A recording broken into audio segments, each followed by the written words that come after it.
Chapter 459. When Wanner heard Yang Fan talk about children, she suddenly felt sad. When would she be able to marry Yang Fan properly?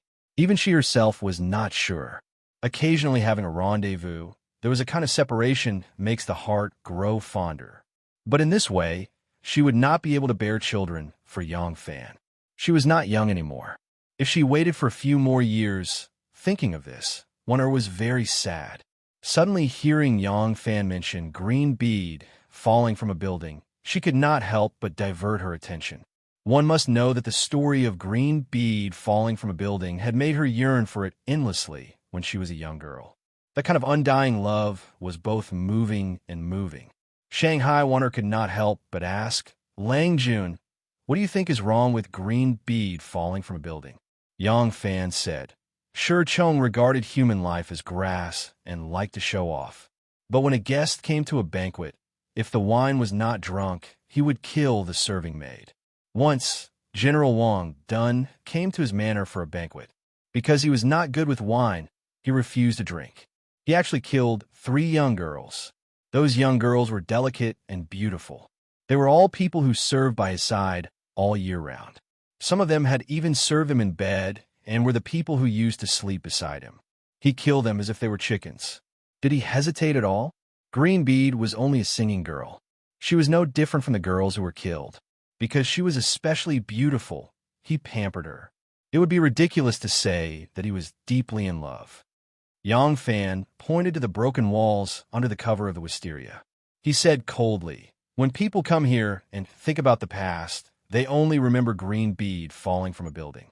Does anyone remember those innocent young girls who were killed by Shi Chong like chickens? Perhaps the blood that they shed back then is under our feet."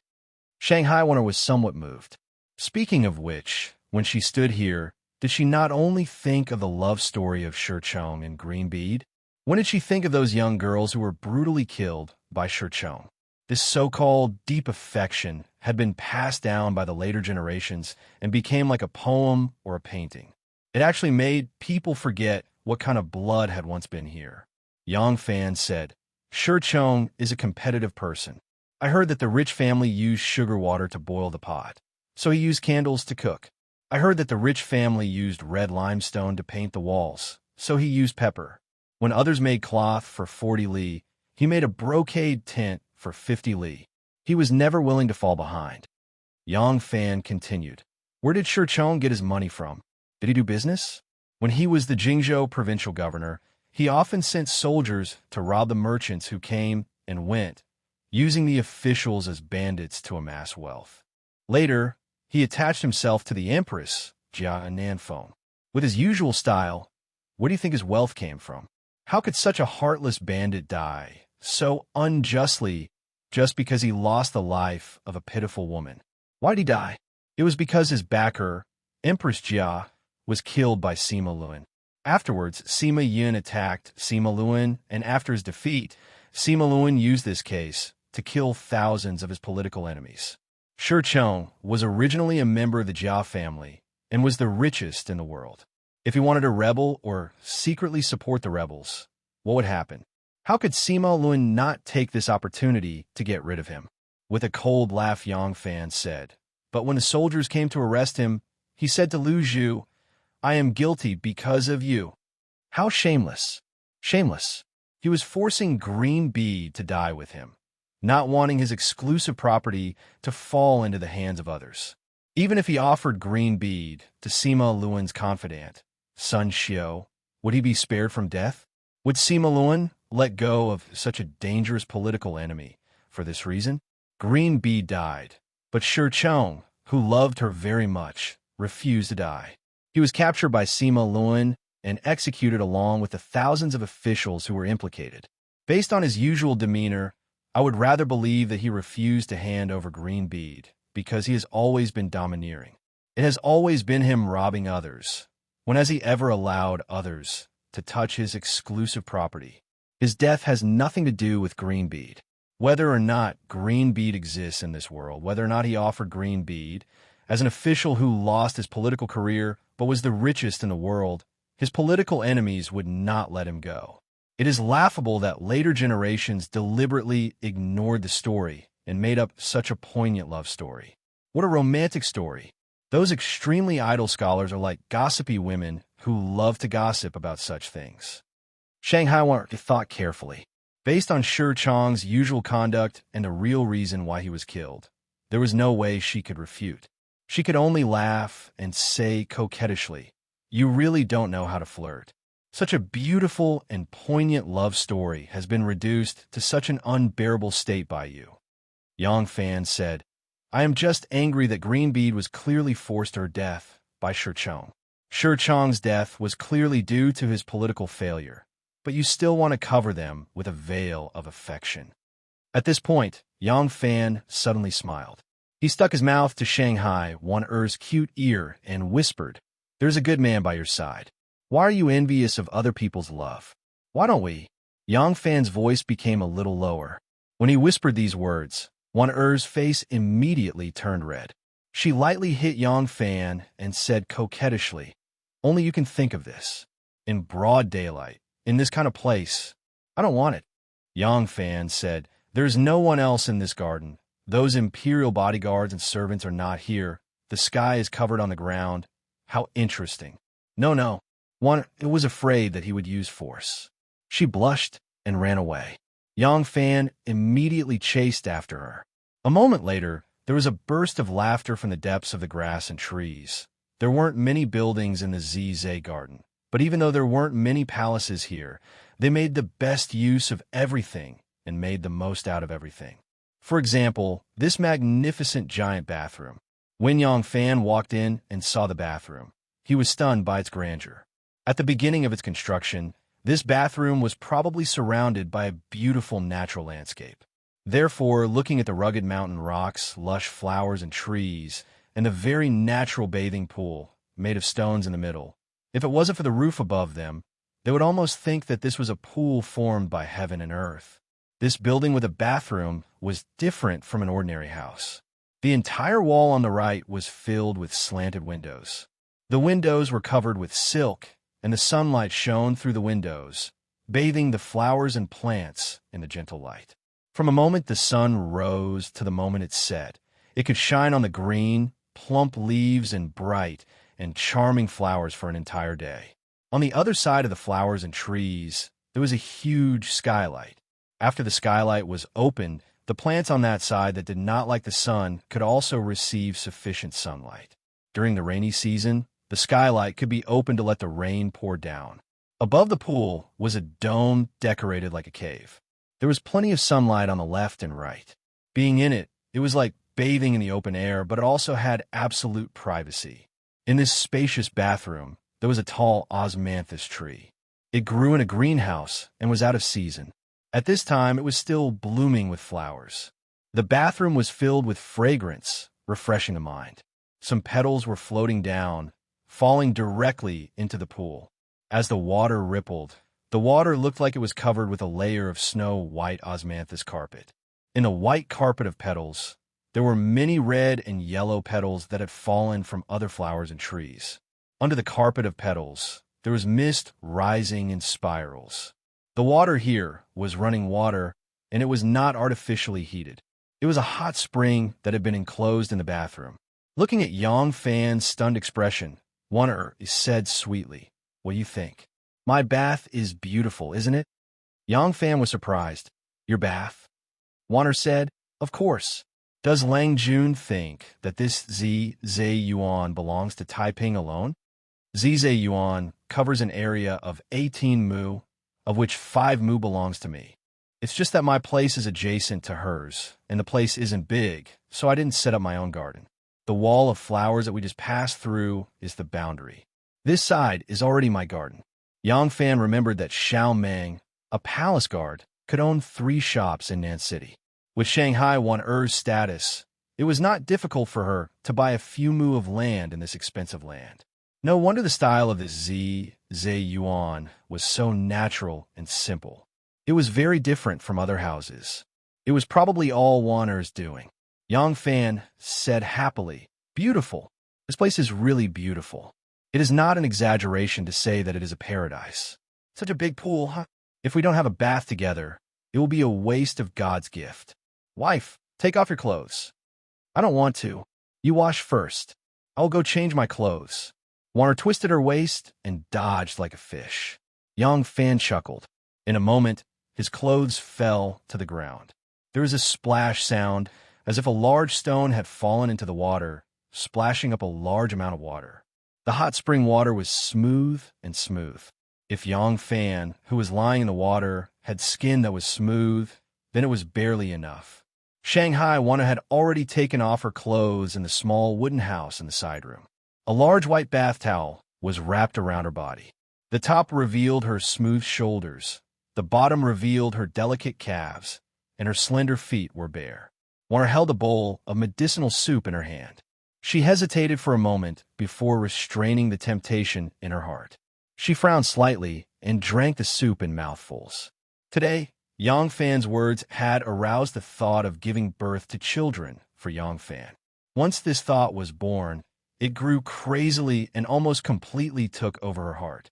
But she knew that now was not the time. Warner swallowed mouthful after mouthful of the bitter medicinal soup. She secretly vowed in her heart that she would find an opportunity. After making the proper arrangements, she would give birth to a child that belonged to them. If this wish could not be fulfilled, she would not be satisfied even if she died. The hot spring water rippled and formed a white mist. There was a layer of soft flower petals on the surface of the water. The flower petals flowed along with the running water. New flower petals gently floated down from the osmanthus tree. It was a picturesque scene. Warner quietly walked out of the small wooden house. She saw Yang Fan lying on his back on a giant white marble stone that was shaped like a human. His head was resting on a stone pillow, and his eyes were slightly closed. He looked like he was enjoying it very much. She quickly tiptoed and carefully wanted to slip into the water. Although Yang Fan did not open his eyes, he seemed to know that she had already come out. As soon as Warner took a step forward, he acted like an old man who had been drooling over his personal maid for a long time and had finally found a chance to steal a bite. He seemed to be lazily and somewhat lecherously said, "Warner, come here." Chapter 460. Warner stood still. She looked like a little girl who had been caught red-handed trying to steal candy. She pouted cutely. Yang Fan didn't even open his eyes.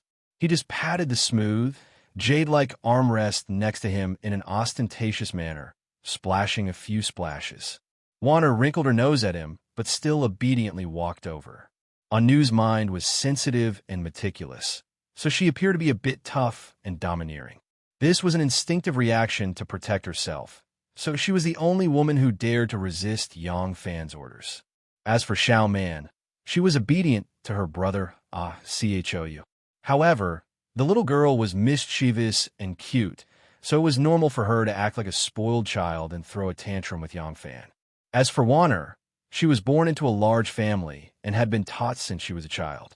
She was definitely the model of a woman who regarded her husband as her god. Since she had decided that Yang Fan would be her husband, she would absolutely obey him. Even though she knew that Yang Fan was joking with her, and even if she refused, she wouldn't make Yang Fan angry. She still obediently walked over. Warner climbed up the stone steps like a cat, her hand pressed down on the bottom of the bath towel to prevent it from being exposed. She had just carefully put one foot into the water when Yang Fan suddenly opened his eyes and laughed. He reached out his hand and pulled. Warner fell into Yang Fan's arms with an "Aya" and splashed water everywhere. The fluffy blanket of flowers bounced outwards and quickly returned to cover her dainty body. "Scoundrel!" Following Warner's coquettish grumble, the towel wrapped around her body was torn off by Yang Fan and thrown on the stone edge. The water on the towel gathered into a small stream and flowed away. The stream gurgled, high and low, forming a small but extremely beautiful waterfall. This was the Golden Grain Water. The Golden Grain Water flowed out of Guizhong, east through the Golden Grain, and then into the Luo River. The Golden Grain Garden was on the path that the Golden Grain Water had to pass through. The name of the Golden Grain Garden came from this water. This was a waterfall upstream of the Jingu River. There was an ox cart by the river. The ox cart was sturdy and light, and on the ox cart sat a tall and sturdy coachman. He wore a bamboo hat on his head and was looking around leisurely. Suddenly, he saw a donkey cart coming slowly from the opposite side of the road. He immediately jumped down from the cart and waited. The donkey cart was an ordinary village cart, and a scholar in a white robe was sitting on it. This person had long hair that draped over his shoulders, and he wore a wide-sleeved robe. He looked like an ancient Han Jin style, and his appearance was handsome. A black headband made his fair skin look as smooth as jade, and he looked like an immortal banished from heaven. However, the most conspicuous thing about him was his headband. It wasn't tied to his forehead, but covered his eyes. He was blindfolded and brought here on a donkey cart. The donkey cart stopped. The old man driving the cart turned around and said, "Zhang Fengyu, we have arrived." Upon hearing this, the elegant young man on the donkey cart removed the headband from his eyes and calmly tied it on his forehead. Only then did he get down from the cart. The man driving the ox cart quickly stepped forward and bowed, saying, "Lang Jun." The young man nodded and turned to look at the white-haired old man. Although this old man was old, his body was unusually tall and sturdy. Standing by the river, he looked like an old and vigorous pine tree. The old man smiled and cupped his hands, saying, "Zhang Fengyu, this old man will send you here. Because the whereabouts of my master cannot be disclosed, I have neglected Fengyu. Please forgive me." Fengyu was an official position, and this Zhang Fengyu was appointed as Shangqing Fengyu, Zhang Yizhi. Zhang Yizhi had always prided himself on his demeanor, but after seeing young Master Jiang today, his demeanor and temperament were immediately distinguished, and his arrogance immediately disappeared. Moreover, he was also a disciple of a large clan, and vaguely knew how powerful the forces behind young Master Jiang were. Therefore, he didn't dare to be arrogant in front of the old man, who was young Master Jiang's confidant. Zhang Yizhi smiled and returned the courtesy, saying, "Old man, you are too polite. I am very clear about young Master Jiang's difficulties in hiding. This time, I am already very honored to see young Master Jiang's honorable face, so a little trouble is nothing.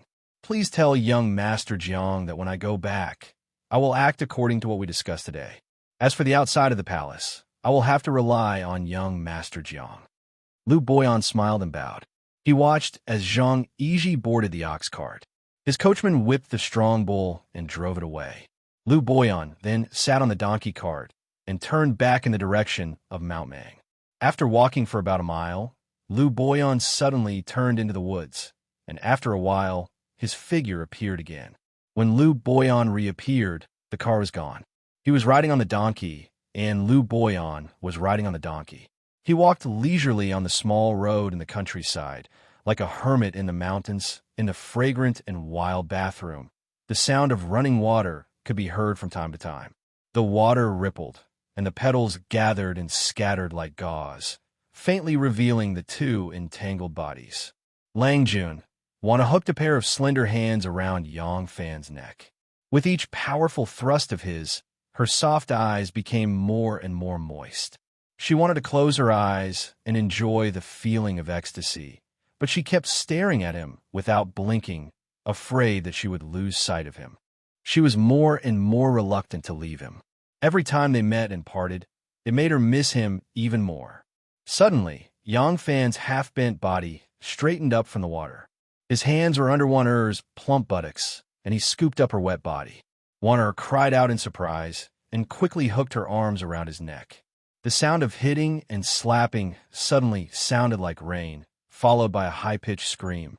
The extreme pleasure made Wan-Er's slender neck suddenly tilt up, and her beautiful hair flew up, splashing water droplets all over the sky, shining like stars.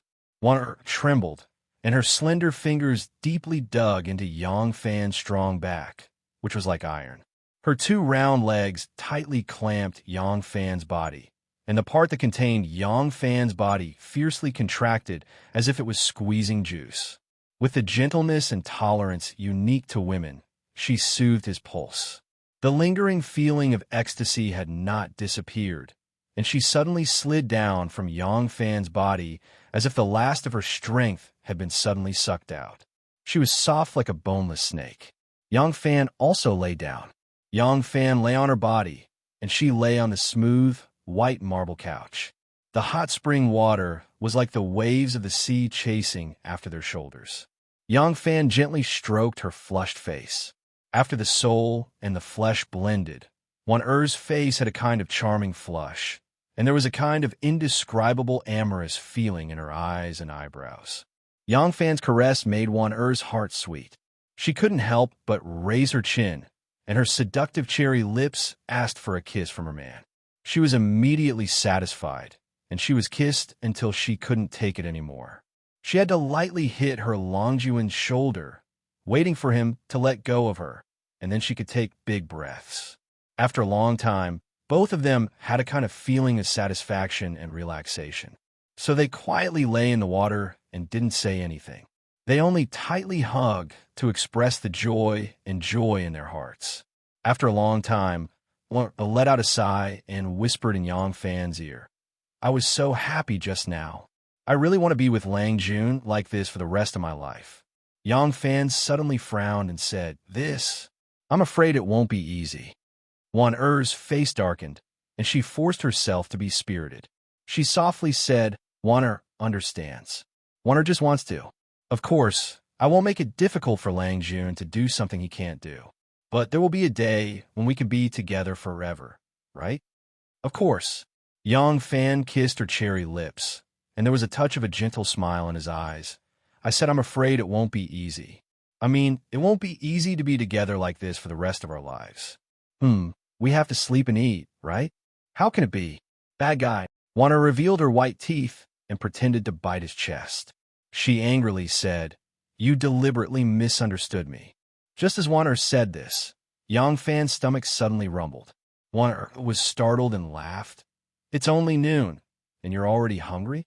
Yang Fan quickly complained, "I heard that my Wan Er was coming out, and I was so happy. I went out early in the morning to wait for you. I didn't eat much at home, and just now, cough, cough, the activity was too intense." Wan Er blushed and quickly covered his mouth. She playfully hit him, and then suddenly giggled. "Okay, Lang Jun, you've worked hard. This afternoon, I will show you my cooking skills." "Lang Jun, you haven't tasted my cooking yet." Yang Fan was surprised. Wan Er can cook? In his eyes, Wan Er was a talented woman. She had the air of a scholar, and naturally knew how to play the zither, go, calligraphy, and painting. But did she know how to cook? He didn't know that the talented women of ancient times were not like Lin Daiyu, who did not eat the food of the world. Needlework, cooking, singing, and dancing were all things that a girl from a noble family had to learn. Wan Er proudly said, "Lang Jun, don't look down on me. I know a lot of dishes, but today is autumn, so the food I have prepared are mostly dishes that are suitable for cooking in the wild. For example, roasted camel hump, sliced anchovies, steamed lamb, lamb's arm, bear's white meat." Yang Fan's mouth opened wider and wider, and he said in surprise, "You have prepared ingredients? How come I didn't know?" Wan Er said, "Men don't think about these things. Of course, women have to think about them. I have prepared these ingredients when we left the palace. They are packed in boxes, and they are chilled." At this point, Wan Er suddenly covered her mouth and laughed, saying, "That's right, the steamed lamb is from Tongzhou. It is Lai Junshin's tribute to the emperor. Lai Junshin has wronged you. Today, it is not too much for us to eat one of his lamb." Tongzhou was later known as Dali in Shaanxi. The land was rich in grain, fertile in water, and fertile in grass. The quality of the sheep produced was tender and delicious.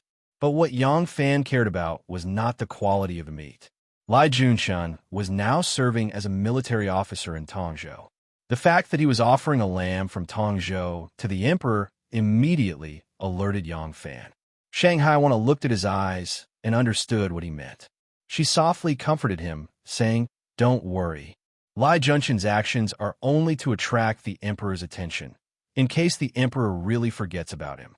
But the supervisor in charge of receiving the tributes and the royal food in the palace are all my people now. The emperor will eat this lamb, but he won't know who is offering it." Yang Fan kissed her soft lips and smiled, saying, "You really are my good wife." Wan Er made a face at him and said, "Lang Jun, you are hungry. I will go now." She struggled to get up, but when she moved, she felt her whole body go numb. She couldn't help but let out a cry and lay back down. Yang Fan smiled and said, "Let's rest a bit more. There is no hurry. I just ate a big meal from Wanner. I need to savor it before I can eat something else." "You bad guy. You got what you deserve." Wanner angrily opened her little white teeth and kissed his chest, leaving a bite mark. The bite mark was like the moon. Chapter 461. The autumn sun was like gold, shining over the forest. The garden in the forest did not have endless walls, only trees planted by hand as the boundary between the manors of different masters. The entire golden grain garden was the garden of the nobles and officials. Usually, they were guarded by their families, so the common people would not enter this area. There was a stove in the forest. The guards brought all kinds of ingredients and made a charcoal fire. Then they were driven away by Wanner. Today was the first time Wanner served food for her Langjun. In her heart, this was a very important matter, so she would not let others interfere. The ingredients Wanner used were all from the imperial palace. Camel's hump, catfish, lamb, and so on were all prepared by the imperial chefs in the imperial palace. They could be used as soon as they were brought. For example, the bear baichi dish used the loin of a bear and deer. The loin of a bear was very tender and fat, while the dried venison was very tough. The two were completely different, but when they were fried and steamed together, they tasted very good and delicious. These ingredients were all exotic. Of course, these dishes were mainly fish and meat. This was the style of the Tang people, and it suited Yang Fan's appetite. It was already an excellent ingredient, and now there was a beautiful lady cooking for him in the forest kitchen. What kind of feeling would that be? This beauty with a scholarly aura was gorgeously dressed. She had tied an extremely playful green handkerchief around her hair. The swaying ribbon, the floor-dragging long skirt, the exposed collar, and the pure white skin had a unique kind of beauty in this autumn forest. However, it was different from Anu's elegant and natural style when she was cooking. Yang Fan could see that Wanner was good at cooking, but probably because she didn't cook often, or she was used to having someone help her. Now she was busy alone, so she couldn't help but be a little flustered. Unconsciously, there were a few traces of cigarette ash on her cheeks.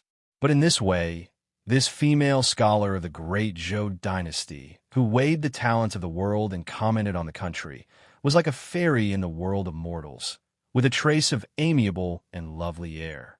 Yang Fan did not mean to sit back and enjoy the feeling of being served by a woman of high status.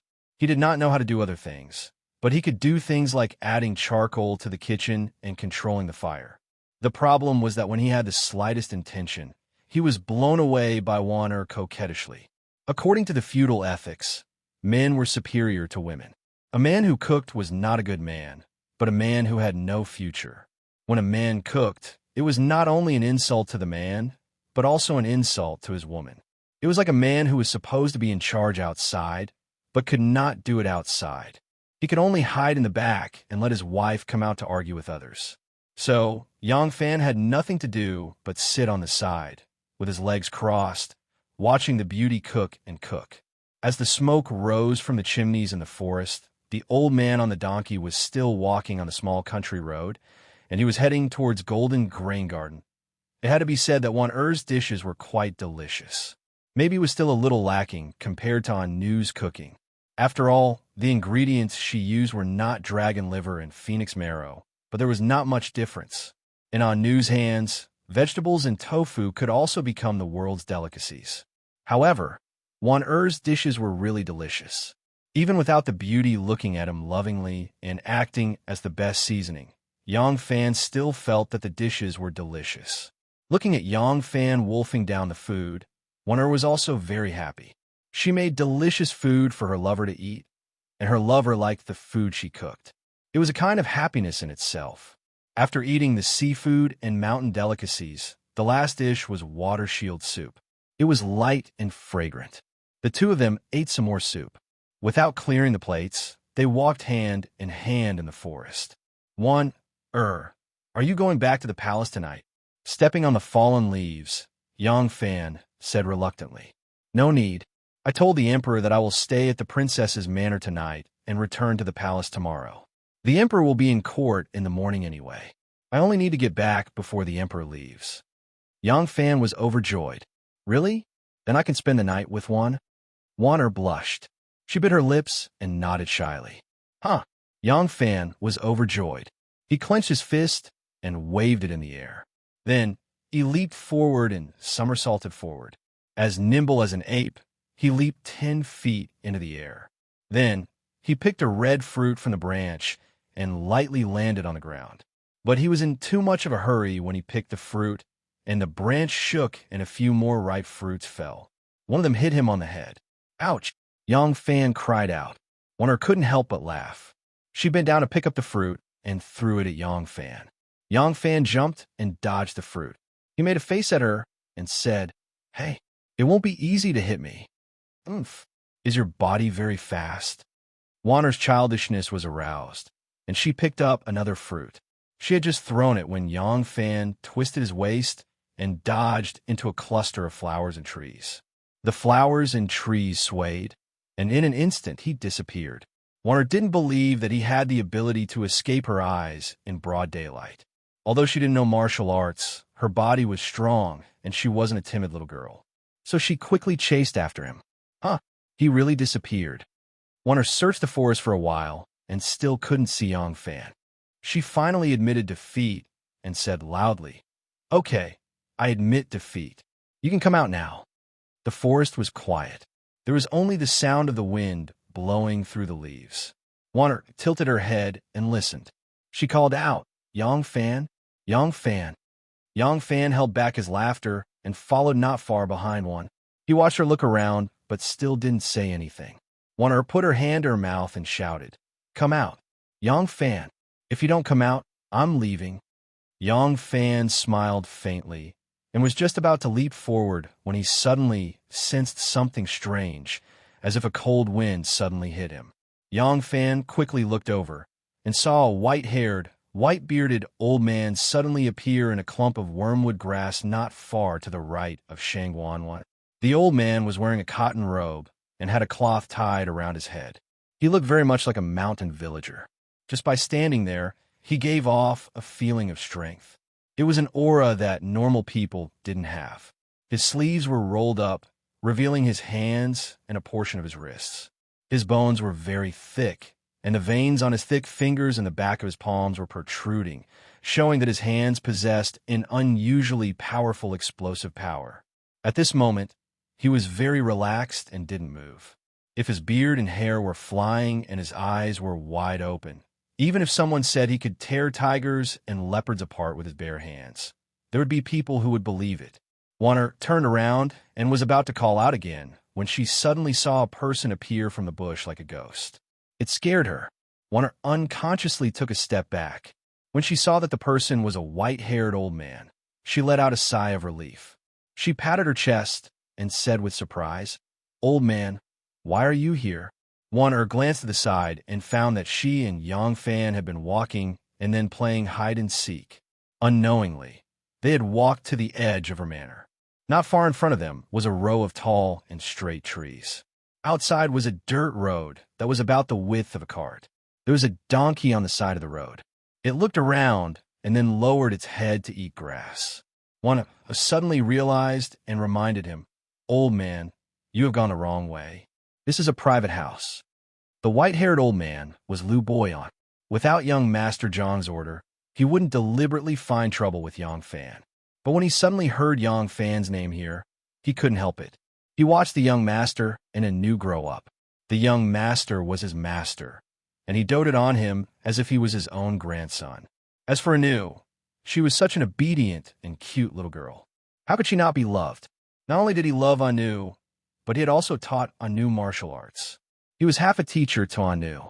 So, whether it was for young master or Anu, he had absolutely no good impression of Yang Fan.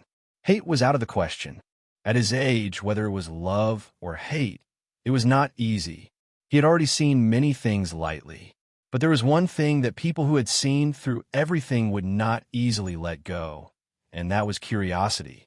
When he heard the name Yang Fan, his curiosity was aroused. He really wanted to see what this young man who made young master sad and made Anu willing to die looked like. He was still not sure if this Yang fan was that Yang fan. He originally wanted to ask, but when he jumped in front of Wan he found that there was only Wan With a schwa sound, Yang fan suddenly jumped to Wan side. The old man's sudden appearance was obviously a kind of martial arts. Yang fan didn't know the origin of this old man, but he felt that he didn't seem to have good intentions. Wan didn't know martial arts. Yang fan was worried that she would encounter an accident.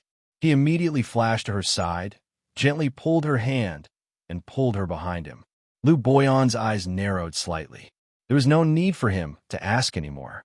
Although there were people with the same surname, but in the same place, the same young, same handsome, same imposing manner, and also a martial artist with the same name, the probability was so small that it was negligible. This young man in front of him was most likely the man that Anu liked. Didn't Anu say that he was an official in Luoyang? In this area, very few ordinary people would come. Most of the people who appeared here were either rich or noble. Once the identity of Yang Fan was confirmed, an inexplicable anger arose spontaneously in Lu Boyan's chest. After he saw Yang Fan, although he still disapproved of Anu's willingness to die for this person, he still had to admit that this young man did have the capital to fascinate women. In his heart, of course, Yang Fan couldn't be compared to young Master Jiang. In his heart, there was no man in the world who could be compared to young Master Jiang. However, young Master was like a banished immortal.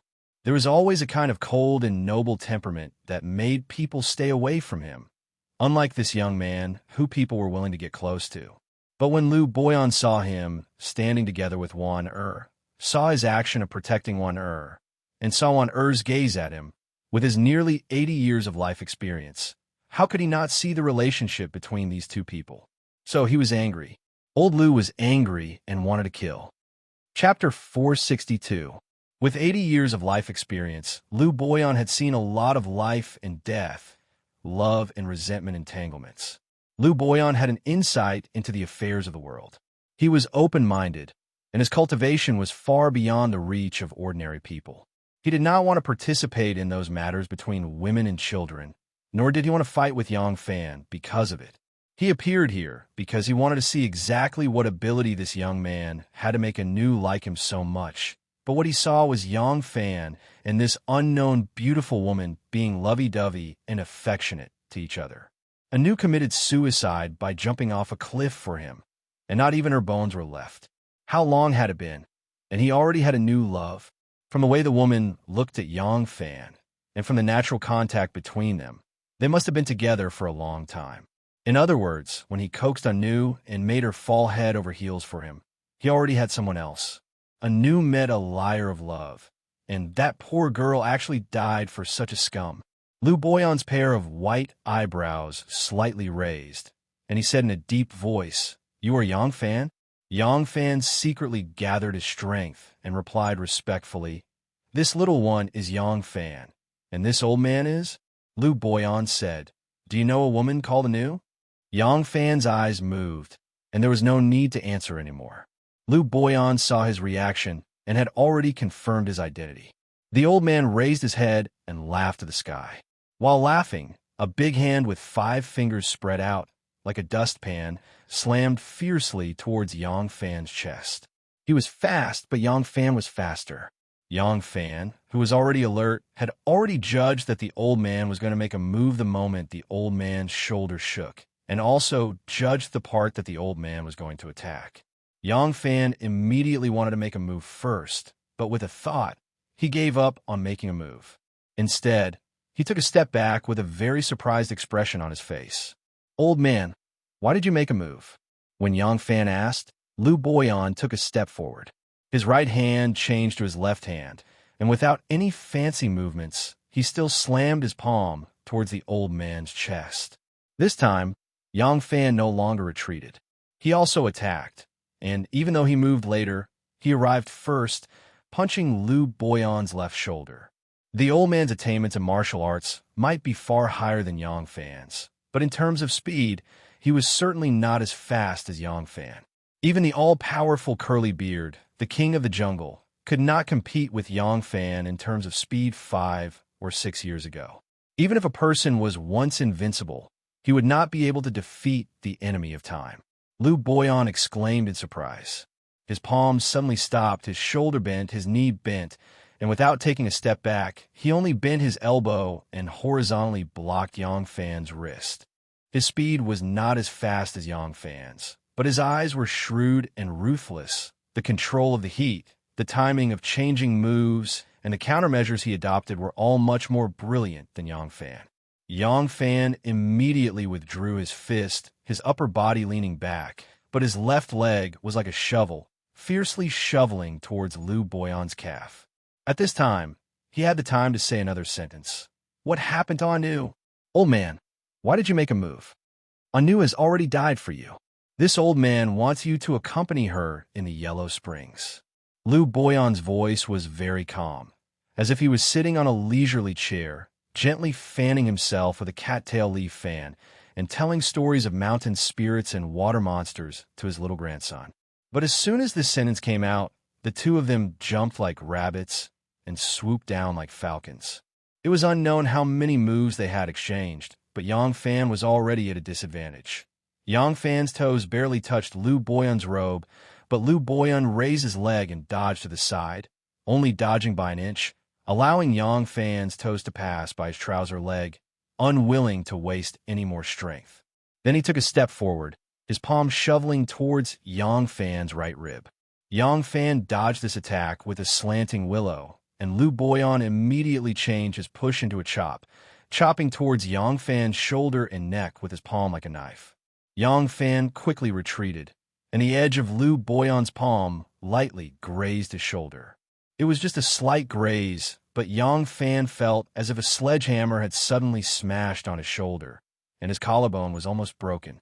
In the severe pain, Yang Fan's legs bounced and slid back 7 feet. He exclaimed, "Stop! Anu is dead? Why is she dead?" Lu Boyan sneered. He did not jump, but followed step by step. When Yang Fan's feet landed on the ground, Lu Boyan had already appeared in front of him, and another palm slapped towards his chest. Yang Fan's reaction could not be said to be slow, and his movements were incomparably swift. However, Lu Boyan was like a famous actor who had been famous for decades. His every move, every action, and every line of lyrics could be seen and heard clearly. It seemed to be incomparably slow, but compared to your swift movements and singing, it was not much slower. What was even rarer was that any of your actions, any of your reactions, seemed to be within his expectations. That was why he was always one step ahead of you, intercepting the position where you would attack and dodge. That was why even though his body's reaction was not as agile as Yang Fan's due to his old age, he still seemed to be a bit faster than Yang Fan. Yang Fan was in a very difficult situation. Lu Boyan's attacks had forced him to the point where he did not even have the space to speak. He did not want to say anything more, and what he said just now was just an act. If Lu Boyan mentioned Anu, he would suddenly realize and immediately attack first. That would be the same as telling this old man that he had already seen Anu, or that he had already fought with Situ Liang and heard Situ Liang speak. He had to react as if he did not know anything. Now that his goal had been achieved, he obviously did not need to be long-winded with old man Lu. Yang Fan leapt out and shot out like a monkey piercing through the sky. However, his goal was not upwards, but horizontally towards a clump of grass in front of him. He had already seen one rushing over in panic, and was afraid that old man Lu would harm her, so he anxiously led the old man away. Furthermore, his shoulder bone had been hit, and the pain was unbearable. Right now, his right shoulder had not recovered its mobility, so he had to dodge first. Yang Fan's thoughts turned very quickly, and his feet moved even faster. Almost as soon as he thought of what to do, his body had already reacted. He was like a goshawk passing through the forest, and like a cunning rabbit, he ran into the grass. In a moment, he had escaped to a very, very far place. One only chased for a few steps before she lost sight of him. But Yang Fan did not get rid of Lu Boyan. If Yang Fan was like a goshawk, then Lu Boyan was like the shadow of the goshawk.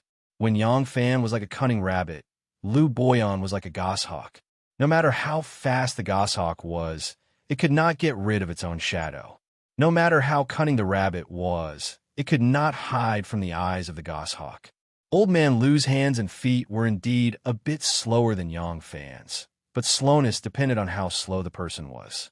If Yang Fan needed a day to run from here to the foot of Pyrolite Mountain, and Lu Boyan needed 2 days, then the difference in speed between the two was very obvious. But if Yang Fan needed a snap of a finger, and Lu Boyan only needed 2, even if there was still a difference in speed, then how big was the difference? Old Man Lu was like a ghost that would not disperse. Yang Fan felt a cold and pressing feeling. This was the first time someone had given him such a heavy psychological pressure. He had not fought with the Grand Preceptor before, but his master, Zhang Qua, had once taught him moves. When that pair of hammer-like fists waved, he had a feeling that he could not breathe. It was very similar to the feeling just now. But his master did not want to kill him, and this old man was serious, so Yang Fan's feeling was especially strong. This damned old man's martial arts had already reached the realm of great skill. It seemed to be even more brilliant than his master's. His moves were not fancy at all. It was not even the slightest bit pleasing to the eye, but it was the most direct and most effective attack. And every time Yang Fan saw an opportunity to make a clever counterattack, Old Man Lu's fists and feet would be waiting in his path, as if he was feeding Old Man Lu moves. How could such a battle be fought? Bang! Yang Fan hurriedly retreated, and his back hit the tree trunk. The bright red maple leaves fluttered down like red snowflakes. Lu Boyan's large hand was like a maggot attached to a bone, slapping towards his chest again. This old fellow came and went as if he was just casually slapping, but he was always able to seal off all his escape routes, posing a huge threat to him. There was nowhere for Yang Fan to retreat, so he could only rush up. Yang Fan used plucking scallions from dry land, and his body soared into the sky, shooting up to the maple tree like a rocket. Lu Boyan's palm slapped the tree trunk. Yang Fan's collision just now made the leaves fall like snow, but the old man's slap didn't even move the treetop. Just now, the edge of his palm had only brushed against Yang Fan's shoulder, but Yang Fan's copper skin and iron bones seemed to have been smashed by a big iron hammer. At this time, when his palm hit the tree trunk, it was actually incomparably gentle. His strength had already reached the realm of being able to control and release it freely. There was a long whistle at the top of the maple tree, and the red leaves on the tree suddenly fell. If the falling red leaves were like snow, then the red leaves at this moment were like a red shower. All the maple leaves on the tree seemed to have fallen in an instant. Yang Fan was mixed in the endless red leaves, man and sword as one, stabbing straight at Lu Boyan. He held a wooden sword in his hand, a sword made from broken maple branches. The red leaves on the tree fell like rain, and man and sword as one. This sword of Yang Fan was extremely powerful. Although he only held a branch in his hand, if he was stabbed in a vital point, it might be able to take the enemy's life. With Lu Boyan's martial arts and age, as well as his status in Jianghu, even if Yang Fan's sword left a wound on his body, it would be embarrassing enough, not to mention a serious injury. Therefore, Lu Boyan quickly retreated. This was the first time that Lu Boyan retreated since the two fought, one chasing and the other fleeing. Yang Fan's spirit was greatly lifted, and he immediately took advantage of the situation to counterattack. The branch in his hand was like a sword stabbing and suddenly like a knife chopping. The toughness of the branch made it like a whip, filling the air with light and shadow, whistling unceasingly. Under the pressure of Lu Boyan's powerful threat, Yang Fan took out all his trump cards. At this moment, the martial arts that his master had taught him were displayed to the fullest. Faintly, Yang Fan felt that his moves were well integrated, and it seemed that his realm had improved. The fastest way to improve one's realm was indeed great pressure. As Lu Boyan retreated again and again, he suddenly let out a cry of surprise, and a strange light appeared in his eyes. He widened his eyes and looked at Yang Fan in shock. He did not know what he had seen from Yang Fan's moves, and for a moment, he was in a trance. Chapter 463. Originally, although Yang Fan's attack was fast, Lu Boyan's retreat was steady and light. With these few steps back, he had already neutralized Yang Fan's attack and was about to launch a counterattack. But for some reason, he was startled and his movements slowed for a moment. His right hand that had already stretched out paused, and Yang Fan's whip viciously lashed across the left side of his chest. Even though it was only a branch, the front of Lu Boyan's robe was split open with a schwa sound, as if it had been slashed by a sharp knife. The branch in Yang Fan's hand was also broken, but the branch in his hand was still more than 2 feet long. Yang Fan did not dare to give him a chance to catch his breath, and immediately raised the branch, schwa schwa schwa 3 times in a row. Sword.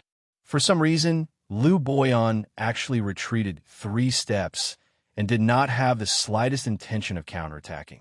Yang Fan only thought that the opponent was, after all, old and had already exhausted his strength. He could not help but feel excited and did not notice the strange expression on Lu Boyan's face. Yang Fan was about to gather his strength and attack again, when he suddenly felt some movement behind him. The hair on Yang Fan's body stood up, and he hurriedly thrust out his sword, and with a twist of his body, he left the battle circle. He was worried that Lu Boyan had a helper and wanted to sneak attack him from behind. But Lu Boyan did not move, and he was also looking in the direction that Yang Fan had noticed. Yang Fan turned around and retreated to a relatively safe distance, and also looked in that direction. There were 3 people in the bushes. Originally, they had only revealed their heads, but now that they had been discovered and could not hide, they slowly walked out from behind the tree. There were 3 people, a nun, a Taoist, and a Hu. There were still scattered maple leaves falling from the sky, but the forest was deathly silent. Among the 3 people, the nun was a very old nun. She wore a monk's robe and a monk's hat. Her face was full of wrinkles, but her skin was very white. It was hard to tell how old she was, but looking at her appearance, she was at least 60 years old. The second person was a Taoist priest. He was dressed in a roaming Taoist gray robe with an 8-trigram scarf on his head. He had white hair and a ruddy complexion. His beard was as white as snow, even whiter than Lu Boyan's white hair and beard. He truly had the air of an immortal. However, looking at the wrinkles on his face, he seemed to be a little younger than Lu Boyan. It was unknown how old this Taoist priest was. The third person was a Hu. His face was covered in a light yellow beard that completely obscured his face. All that could be seen was a pair of sunken eyes, blue pupils, and a sharp nose. It was naturally impossible to tell his age. These 3 strangely shaped people, Yang Fan and Lu Boyan, looked at each other, and a sense of wariness rose in their hearts at the same time. The white-haired and white-bearded old Taoist priest bowed to his chest, waved his horsetail whisk, and chanted, "Supreme Heavenly Lord Tai, who are the 2 benefactors? Why are you fighting in the manner of Marquis Luen? Don't you know that there is still law in this world?" As the old Taoist spoke, he lightly flicked his sleeve. The sleeve lightly brushed against a large tree. He didn't seem to use much force, but the tree fell down with a cha-la sound. Yang Fan was shocked when he saw this scene. It wasn't that soft objects couldn't hurt people, but to be able to break a big tree with such a light brush, what kind of soft and terrifying force was required? Yang Fan had never seen this kind of martial arts. In his mind, perhaps that godlike grandmaster would have this kind of martial arts, but that old man who was over 100 years old was still lively like an old urchin who fished every day for fun. Yang Fan had never seen him make a move. The old nun at the side put her palms together and said, "Amitba, the heavens have the virtue of cherishing life, and the earth has the generosity of bearing things. We monks do not want to interfere with worldly affairs, but we are guests of Marquis Lin, so we cannot stand by and watch the 2 of you trespass into a private manor. We are outsiders and cannot bear to see such a bloody killing. Benefactors, please listen to this poor nun's advice and disperse." As the old nun spoke, she slowly took 2 steps forward. She spoke in a gentle and soft voice and didn't show any great magical power, but Yang Fan and Lu Boyan suddenly felt that although her voice was still calm, that sentence of "go your separate ways" was suddenly a little closer, as if this old nun was whispering into their ears. Yang Fan was shocked. If these three people walked separately on the streets of Luoyang, no one would find them strange, but a nun, a Taoist priest, and a Hu, these three people actually gathered together, anyone would find it strange. Sure enough, these three people were all unworldly experts. Lu Boyan, on the other hand, had a slightly puzzled expression.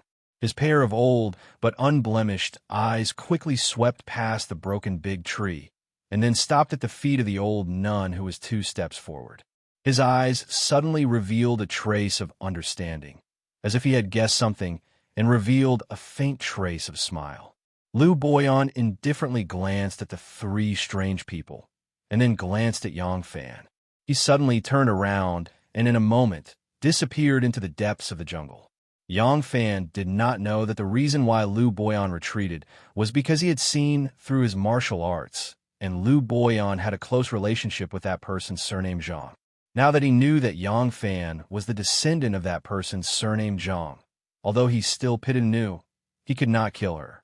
Yang Fan thought that old man Lu was afraid of these 3 people, so he retreated. Seeing him retreating, Yang Fan secretly breathed a sigh of relief, cupped his hands, and thanked the 3 people. Many thanks to the 3 seniors. Before Yang Fan could finish, the old nun wiped her eyelids, turned around, and said indifferently, "You should also leave." Yang Fan saw that this master did not want to pay attention to him, but it was not good for him to continue chatting. He could only secretly remember the name Marquis Lewin in his heart, respectfully bowed to the 3 people, and slowly retreated. Yang Fan was worried that Lu Boyan would be waiting for him in the distance, so he walked in another direction. He entered the jungle, turned left and right, and disappeared in an instant. The 3 unworldly masters were still standing there elegantly, until the 2 figures completely disappeared into the depths of the jungle. The Human took a few steps forward, looked around, and said in a low voice, "There's no one else." Just as the barbarian finished speaking, the floating old Taoist immediately slumped his shoulders and said with lingering fear, "How mysterious, how mysterious, how mysterious. If we could not scare them away just now, these 2 ferocious people might kill us to silence us if they continue to fight." The old nun's voice was slightly trembling, and she said, "Just now this poor nun plucked up the courage to take 2 steps forward. I was really afraid that they would disregard everything and attack me. Luckily, I scared them away." The Human glared at her and said, "If there's an ox nose, it's enough to scare them away. Why do you have to show your hand? We have spent a whole day here to make all kinds of preparations. In a while Marquis Lun will be here. When that time comes, how are we going to fool him again?" The old nun frowned and said, "Aren't I just worried that the ox nose won't be able to fool them?" The old Taoist tried to mediate from the side and said, "Forget it. How would we know that people will come? Those 2 can come and go. They are people of great ability. Looking at how fierce their methods are, they are probably not good people. Since they have discovered us, what if they really kill us to silence us? Using a magical power, we can scare them away in exchange for our safety, and that is enough." The Human glared and said, "But we have already invited Marquis Lewin here today. What do we do when he arrives?" The old nun said, "Don't we still have you? You can use your fire-breathing technique to temporarily stabilize Marquis Lewin. As long as we can delay him for a day, we will be able to rearrange everything properly." The Human gave a heavy grunt and said in a rough voice, "That is the only thing we can do now." Yang Fan dashed through the forest for a while, and after confirming that old man Lu did not chase after him, he immediately jumped to a high place to get a clear view of the direction and ran towards Wan Er's manor. He was worried that if old man Lu could not find him, he would find trouble with Wan Er, and he was also afraid that Wan Er would be worried about his safety, and when she chased after him, she would be seen by old man Lu. The manor here had mountains, rivers, forests, and land, and it was not a vast grassland with a single glance. Yang Fan could not shout out loud, and after returning to Wan Er's manor, he could only walk through the forest, looking for Wan Er's figure. Gradually, Yang Fan returned to the place where he had just taken a stroll. This place was already somewhat familiar to Yang Fan, And after searching for a while, his heart suddenly moved, and he quickly rushed to the place where they had lunch. Yang Fan turned into a forest and saw a white robe. One was indeed waiting for him here. As Yang Fan and Liu Boyan ran and chased, they very quickly got out of Shanghai Wan'er's line of sight, and Shanghai Wan'er lost them. She was burning with worry, but she also knew that even if she chased after them, she would only cause trouble for Yang Fan. Now that she could not find Yang Fan, it was better to return to a familiar place and wait for him. As long as Yang Fan was free, he would definitely think of coming here to find her. If she randomly walked in the forest after Yang Fan escaped, he would not be able to find her, and she was afraid that if she randomly searched, she would fall into the hands of that ferocious old man. Now that Yang Fan had indeed returned, Wan'er was anxiously waiting for him. As soon as she saw Yang Fan return, she could not help but be surprised and happy, and immediately threw herself into his arms, hugging him tightly, and then separated. She nervously looked at him, and seeing that he was not injured, she let out a sigh of relief and asked, "Lang Jun, who is that old man, and why would he find trouble with you?" Yang Fan said, "This is not the place to talk. Let's leave first and then talk." Wan'er nodded in agreement, and the two hurried back to the pavilion. Wan'er called over an old servant who usually stayed here, and ordered him, "Go inform the 4 guards in front of the manor. Tell them to immediately drive back to the city, and do not wait for me. Tomorrow morning I will prepare another carriage to go back to the city." The old servant complied, and then went to the manor to pass on the message. As soon as he left, Wan'er immediately pulled Yang Fan away, passing through a dense forest, and entered Princess Taiping's Zizhe Yuan. In Princess Taiping's Zizhe Yuan, there were also servants who stayed behind. In the past, when Wan'er left the city to play, most of the time she came and stayed with Taiping, so most of the servants who stayed here knew her. One summoned a servant she was familiar with in the princess mansion. She took out a small engine and gave it to him. She secretly gave him instructions. The old servant listened to Wan'er's instructions and did not dare to be negligent. He quickly wrapped the engine in his belt and secretly hid it. After he left, he immediately rode a fast horse and galloped toward Luoyang. Chapter 464. In front of Wan'er's manor, the 4 guard were having a barbecue, but they didn't dare to drink. After the old servant from Wan'er's manor sent the message, the 4 of them immediately packed up and drove the empty carriage back to Luoyang. At this time, the servant from Princess Taiping's manor had already left Jing Gyuan on a fast horse before them. Wan'er was meticulous and cautious. She thought that since there were people seeking revenge on Yang Fan, it was possible that they already knew about Yang Fan's whereabouts. If that was the case, if the 2 of them left in a hurry, what would happen if the old man with amazing kung fu was waiting for them on the way? The 4 guards could only use it to scare people, but they were no match for such a master. Wan'er had the 4 guards drive the empty carriage and leave first to confuse others. Then she snuck into Zizhe Garden and had a servant from Princess Taiping's mansion take her personal keepsake back to the city to report. After the old servant left, Wan'er did not call for the other servants from Princess Taiping's mansion to wait on her. She left with Yang Fan. Soon, Wan'er took Yang Fan's hand and appeared in Zizhe Garden in a cave covered in vines. This cave was half man-made and half natural. The entrance of the cave was hidden under a patch of vines. Only when the vines were pulled apart would it be revealed that there was another world inside. The cave was very spacious, with a stone table and stone stools. The ceiling of the cave was open and covered in vines. In summer, it was perfect for shade. In spring and autumn, the leaves were sparse and the sunlight shone down. Because it was past the season to enjoy the cool in the cave, the servants were lazy and hadn't cleaned the cave for a long time. There was a layer of dust on the stone table and stone stools, and there were yellow leaves on them. Yang Fan didn't care. He brushed away the leaves, lifted his robe, and sat down.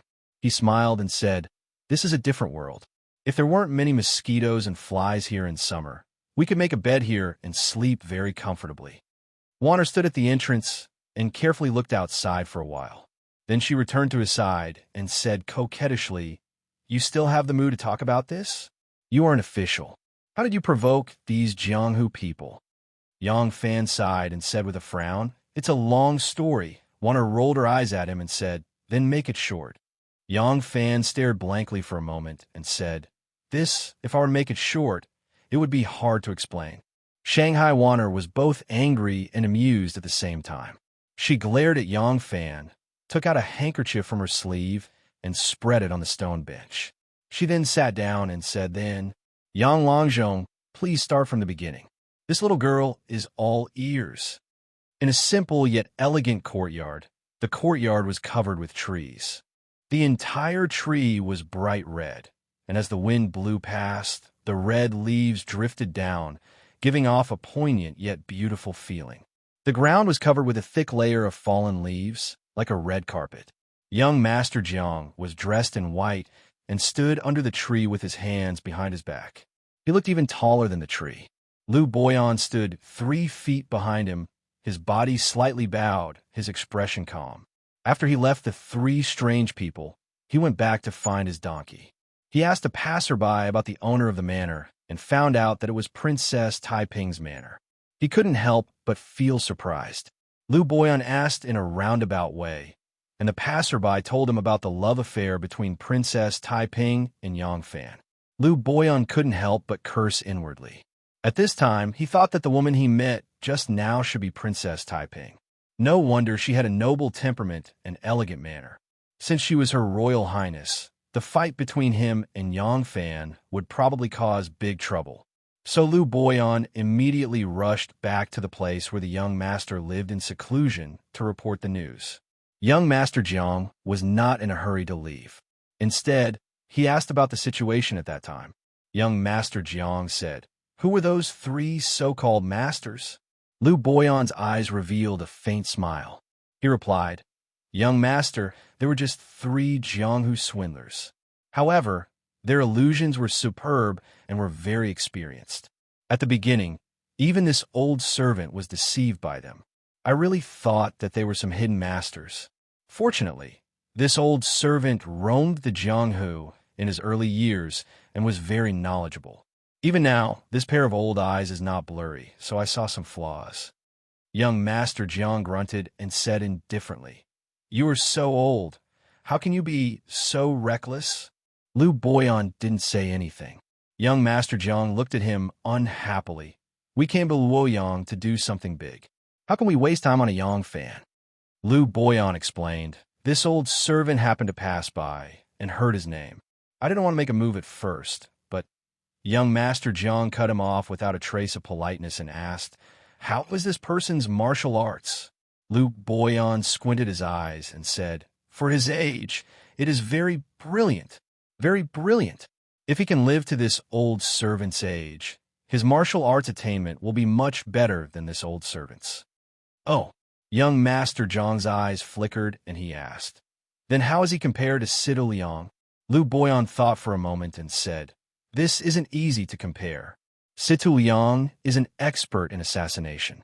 If Situ Liang was fully prepared and suddenly assassinated, even this old servant might not be able to avoid it. Yang Fan naturally wouldn't be able to. If it was a one-on-one battle, it seems like Yang Fan is a level higher than Situ Liang.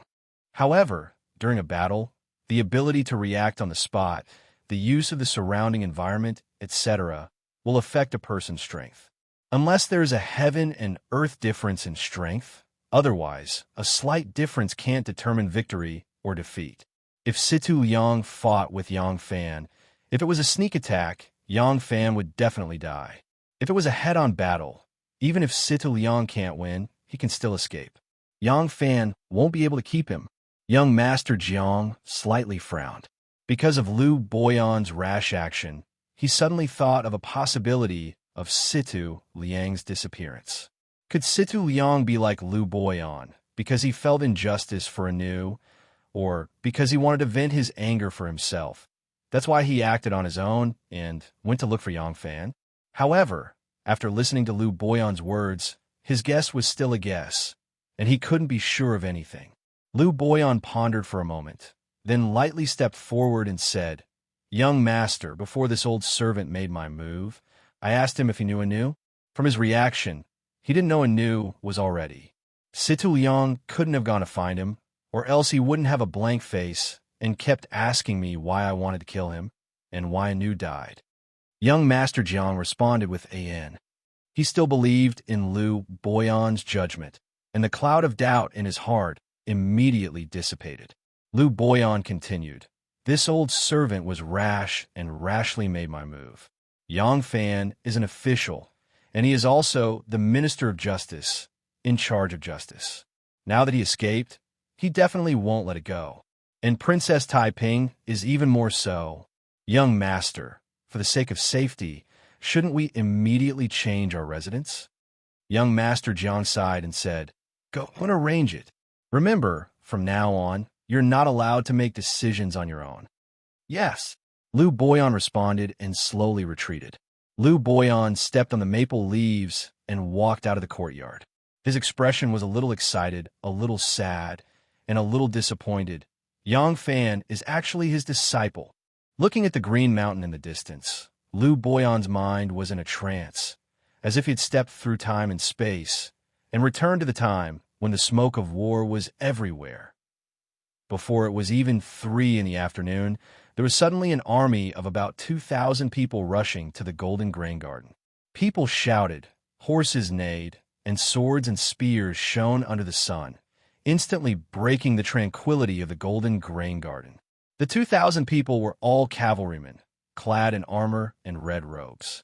They rode on tall and strong horses, armed with swords and shields, and had saddles and spears. On their red-tasseled spears, a 1.5-foot-long steel spear tip gleamed coldly, and the spear shaft as thick as a goose's egg had a heavy texture. After the 2,000 soldiers rushed to the Golden Grain Garden, they immediately surrounded the Zizé Garden. 2 generals wearing helmets and full armor led dozens of warriors in half-armed battle robes, each holding a shield in one hand and a saber in the other. They majestically rushed into the garden. Behind them, a dense group of cavalrymen formed a neat and orderly military formation. Such a large number of people stood solemnly and silently, like a mountain, with only their banners fluttering in the wind. The newcomers were the Dragon Army, the only unit in the Imperial Army that was fully equipped with cavalrymen. A few generals in bright armor were led to the backyard by the family members of the princess's residence. An oil cleaning truck was parked there, the curtain hanging down, and no one could see what was going on inside. One of the generals quickly caught up and saluted. "The right commander of the Dragon Army, Wei Lingfeng, requests an audience with Princess Taiping and Shangguan. The gentle voice of Shangguan came from the carriage. "Thank you for your trouble, General Wei. Her Highness has been frightened and does not wish to see any guests at this time. Please escort this carriage back to Luoyang, and at the same time, leave some men to search the entire Golden Grain Garden. If there is anyone similar to the person I've mentioned, capture him." "Yes, sir," General Wei replied. With a wave of his hand, the soldiers behind him parted to the left and right, making a path for the oil cleaning truck. The soldiers holding shields and sabers immediately guarded the oil cleaning truck in the middle. Soon, a strange scene appeared on the official road to Luoyang City. A whole group of about 500 cavalrymen formed a moving phalanx. The soldiers held red spears as thick as goose eggs in their hands. The blades of the spears were made of steel, and there were blood grooves on them. The scarlet tassels of the spears danced in the wind, and a murderous aura sprang up. In the middle of the 500 cavalrymen was an oil cleaning truck. With such a powerful formation, unless the enemy also used an army to attack, even if one was a hero from the 3 mountains and 5 peaks, or an expert who lived in seclusion in the valleys and valleys, they would not be able to fight against 500 well-equipped, well-trained, and well-coordinated soldiers. Yang Fan sat in the carriage and lifted a corner of the curtain to look outside. He just happened to see Ma Qiao, dressed in armor, riding majestically on a horse. One hand firmly grasped the hilt of his saber, and his expression was very calm. After a few years of military life, the somewhat lazy and ruffian boy had turned into a rather masculine soldier. Yang Fan quietly observed him for a while, then smiled with satisfaction. He gently let down the curtain, turned his head to one and said hesitantly, "Wander, this formation, isn't it a bit too much?" Chapter 465. Wander raised her nose and snorted. "What's wrong with that? If I don't show my power, he will think I'm a sick cat." Yang Fan looked at her, her delicate and timid body, her snow-white skin. As she leaned back on the couch, she had a romantic posture. He couldn't help but laugh and said, "Tiger, you don't look like one, but a cat does look like 9 out of 10, just that it's not a sick cat, but a charming cat with seductive eyes." Wander giggled and blushed. She hit Yang Fan's arm coquettishly and said, "The character Tiger is a taboo. Don't say it in front of others." She also lifted a corner of the curtain and looked out. She said casually, "I was really attacked. It's a righteous thing to ask the soldiers to escort me back to the city. It's not a big deal." She turned around and winked at Yang Fan mischievously. She said with a smile, "I was just about to make such a scene to let them watch. In the future, if they want to touch you, they will have to think twice." The Imperial Army was divided into the North and the South. The 12 guards of the South were under the jurisdiction of the Prime Minister. In fact, they were under the jurisdiction of the Imperial Court. Without the Imperial Edict, the seal of the Prime Minister, and the approval of the Ministry of War, no one could mobilize them. They were the Imperial Army. And the Northern Imperial Army, such as the Yulin Royal Guards, the Dragon Martial Guards, and the Divine Martial Guards, were paid by the Imperial Court and even treated much better than the Southern Imperial Army, but they were actually the Emperor's private army. They didn't need those heavy restrictions. As long as the Emperor issued an edict, they could be mobilized at any time. Although the Northern Imperial Army was directly under the command of the Emperor, it was impossible for the Emperor to lead the army himself. Therefore, he had to hand over the Northern Imperial Army to his most trusted generals. He would also give some of his most trusted personnel the right to mobilize the army to deal with some accidents. For example, when the Emperor was surrounded by rebellious soldiers when he went out for inspection, the transfer procedures of the Southern Imperial Army were complicated. Moreover, if the officials of the Political Affairs Hall or the Ministry of War also secretly participated in the rebellion and deliberately obstructed it, it would be even more difficult to mobilize the army. At this time, only the Northern Imperial Army was the biggest guarantee. But if only the Emperor could mobilize troops, and the Emperor was surrounded, what should he do? Therefore, the Empress would authorize the most trusted people around her to mobilize troops within a certain range or within a certain number of people. Wander was one of the most trusted people around Wu Zetian. She was equivalent to the Emperor's chief confidential secretary. Naturally, she had the power to act at her own discretion and mobilize troops. This was the first time Wander had used this power. She was truly enraged by Liu Boyan's defiance of the government and brazenly assassination of an official. She had grown up in the palace and worked by the Emperor's side. When had she ever seen such a Jianghu man who dared to challenge the authority of the government? The carriage was escorted back to Luoyang by the army. It drove directly to Princess Taiping's mansion. The side door was opened, and the oil cleaners drove straight in. Princess Taiping did not know the inside story, so one had to discuss it with her, so that when the Emperor asked about it, she would not give herself away in front of Princess Taiping. Since they had mobilized the army, this matter could not be hidden from the Emperor. Princess Taiping and Shengwan Wander. One was the Emperor's most beloved daughter, and the other was the Emperor's most trusted female official. The two of them had unexpectedly been assassinated while traveling in the eastern suburbs. This was a very serious matter. After hearing the news, Wu Zetian flew into a rage. She summoned the 3 law departments and the officials in charge of the Luoyang government to the Hall of Martial Accomplishment and severely reprimanded them. That day, the Dragon Martial Army had turned Jin Gyuan upside down. The next day, the Luoyang government mobilized a large number of people to carry out a carpet search of Jin Gyuan. After the 3 law departments returned, they also sent out all the people they could. The patrol officers and bailiffs of the Luoyang government were all mobilized. The city of Luoyang was thrown into chaos. Because the new year was approaching, this action could be considered a thorough crackdown on the entire city of Luoyang before the new year. In a short period of time, countless swindlers and scoundrels were arrested, and the jails of Luoyang, big and small, were all filled. The problem was, at this time, other than prisoners who had no relatives or friends and were truly alone, the jails did not have meals. So every day, countless people would go to the jails to deliver meals. Every time it was mealtime, there would be a spectacular line that was even longer than the Great Wall. The Ministry of Justice, in Yang Fan's detention room. Yang Fan sat cross-legged behind a table, his elbows resting on the table. He gently rubbed his chin, a thoughtful expression on his face. Tin Ano, dressed as a manservant, was pacing around the room. Her heart was filled with confusion. After learning of Yang Fan's experience in Golden Grain Garden, Tin Ano was shocked and afraid. She did not want to harm Yang Fan's life, but in her heart, the young master was a powerful existence that could not be offended.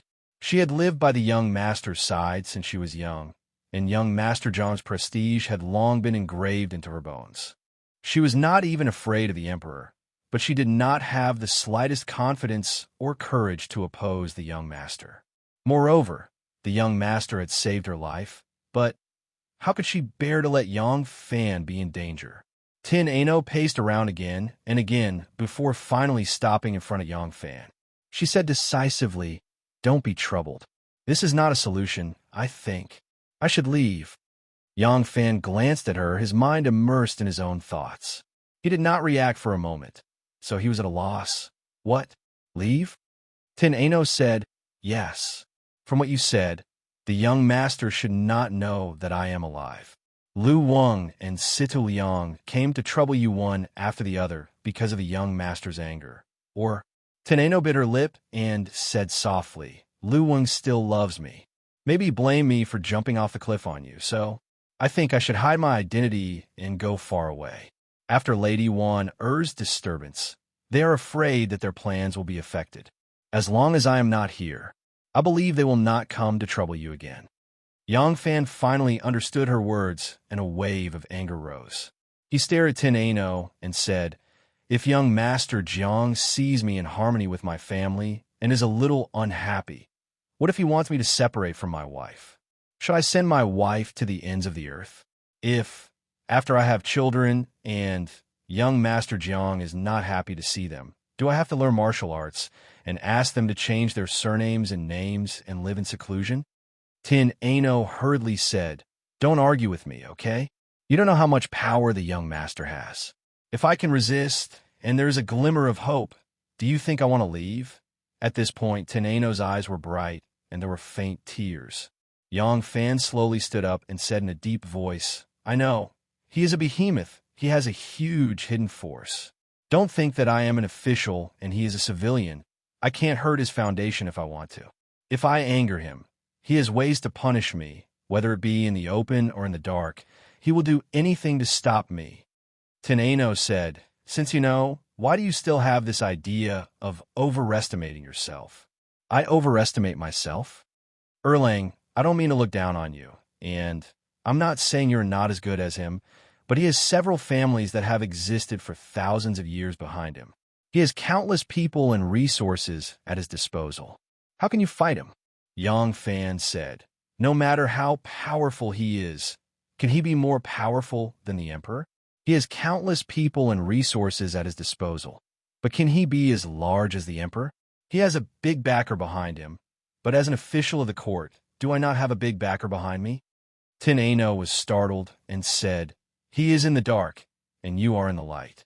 How can you deal with him? Like yesterday, Lady Warner mobilized 2,000 elites, enough to fight a war, not to mention a few Jianghu people. The problem is, you have searched all over Luoyang. Have you found them?" Yang Fan said, "Since I've decided to fight, of course I will think of a way. No matter what, blindly defending is not a solution. I want to counterattack. Shenmu could chase him from Chang into Luoyang. Can I chase him somewhere else? Even if I can't kill him, it is not impossible to chase him to a remote and desolate place."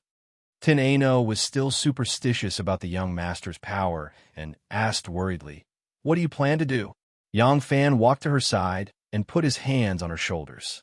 He met her gaze and said, "This is a battle between two men, and also a battle between the imperial power and the aristocratic families.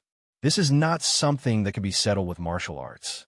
You can't interfere, and don't ask. I understand your difficulties.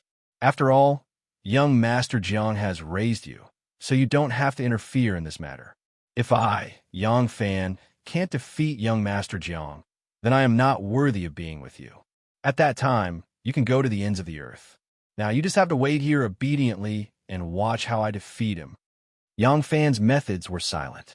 To deal with such a giant hidden among the people, he could only use silent methods. Yang Fan began to get busy, but even Anu, who stayed by his side every day, could not see that his various actions had anything to do with dealing with young Master Jiang. Time passed quickly. The leaves silently floated away, and the snowflakes silently floated down. Yang Fan safely dodged the first attack, and also safely dodged the 15th. That old man, with amazing martial arts, never came again. In a flash, the first month of the lunar calendar passed. On this day, it was snowing heavily, covering the sky and covering the earth. When Yang Fan walked out of the Drunken Immortal restaurant, he saw that the eaves and corners of the various buildings were covered with a thick layer of snow.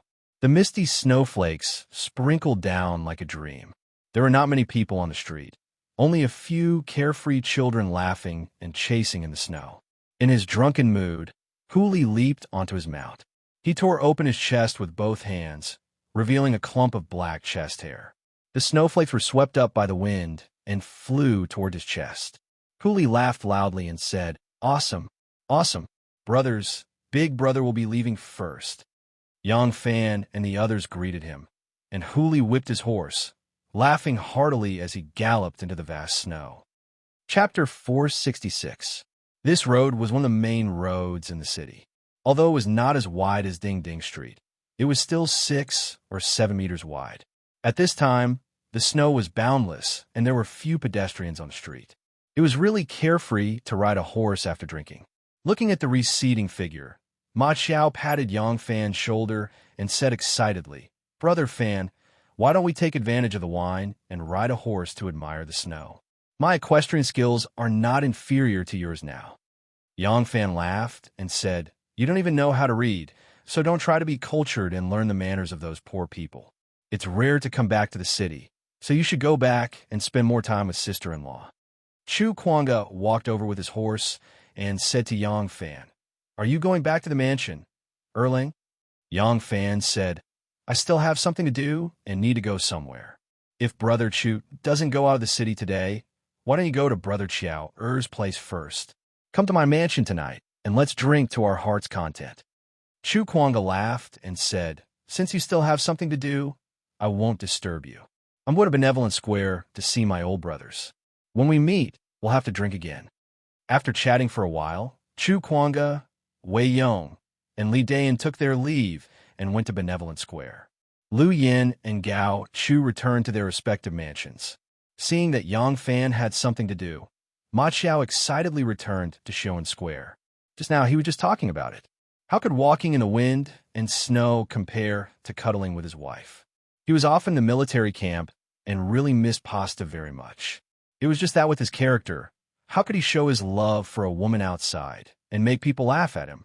The heavy snow covered the sky and covered the earth. In a moment, the footsteps of the few people and the hooves of the horses were completely covered. Yang Fan got on his horse and turned to the north of the city in the direction of Shanghong Square, where Zhao Yu's nest was. The bare willow branches on the trees were now covered with a layer of white snow, like a furry fox's tail. When the wind blew, the snow would rustle down and pour into the necks of passers-by. That person hurriedly wrapped his clothes tightly around himself and quickened his pace. Today, Yang Fan ate a whole Muyang Muhu and drank about 2 cups of the best Jianan braised spring wine. Now that the alcohol had kicked in, his whole body was hot. The snow droplets fell on his face and neck, making him feel cool and refreshing. Therefore, Yang Fan did not avoid the trees and instead turned his horse's head to the side and walked under the trees on the roadside. Yang Fan walked all the way until he turned the corner of Shangshan Square. Only then did the effects of the alcohol subside and his mind sober up. Not far ahead was the Tianjin Bridge. After crossing the bridge and turning right, they would arrive at Shangshangfang. Yang Fan had just picked up his horse and galloped toward the bridgehead, when suddenly a group of sentries came out from Jishan Fong on the opposite side. The of the carriages of the carriages as the road was as they could. The guards on both sides of the carriage were all riding tall horses. They were dressed in bright clothes and had an air of arrogance. Yang Fan glanced at the carriage and was about to turn his horse to the bridge, but when his eyes swept past the window of the carriage, he suddenly felt something and immediately pulled the reins. "This who looks very familiar." Yang Fan stared blankly at the person sitting in the carriage. He suddenly remembered that this person was one of the 3 extraordinary people he had met in the Golden Grain Garden. Yang Fan then looked at the carriage and saw a banner with the words Marquis of Luan written on it. Yang Fan thought to himself, "That's right, it really is him."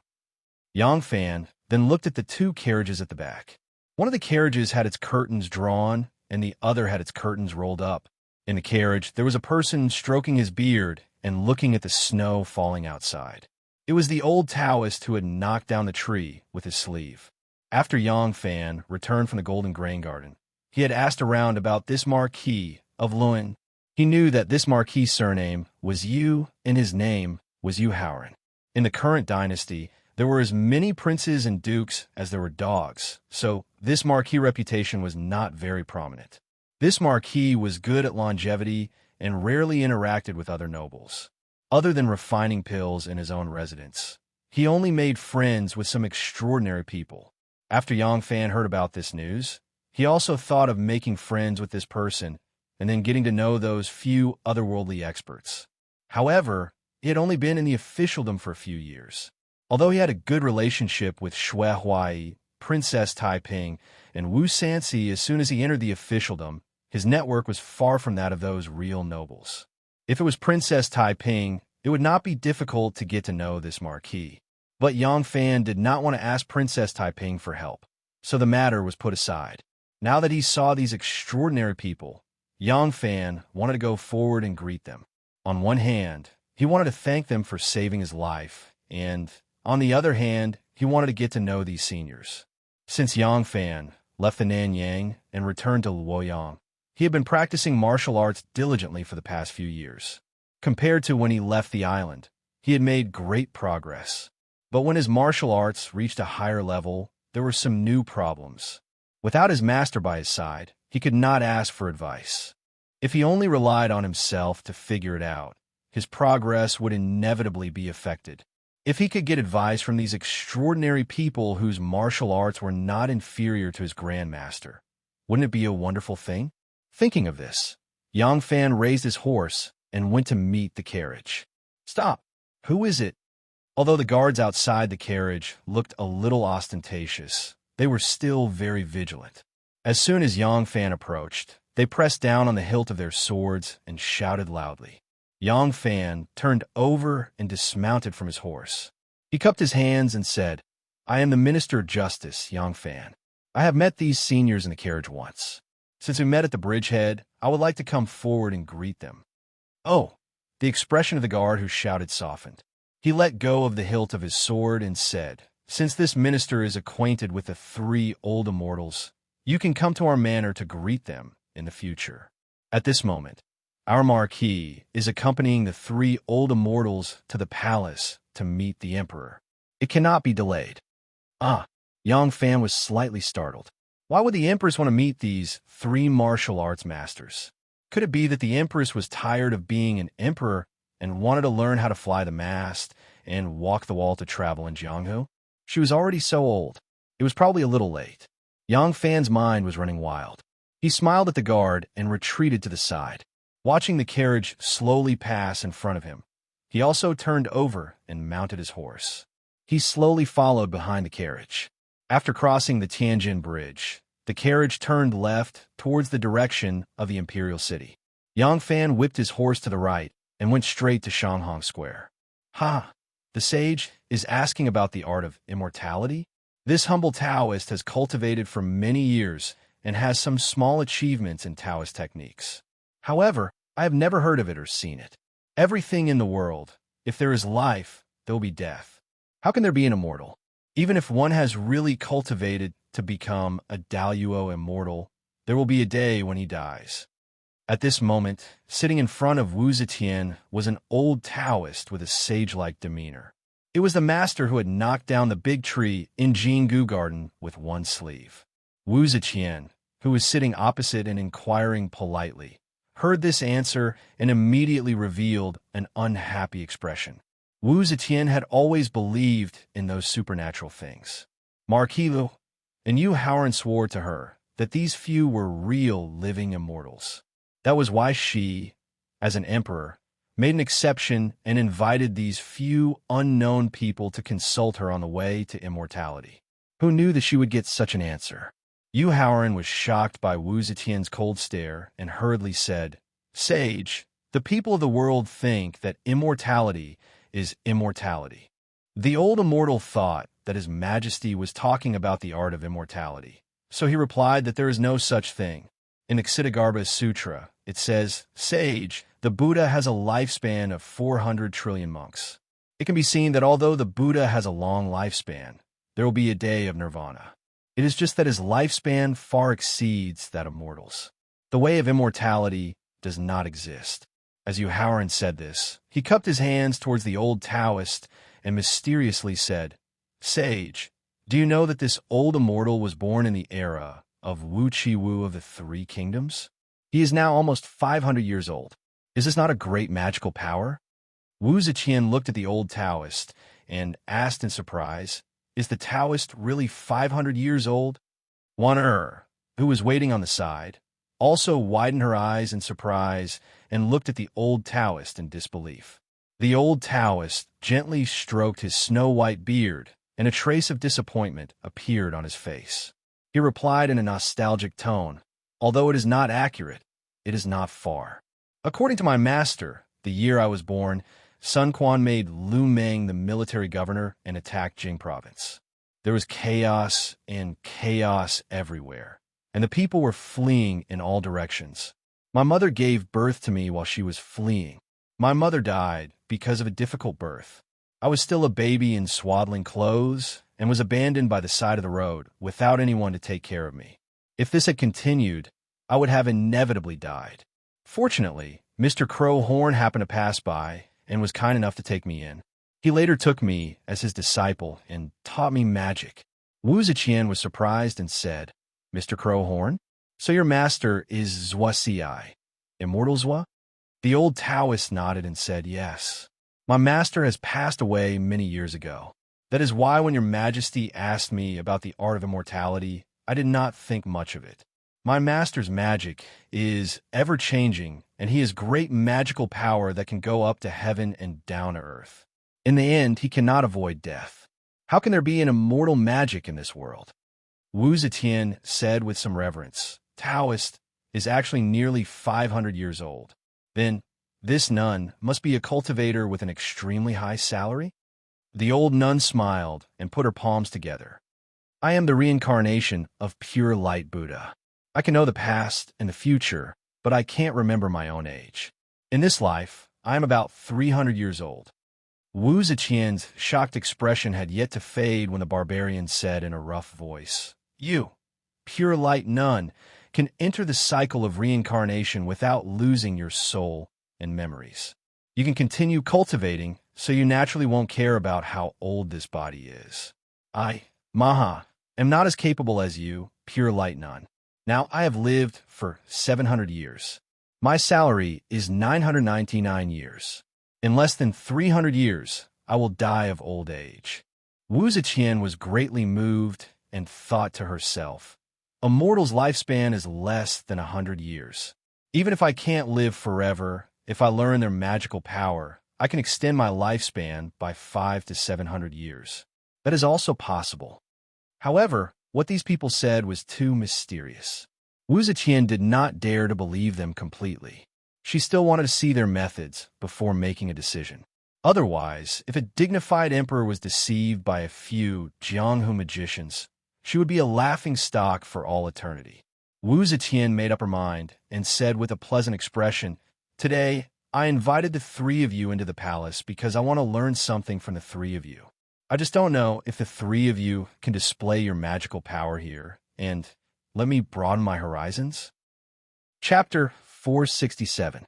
After hearing it, the three of them showed a slightly hesitant look. Wu Zetian saw it and couldn't help but feel suspicious.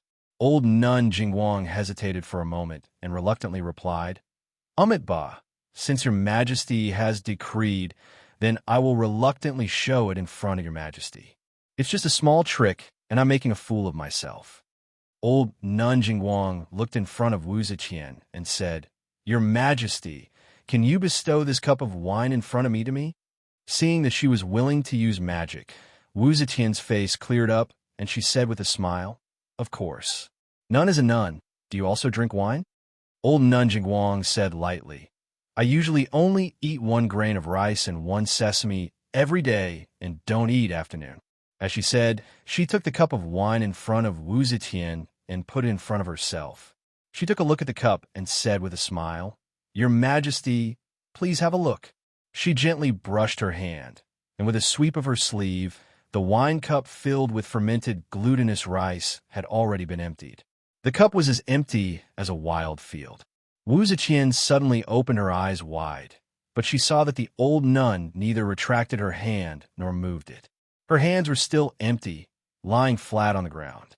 The old nun smiled slightly, clenched her right hand, and raised it in the air. She said to Wu Zetian, Your Majesty, look here again. The old nun opened her 5 fingers, and a light suddenly flew out of her palm.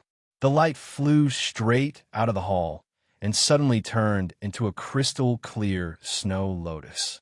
It slowly rotated in the air and slowly fell down with the snowflakes all over the sky. Wu Zetian saw this miracle with her own eyes and couldn't help but be stunned. She was surprised for a long time before she said to Shanghai, one of her, as if she just woke up from a dream, Quick, quick, go get that snow lotus for me to have a look. Shanghai, one of her, answered. When she was about to take a step, the old nun had put her palms together and said with a smile, Hee, snow lotus is naturally condensed from the essence of snow. Now it has turned back into snow and returned to heaven and earth. Where will your majesty go to find it?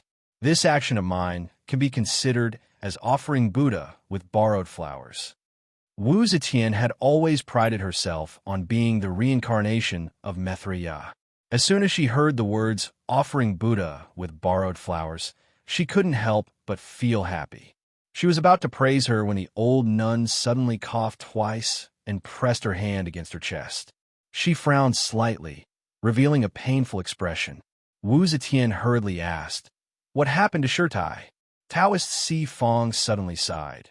He cupped his hands and said, Your Majesty, it's not that we don't want to use our magic, but it's because this place is inside the palace, the center of the world, protected by the awe-inspiring righteousness. His Majesty is the true Son of Heaven, able to attract the heavenly light in harmony with the righteous energy of the 4 directions, and all evils cannot invade. Of course, what I and the others have learned is not unorthodox, but true Taoist magic. But even so, if we use it in the righteous qi of the world, it will greatly damage our vitality.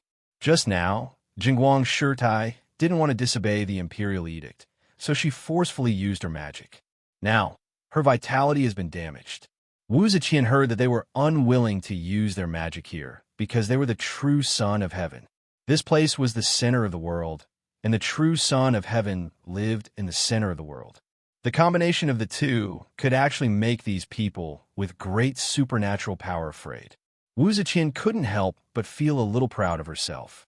She said complacently, Cultivation is not easy. Since that's the case, I won't make things difficult for the 3 immortal masters. Wu Zetian happily turned to Yu Haoran and ordered, Help the 3 immortal masters settle down first. I will personally visit another day and see the great supernatural power of the 3 immortal masters. When Yu Haoran heard that the emperor was going to visit his mansion, he couldn't help but be surprised and happy. He hurriedly bowed and said, Yes, yes, yes. I will make good arrangements for the 3 immortal masters and await your arrival. Zhao Yu's current identity was still that of an informant, helping people find relatives and friends and gathering information. After Yang Fan got into trouble and was arrested and sent to the Council of Censors, he quickly moved away from his original place and moved to Shanghang Square in the northern part of the city. Once he moved, his business became even more prosperous. Not long after, he used his powerful connections to make a name for himself in the northern part of the city. Zhao Yu's identity as an informant was getting more and more famous, and his reputation was also getting higher and higher. Not only were there all kinds of people who often came to ask him to do all kinds of things, even some of the rich and powerful families often had people come to this place to ask him to do things such as prying into other people's privacy and secrets. When Yang Fan arrived at Zhao Yu's residence, he happened to see a nobleman dressed in an expensive fur coat, accompanied by 2 personal servants, walking out with his head held high, his face immensely proud of himself. Zhao Yu respectfully followed behind him. When he reached the door, he happened to see Yang Fan dismount his horse. Zhao Yu smiled and nodded to him, then continued to see the nobleman off. When the nobleman got on the horse, Zhao Yu crossed his arms and bowed. He said with a smile, "This lowly one respectfully sends Lord Zhu off." You've done your job very well." Amidst the heavy snow, the Lord Zhu happily said, "In the future, if there's anything I need, I'll come to your place again. Take this. This is an extra reward from me to you."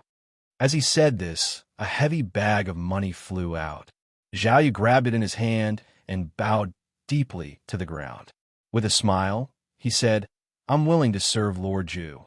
I'll definitely satisfy Lord Zhu." The Lord Zhu threw his head back and laughed 3 times. Then he whipped his horse and galloped away. The 2 servants hurriedly chased after him. Yang Fan walked over and said with a smile, "Brother Zhao's business is doing very well. Even such a bigwig has come to take care of your business. For this Lord Zhu to be so happy. Could it be that you found a long-lost relative?" Zhao Yu turned around and said with a smile, "This man is White Stone, the founder of the country. It's not that he's lost any relative. It's just that his wife had an affair, and we've helped him get the evidence." As they were talking, Yang Fan walked into the room. When he heard what Zhao Yu said, he tripped on the door sill and almost fell. "What?" Yang Fan cried out. "His wife had an affair? Then what's he so happy about?" Zhao Yu laughed and said, "Not everyone hates their wife for having an affair. If there's someone who wants a divorce but can't find an excuse, or if the wife's family is too powerful and can't be easily offended, then they'd be more than happy to have such an excuse. This way, please." Yang Fan shook his head and sighed. The world is really big. Nothing is too strange. The 2 of them chatted and laughed as they passed through the main room. They went around to a small room in the back courtyard. This was the innermost room, with a thick curtain hanging over the door. There was a charcoal brazier in the room, but it still felt a little chilly when one was a little further away from it. Because the room was so tightly sealed, there was a lingering smell of smoke. Yang Fan sat down on the couch. Zhao Yu moved the brazier closer to the 2 of them, and also sat down behind the table.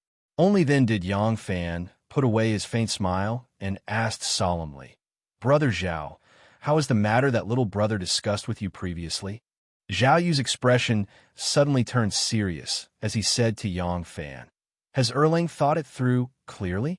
Do you know what this request of yours means to us?" Yang Fan nodded and said, "I know this is a little difficult for you.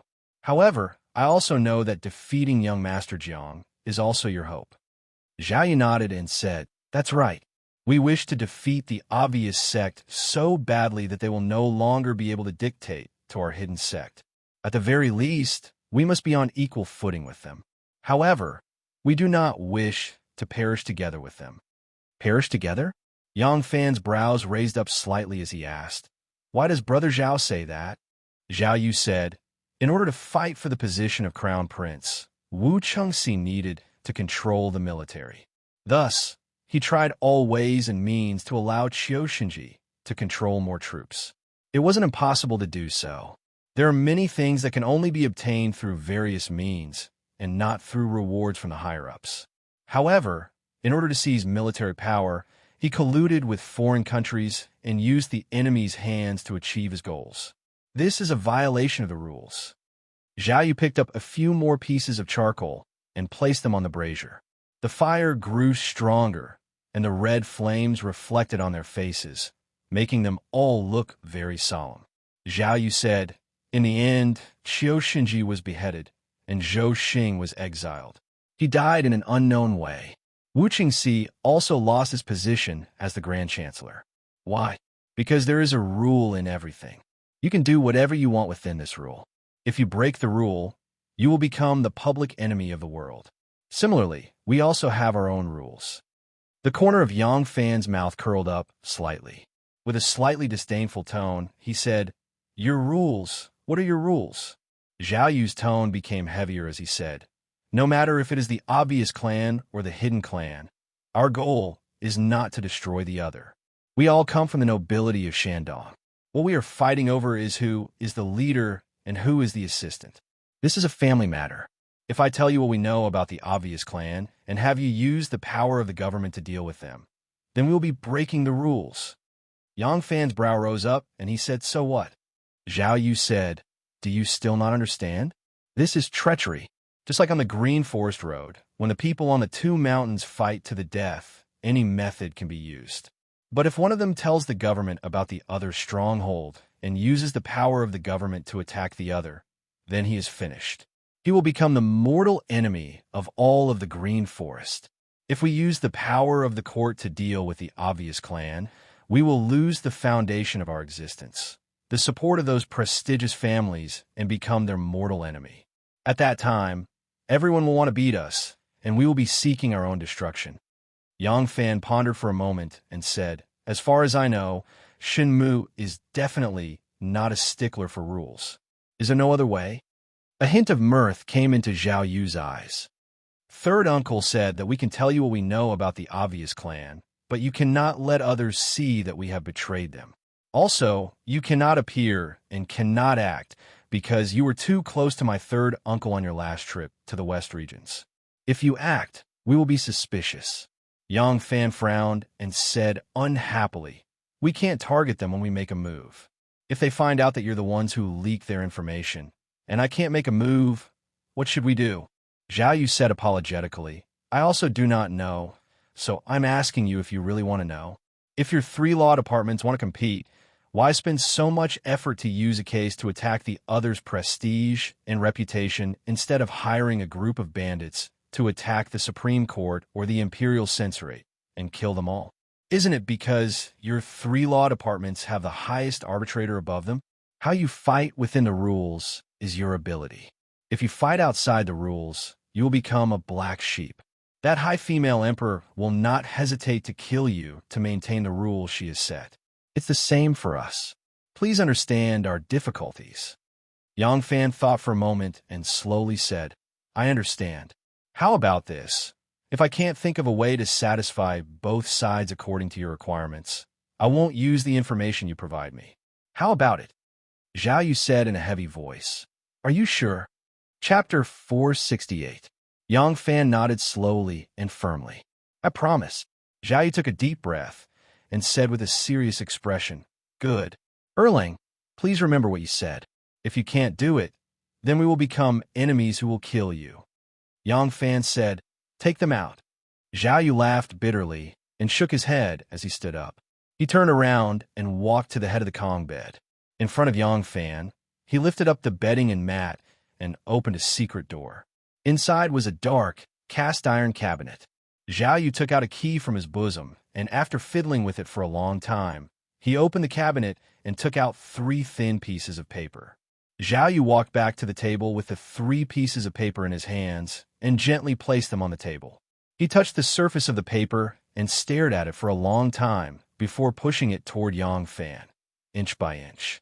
Yang Fan reached out and picked up the 3 pieces of paper. Zhao Yu said, "Read them here. Once you've memorized them, I will burn them." An hour later, Yang Fan quietly left Zhao Yu's residence. Zhao Yu did not see him off. He remained kneeling by the table, staring at the brazier in front of him. The light in the brazier flickered, casting a shadow over his face. The papers in the brazier had been burned to ashes. The ashes were half black and half red. When the heat from the charcoal hit them, A piece of ashes curled up like a leaf floated up from the brazier. It rolled twice in the air, but before it could fall to the ground, it was already smashed to pieces. The charcoal was red, and the room was as warm as spring. The spring light came not only from the shiny copper pot placed in the middle of the table, but also from the women sitting around the table. Besides Yang Fan, there were 3 other women sitting around the table. All 3 of them could be said to be exceptionally beautiful. Their styles were all different. One was as beautiful as a lily. Her pure aura seemed to come from her bones, giving off a feeling of crystal clarity. The other was like a proud plum blossom in the snow, full of vitality, elegant and beautiful. The last one was like a lovely and pure rose, bright and beautiful. She was both happy and angry at the same time, very likable. For example, Wan'er, who was a lily, Anu, who was a plum blossom, and Xiaoman, who was a rose. They were all gathered together today. Yang Fan had begun to pay attention to making connections outside. He had maintained close contact with Shui Huai, Wu Sansi, and the others. He also had a group of good friends he had made in the military, as well as a group of colleagues he got along well with in the civil service. From time to time, he would gather with them. At home, he also began to think of ways to create opportunities for Wan'er and the other 2 to get to know each other. It was easy to fall in love, but it was hard to get along. Even if they were a couple, due to their different temperaments and habits after marriage, they might not be as warm as they were before marriage. Moreover, there were 3 women with different temperaments and natures. It was much easier for Wan'er to leave the palace than before. Since Zhang Changzong entered the palace, he was regarded as a treasure by the empress. Zhang Changzong also introduced his cousin Zhang Yiji to the empress. This pair of beautiful young men was very favored by the empress. The empress had 2 beauties in her arms and enjoyed the bliss of having multiple partners. The 3 of them were inseparable, so Wan'er was a little redundant. So Wan'er had more freedom than before. She could often leave the palace, and her excuse was no longer limited to traveling with Princess Taiping. Sometimes she said she wanted to go home to visit her mother, and the empress would generously agree. The next day was not the court meeting, so it was not impossible to spend the night outside. It was even more convenient for Anu. With her superb disguise skills, it was easy to sneak into the Yang family. Even if that young Master Jiang had the ability to see through the heavens and the earth, it was impossible for him to send people to spy on the Yang mansion every day. Moreover, unless it was an expert like Liu Boyan, it would not be easy for others to hide from Yang Fan and these 2 eccentric girls. Today was his first effort to let these 3 women come into contact. Xiaoman was quite like a hostess. She was enthusiastically pouring wine and serving food, and was very attentive. It was funny that Xiaoman was young and insensible, and Yang Fan also had no experience in this area. At first, Xiaoman's pregnancy reaction was very strong, and they both thought it was because her stomach were not very good. Later, it was a few old women in the inner chamber who noticed something was wrong and mentioned it to Ah Lang. When Yang Fan heard this, he did not dare to neglect it. He quickly drove the car and invited Dr. Jiang, the gynecologist who had seen his little brother in the past. After Dr. Jiang felt Xiaoman's pulse, he patted his chest and swore with his decades of medical practice that the Yang family's lady was indeed pregnant. This was naturally a happy event for Yang Fan, and Xiaoman was also very happy. But now the child was only 3 or 4 months old, so it was not very obvious. Xiaoman was also a martial artist, so her body was strong and her movements were not affected at all. She was also lively, so how could she walk without moving her skirt and smile without showing her teeth? At first, Yang Fan was still a little nervous. Later, he saw that she was alive and well all day long, so he didn't remind her every day like an old lady. Now, seeing that she, a pregnant woman, was still alive and kicking, picking food, pouring wine, and running around a charcoal stove, Wan'er and Anu were very nervous. They quickly pressed her down to sit down, and then they were relieved. Looking at Xiaoman's slightly protruding belly, Wan'er was really jealous. Xiaoman was going to be a mother. Thinking of this, Wan'er felt uncomfortable, as if a cat's claws were scratching her heart. Now she had no other thoughts but to have a chance to leave Wuzetian for a year and a half. As long as she could give birth to a child for her husband, she would feel at ease. After Xiao Man was pressed to sit on a stool by Wanner and Anu took the responsibility of greeting everyone. When it came to cooking skills, Wanner and Xiao Man were naturally far inferior to her. Seeing the boiling water in the pot and the fragrance overflowing, Anu seasoned, arranged dishes, boiled meat, and poured wine. Her delicate and white hands were like butterflies flying through the flowers. She was very elegant, busy, but not messy. The dishes were very sumptuous. There were vegetarian dishes, such as chicken fur and monkey head, cabbage and chives, etc. There were more meat dishes, such as deer ribs, chicken breast, humped lamb, and so on. Xiao Man had passed the period of severe pregnancy reaction, and now her appetite had increased greatly. Wanner and Anu regarded her as the king of eating. From time to time, they picked up vegetables and meat, piling up the small bowl in front of her. Look, Xiao Man wanted to eat spicy sauce, and Wanner immediately handed it to her. She even smiled gently and said, "Sour and spicy girl. How can Xiao Man like to eat spicy food? You should eat more sour food. Don't you see that some people are going crazy because of their son?" Yang Fan praised in his heart, "Tisk, TSK, TSK, look at Wanner's cultivated manner. She is indeed from a rich family and is used to seeing men having 3 wives and 4 concubines. Not only is she not jealous at all, but she's also thinking about the problem of carrying on the family line. But I'm so strong. I will have a son sooner or later. No hurry." Xiao Man answered well. Xiao Man said, "I like to eat spicy food, and I also like to eat sour food. Unfortunately, this season is not good, and there are not many fruits. But Lang Jun is very considerate. He often runs around the city and tries his best to buy me some dried jujubes, dried plums, hawthorns, and so on. Oh, I can't think about it. Just thinking about it makes me drool." Yang Fan was a little embarrassed. I'm not that good. In Xiao Man's eyes, everything elder brother does is good. In fact, I just know old son who sells dried fruits in the alley, so I gave him a few more coins and asked him to send more to our house so that we won't get tired of eating the same thing all the time. Anu spoke in a light and soft voice. "Oh, in that case, Sister Xiao Man might give birth to twins of a boy and a girl. Then the Yang clan would have both sons and daughters, and your husband would be relieved. Hee hee, little sister congratulates you in advance. Sister Shangwan, you are much older than me and Xiao Man, and you are more knowledgeable. Don't you think so?" Yang Fan even smiled. See, Anu is also sensible. She knows to respect Wanner and get close to Xiao Man. How appropriate is that? Cough, cough, cough. Wanner must have eaten too much of the mutton with the cornel juice. Look at how she choked. Her pretty face was as red as a little hen that had just laid an egg, and her voice was also gurgling. Yang Fan hurriedly reached out and gently patted her back. He said gently, "Eat slowly, don't choke. Drink some rice wine to moisten your throat." Just as he caressed it twice, someone next to him pulled his sleeve. He turned his head and saw Xiao Man smiling sweetly. She gently touched her belly and said softly, "Lang Jun, if I really gave birth to a boy and a girl for you, would you be happy?" Yang Fan quickly nodded and said, "I will be happy. Of course I will be happy. But you don't have to think so much.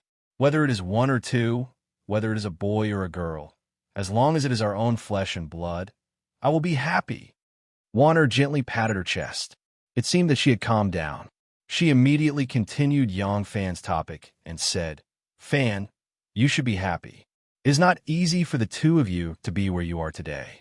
You knew each other when you were young and secretly promised to spend the rest of your life. But when you grew up, you did not know each other. I remember when you first got married, you were still husband and wife in name. It must be like now. That is sweet. To be able to love and be together, that is the happiest day. Just like me, I occasionally go out of the palace." There seemed to be some bitterness in Wanner's voice.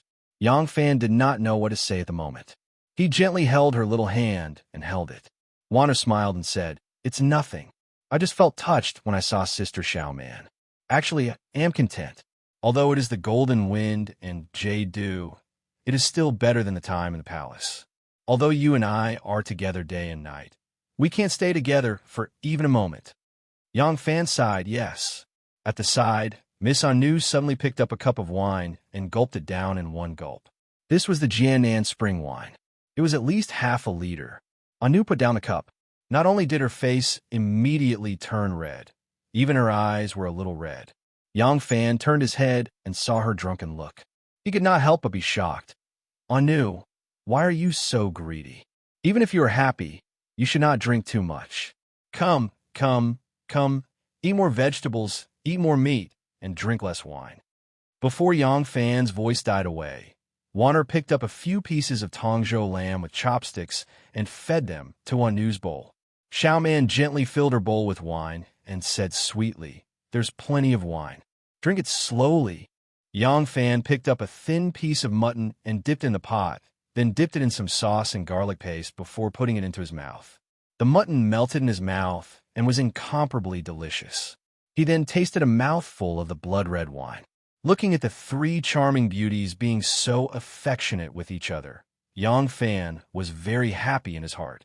The Yang family situation is very good. Chapter 469.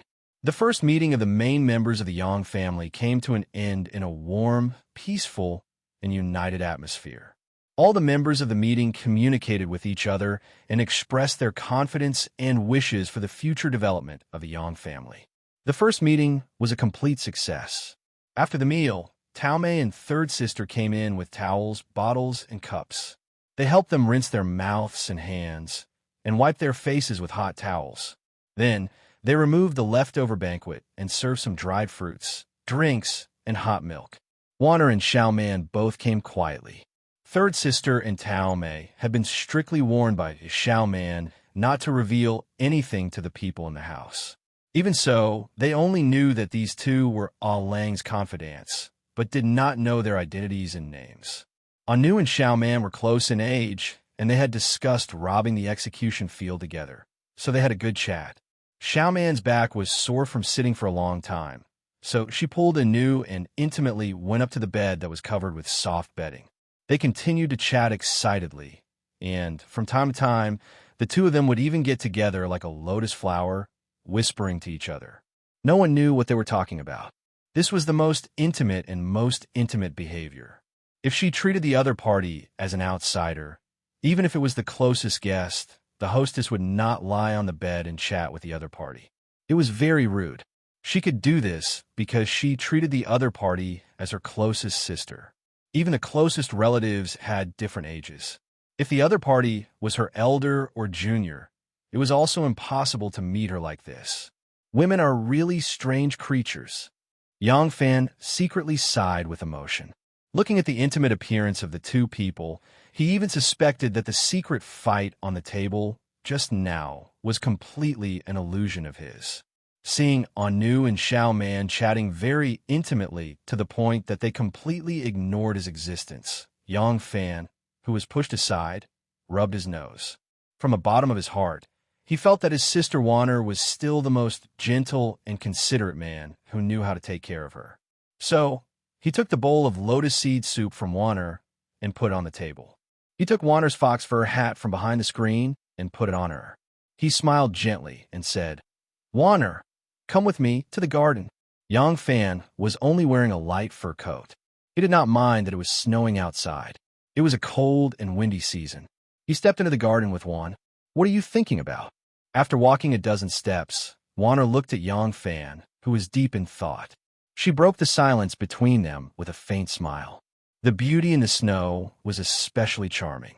Although Warner was more than 10 years older than Anu and Xiaoman, her appearance was not inferior to Anu and Xiaoman, but her temperament was much more stable than Anu and Xiaoman. At this moment, the side of her face was smiling, but there was a kind of playfulness to it. Yang Fan laughed and said, "I'm not thinking about anything. I just feel that the snowflakes are especially quiet. With you by my side, my heart is very peaceful. It's rare for me to enjoy it." Warner curled her lips and mercilessly exposed his hypocrisy. "In front of me, you still won't wear your fur coat inside out? Pretending." Yang Fan chuckled and said, "The emperor is the ruler of the world. The ruler of the world will wear a crown on his head. The crown will hang 2 pieces of jade next to his ears. That is called ear filling. It is to turn a deaf ear. The emperor, you don't have to listen to what you shouldn't listen to. Even if you hear it, you have to pretend you don't hear it. The front and back of the crown will hang jade, which means you have to turn a blind eye. You don't have to look at what you shouldn't see. Even if you see it, you have to pretend you don't see it. If the water is too clear, there will be no fish. It is like this in the court, and it is also like this in a family. A man is the head of family. In fact, in this aspect, he is the same as the emperor. When it is time to pretend to be ignorant, you have to be ignorant. If you don't want to rub sand in your eyes, if you want everything to be under your control, if you want everyone to act according to your wishes, then you are a madman. Warner giggled and said, I said, how can you be so dull? You are quite open-minded. She turned her face and smiled at Yang Fan charmingly. Are you really not angry? Yang Fan put his hands behind his back and proudly replied, what is there to be angry about? I believe my woman knows her limits. I also believe that I can control this family. Warner began to pout again. Shameless. Yang Fan laughed and puffed out white smoke, which turned into all kinds of shapes in the air. On the table, there was an undercurrent between the 3 girls. How could Yang Fan not see it? Even if he didn't feel it at first, he would have felt it later. However, he really wasn't worried. In fact, thousands of years of male society had built a strict and tight family system. Most successful men had 3 wives and 4 concubines. It wasn't strange for them to have more than 10 concubines. It was normal for women to have 1 husband and compete with each other for favor. It would be abnormal if they didn't do it. But this kind of competition was to be gentle in front of the Lang Jun, flattering him in every possible way. They showed their lovely side and used their advantages to win more love from him. Very few people would slander other women and play tricks to win their husband's favor, because the risks and benefits of doing this were completely disproportionate. If you really used some despicable means, how many people could you hide it from? How long could you hide it? Especially for a man of such status, which one of them wasn't knowledgeable and scheming. A woman who was born in a house, grew up in a house, and raised in a house could really play around with him? Men were all fools, and in the end, they could only be fools themselves. Of course, most of the harmony between wives and concubines was not because of feelings, but because of rules. If you broke the rules, you would become the public enemy of the house. Even if the husband didn't hate you, there were still elders, families, and above that, the government. There were laws and layers of restrictions that would punish you.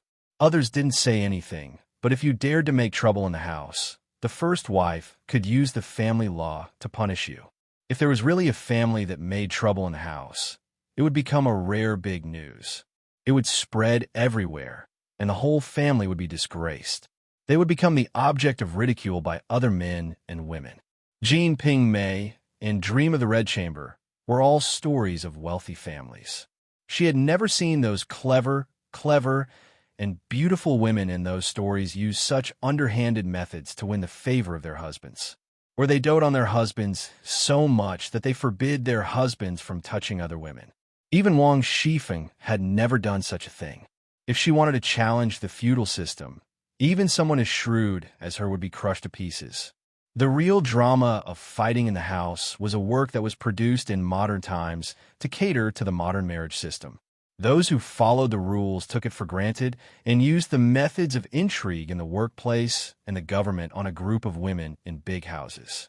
They deliberately made it more bloody and painted a tragic scene. Of course, it was different inside the imperial palace. Things like Wu Zetian's and Empress Wang's intense fight had happened in every dynasty. This was because that was the imperial palace. They were fighting to be the empress, and they were fighting to have their sons become the crown prince. Compared to fighting for favor in big families, the benefits were boundless. If you won, you could change the rules, and you could set new rules. There were no higher rules above you to punish you. Even so, the reason why Wu Zetian was able to successfully ascend to the throne, other than her scheming and collusion with foreign officials, Li Ji's own support was also an important reason.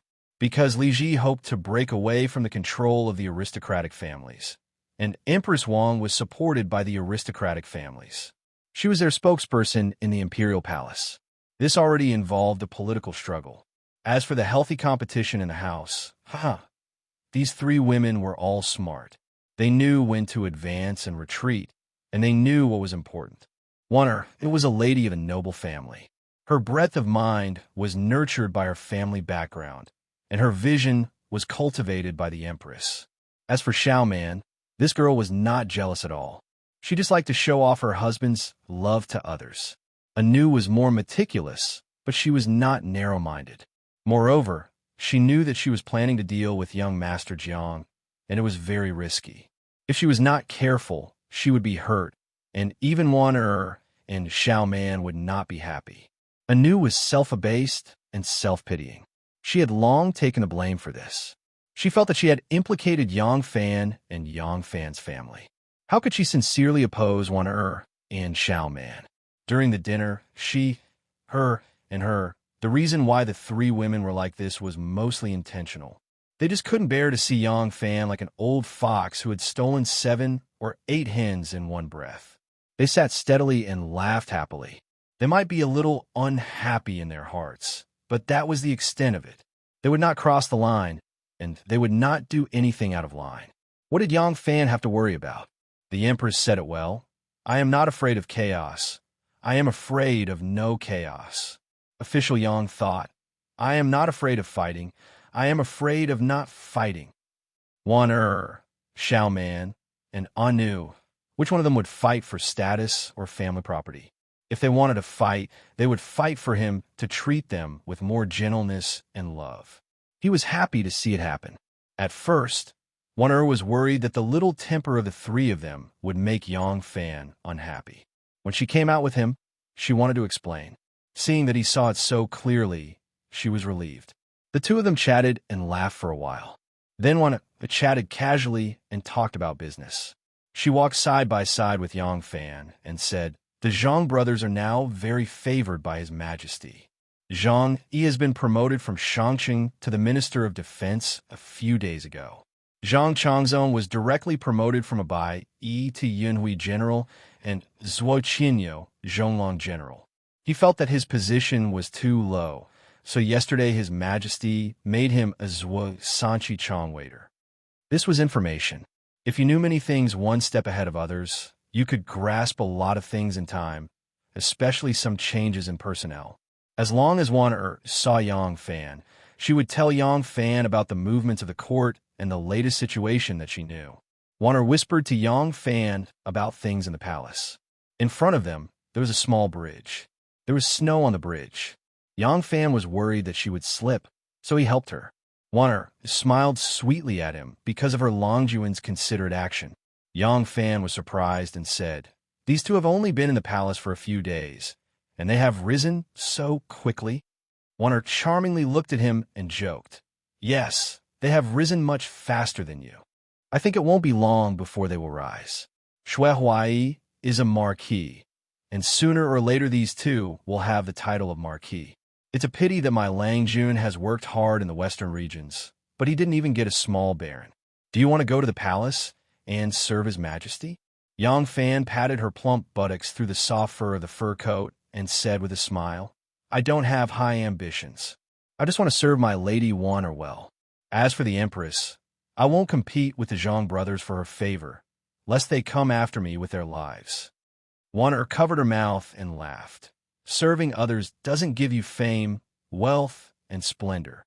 Yang Fan gently kissed her cheek. It was cool and smooth like soft jade.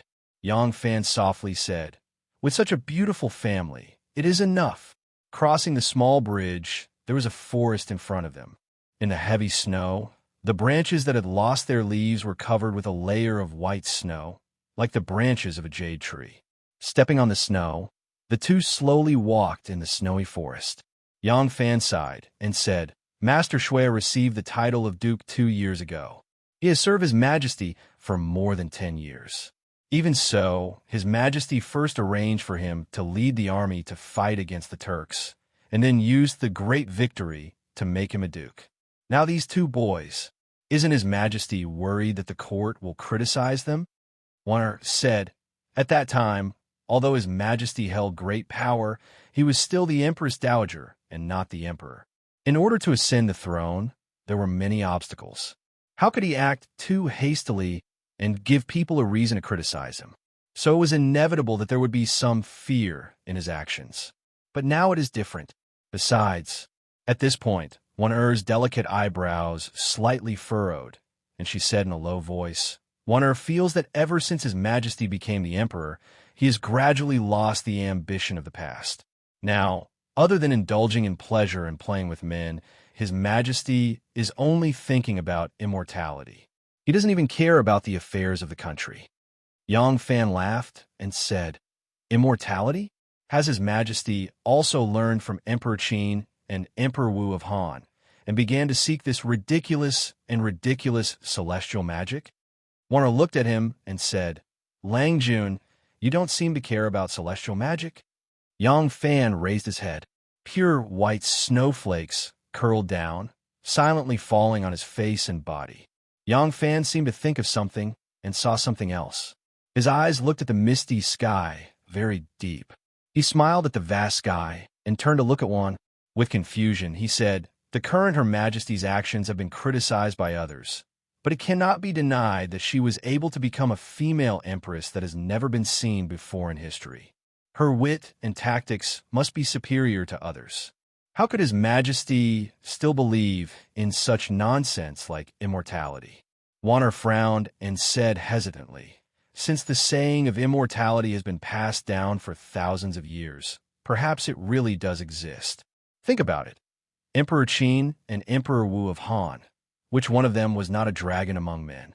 Didn't they also believe in the existence of immortality in this world? Yang Fan smiled and said mockingly, Yes, Emperor Qin believed it, and so did Emperor Wu of Han. They were deceived by one necromancer after another, over and over again. Emperor Wu of Han was even deceived to the point of slaughtering 3 of his own clans. Did he continue to believe it, or did he continue to be deceived? His Majesty is a woman, and women believe in these strange things more than men. It is not strange that she is so obsessed. Warner asked curiously, Lang Jun, why are you so sure that there is no immortality in this world? Chapter 470. In response to Wan Er's doubts, Yang Fan smiled without saying a word. Yang Fan firmly believed that there was no such thing as a technique for immortality in this world. The reason was actually very simple. It was because his Grand Shifu didn't believe it. When he was young, Yang Fan also looked at the boundless ocean and curiously asked his Grand Shifu, who was over 100 years old but still healthy, Grand Shifu, is there really a celestial mountain on the ocean? Are there really immortals living on the celestial mountain? The Grand Shifu, who had just caught a big fish, was angry because he had caught an extremely large fish. It was a whale, and even though the whale was not yet an adult, it was still a whale. In the end, his fishing rod broke, and even he was almost dragged into the ocean. This made Curly Beard feel very embarrassed in front of his disciple. The embarrassed Curly Beard had the temper of an old child and was looking everywhere for a steel fork, wanting to chase to the Crystal Palace and slaughter the whale that refused to obediently submit. Hearing his disciple ask such a stupid question, Curly Beard immediately blew his beard and glared at him, saying, Celestial mountain? What is a celestial mountain? Immortals, what are immortals? Curly Beard, who had just fought with the whale, wore a hemp shoe on one foot and was barefoot on the other. His hair was unkempt and his face was dirty as he lectured his little disciple, saying, If there is a technique for immortality, there must be an immortal. Have you seen one? If I told you that I was from the Qin dynasty and that I used a large iron chisel and Zhang Zifang to assassinate Qin Shi Huang at the Lang Pasha, would you believe me? The young Yang Fan's eyes were filled with little stars as he held his chin with both hands and said to his Grand Shifu in adoration, If Grand Shifu says it is, then it must be. Curly Beard had just been refuted by a huge figure, and now he was refuted by this Xiaodong Shi. He couldn't help but stomp his feet in anger. Idiot. Truly an idiot. If I say I am, then I am. I'm not a tree that can be cut open and counted to know my age. Which person from the Qin dynasty can live until now to prove that I am the Hercules who accidentally hit the passenger car? Curly Beard did not want to argue with little Yang Fan about this stupid question. He angrily came to a conclusion. Stupid grandson, when you grow up, if someone tells you that he knows something about immortality, help me pour some dog blood on his head. This guy is definitely a big liar. In Yang Fan's small mind, his great master was an existence that surpassed the legendary sword immortal. If there really was a god in the world, he believed that his great master was a god, an out-and-out martial god. He respected and worshipped this old man unconditionally and believed everything the Grand Preceptor had told him. After growing up, Yang Fan still worshipped and trusted his great master. He believed what his great master had told him. However, when Yang Fan recalled his Grand Master's reaction in the past, he couldn't help but wonder if his Grand Master had believed in the art of immortality when he was young. Perhaps he had even listened to someone's nonsense and deliberately went to the immortal mountain on the sea. It was because he had suffered a great loss that he was so angry. Yang Fan did not tell Wana his basis. Many people, at least at a certain stage in their lives, would have an object of absolute worship. They would believe everything this person said without a doubt. But he would never tell this reason to others, because both he and his idol might be laughed at. In front of his woman, Yang Fan would especially not do this. He still had a little bit of male chauvinism. He did not want his woman to know that her man was like a child relying on and worshiping another man. He asked with confidence, Master Shinshio is the founder of the northern sect of Zen. He has a profound cultivation and profound dharma. When he came to the capital a few days ago, His Majesty also asked him for advice on the art of immortality. Has Master Shinshio ever taught His Majesty the way of immortality? Wana was not convinced. She said, Zen Master Shinshio practiced the orthodox Zen method of Buddhism. What he practiced was rebirth. He believed in reincarnation. What he practiced was a Bodhi heart. To him, the body was just a stinky bag. He did not seek eternal life, so he was not good at it. Master Shinshio had already entered the capital a month ago. After he arrived, Wu Zetian had personally welcomed him. She did not care about the difference between monarch and official.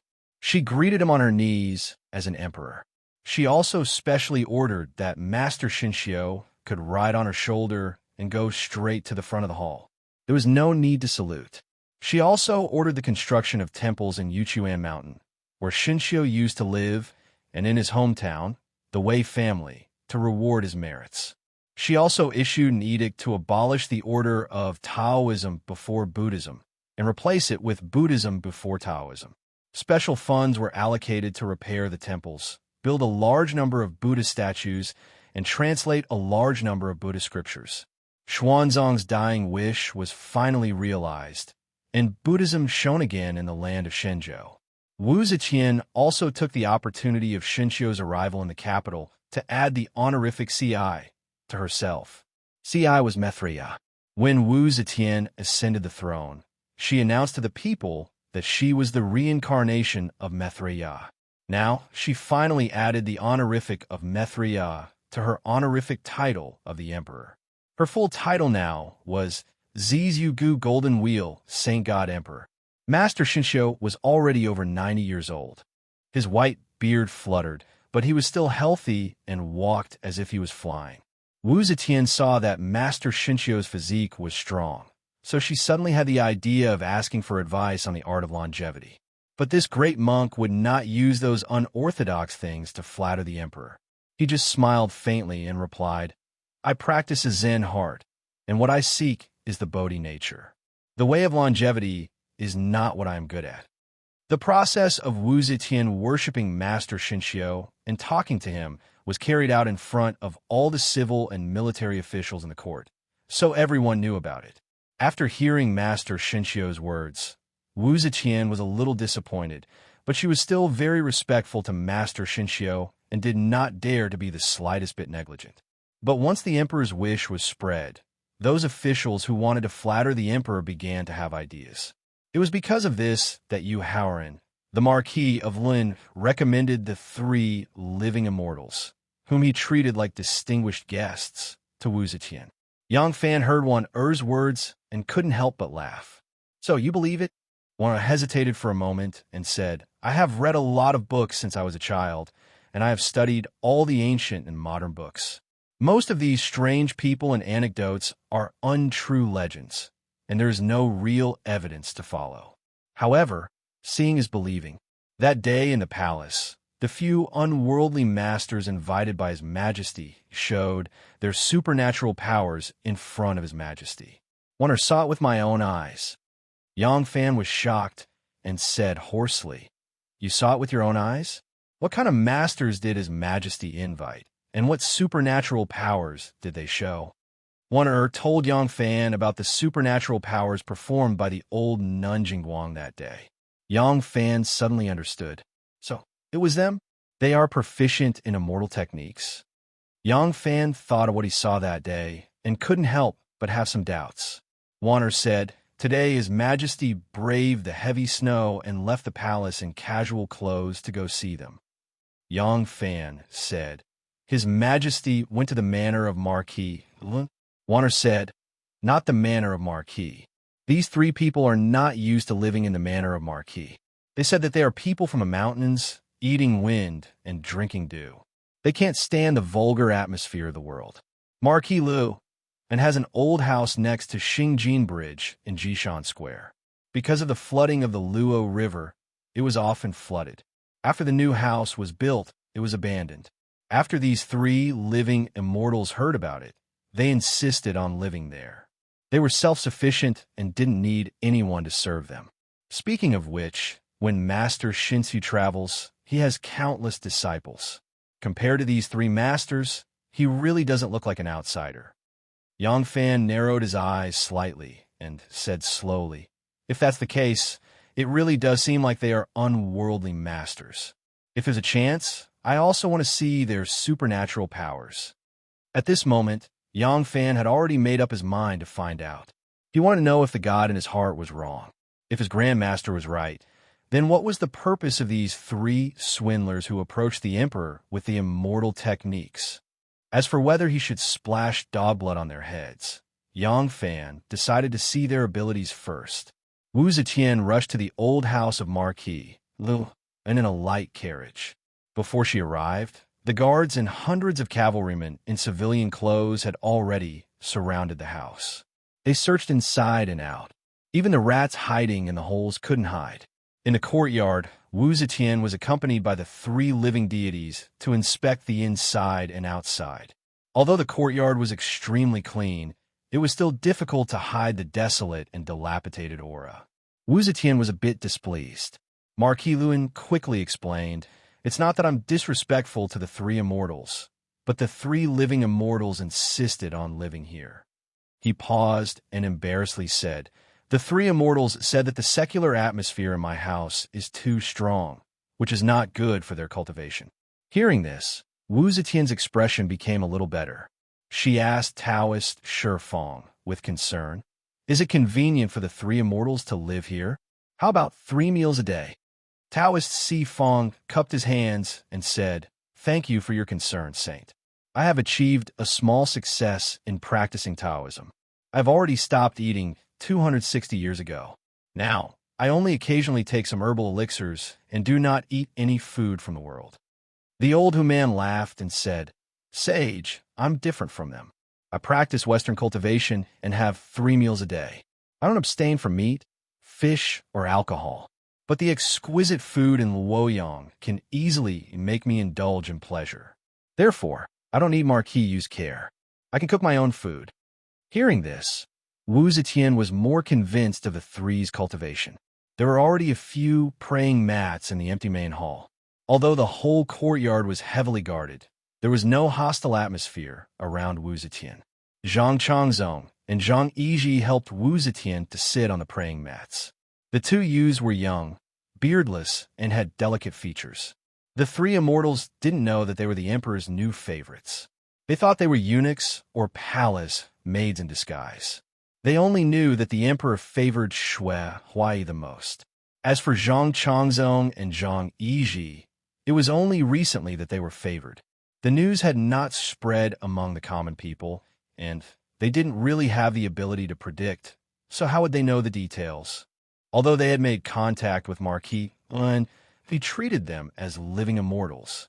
Naturally, they wouldn't tell these palace secrets and romantic affairs to dirty the immortals' ears.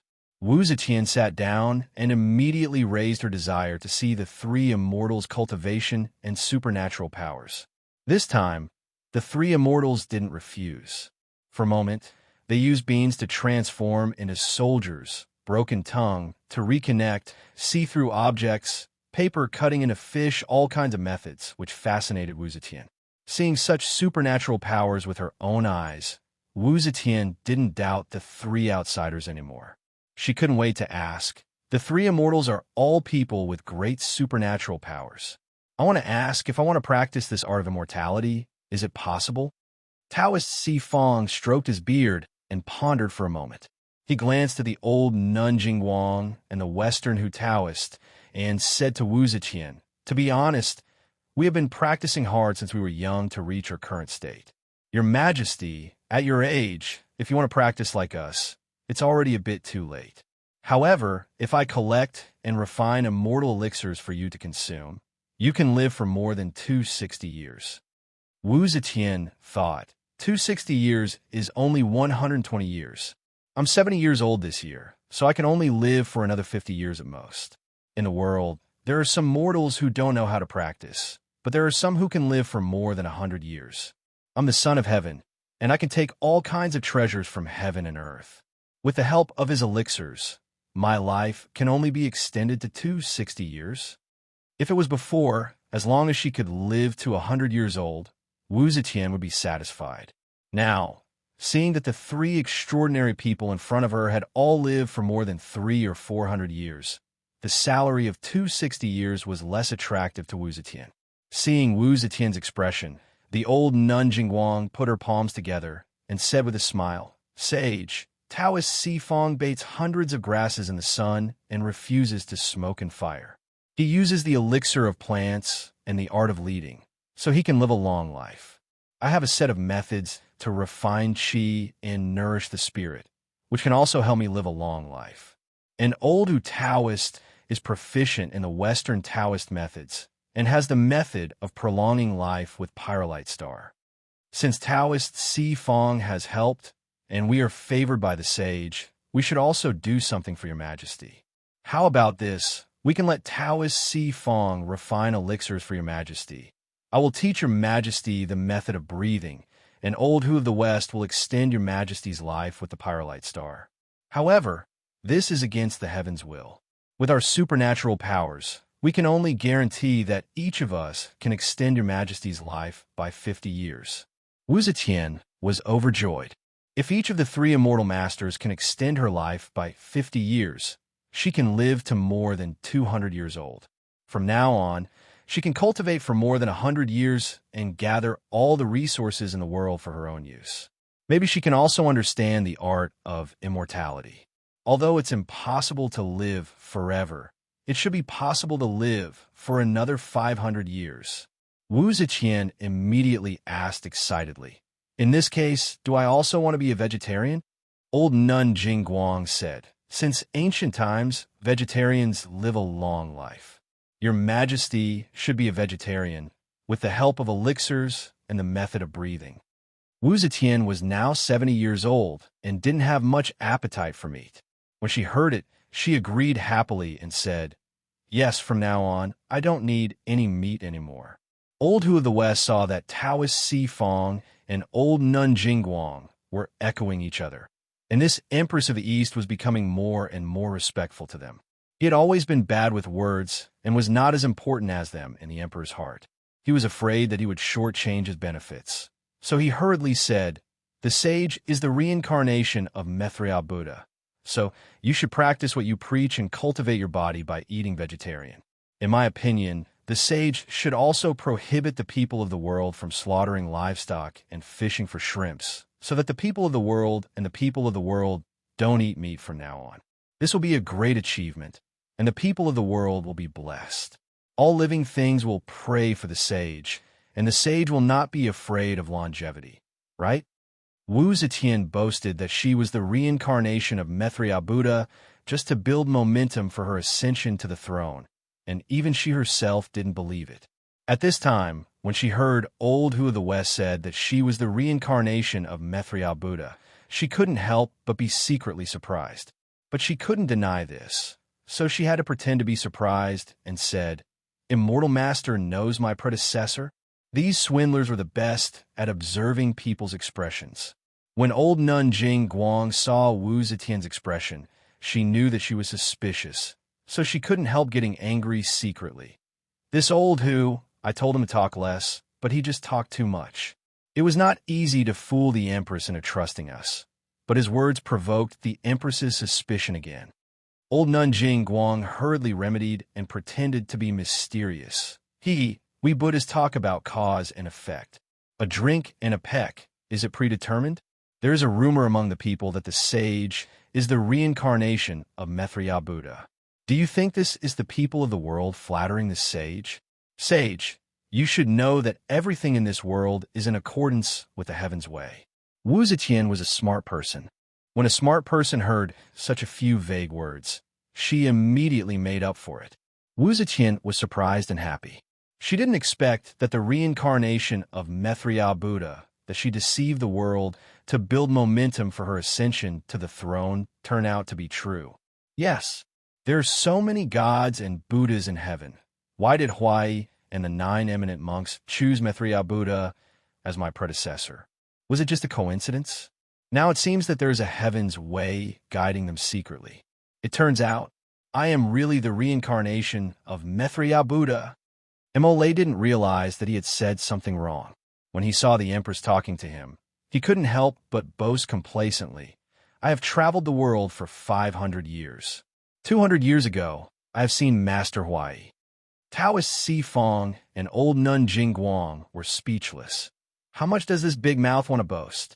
The old woman in front of us is the current emperor, not an old woman in the street. What if she shows a flaw? On such a cold day, the nun and the Taoist were so shocked that they broke out in a cold sweat. Wu Zetian was also shocked, and then said in surprise, "What? Immortal Master Emole saw Huai 200 years ago? How is this possible? Has Huai lived for more than 200 years? Emole stroked his beard and laughed. No. What I saw was not the Master Huai of today, but the previous incarnation of Master Huai." Old nun Jing Guang didn't dare to let him continue. This Emole was different from the two of them. Emole was careless. Originally, he made money by performing the magic of reconnecting broken tongues, swallowing charcoal, and spitting fire in Chuanzhou. When the two of them found out that this person's magic could be used, they roped him in as an accomplice. This person was not a professional liar. If they let him continue, they were afraid that he would be exposed. Old nun Jing Guang hurriedly took over the conversation and said, Since Emole has exposed it, then I will tell the truth to the sage. To be honest, this Master Huai is the reincarnation of the Buddhist protector way to all Bodhisattva. As the saying goes, when one Buddha comes into the world, thousands of Buddhas will protect him. Wei Tuo came into the world first to pave the way for the sage. Old nun Jingguang was quite quick-witted. Not only did she help Emole cover up the lie, but she also flattered Shui Huai. In her opinion, Shui Huai would be happy after hearing this, and the Empress would also be happy. This was the so-called killing two birds with one stone. Taoist Si Fong coughed, stroked his beard, and said with a smile, Nun Jingguang, the secrets of heaven have been revealed enough. Old Nun Jingguang let out an ah, and hurriedly showed a regretful expression. Mole had worked with the two of them for a long time.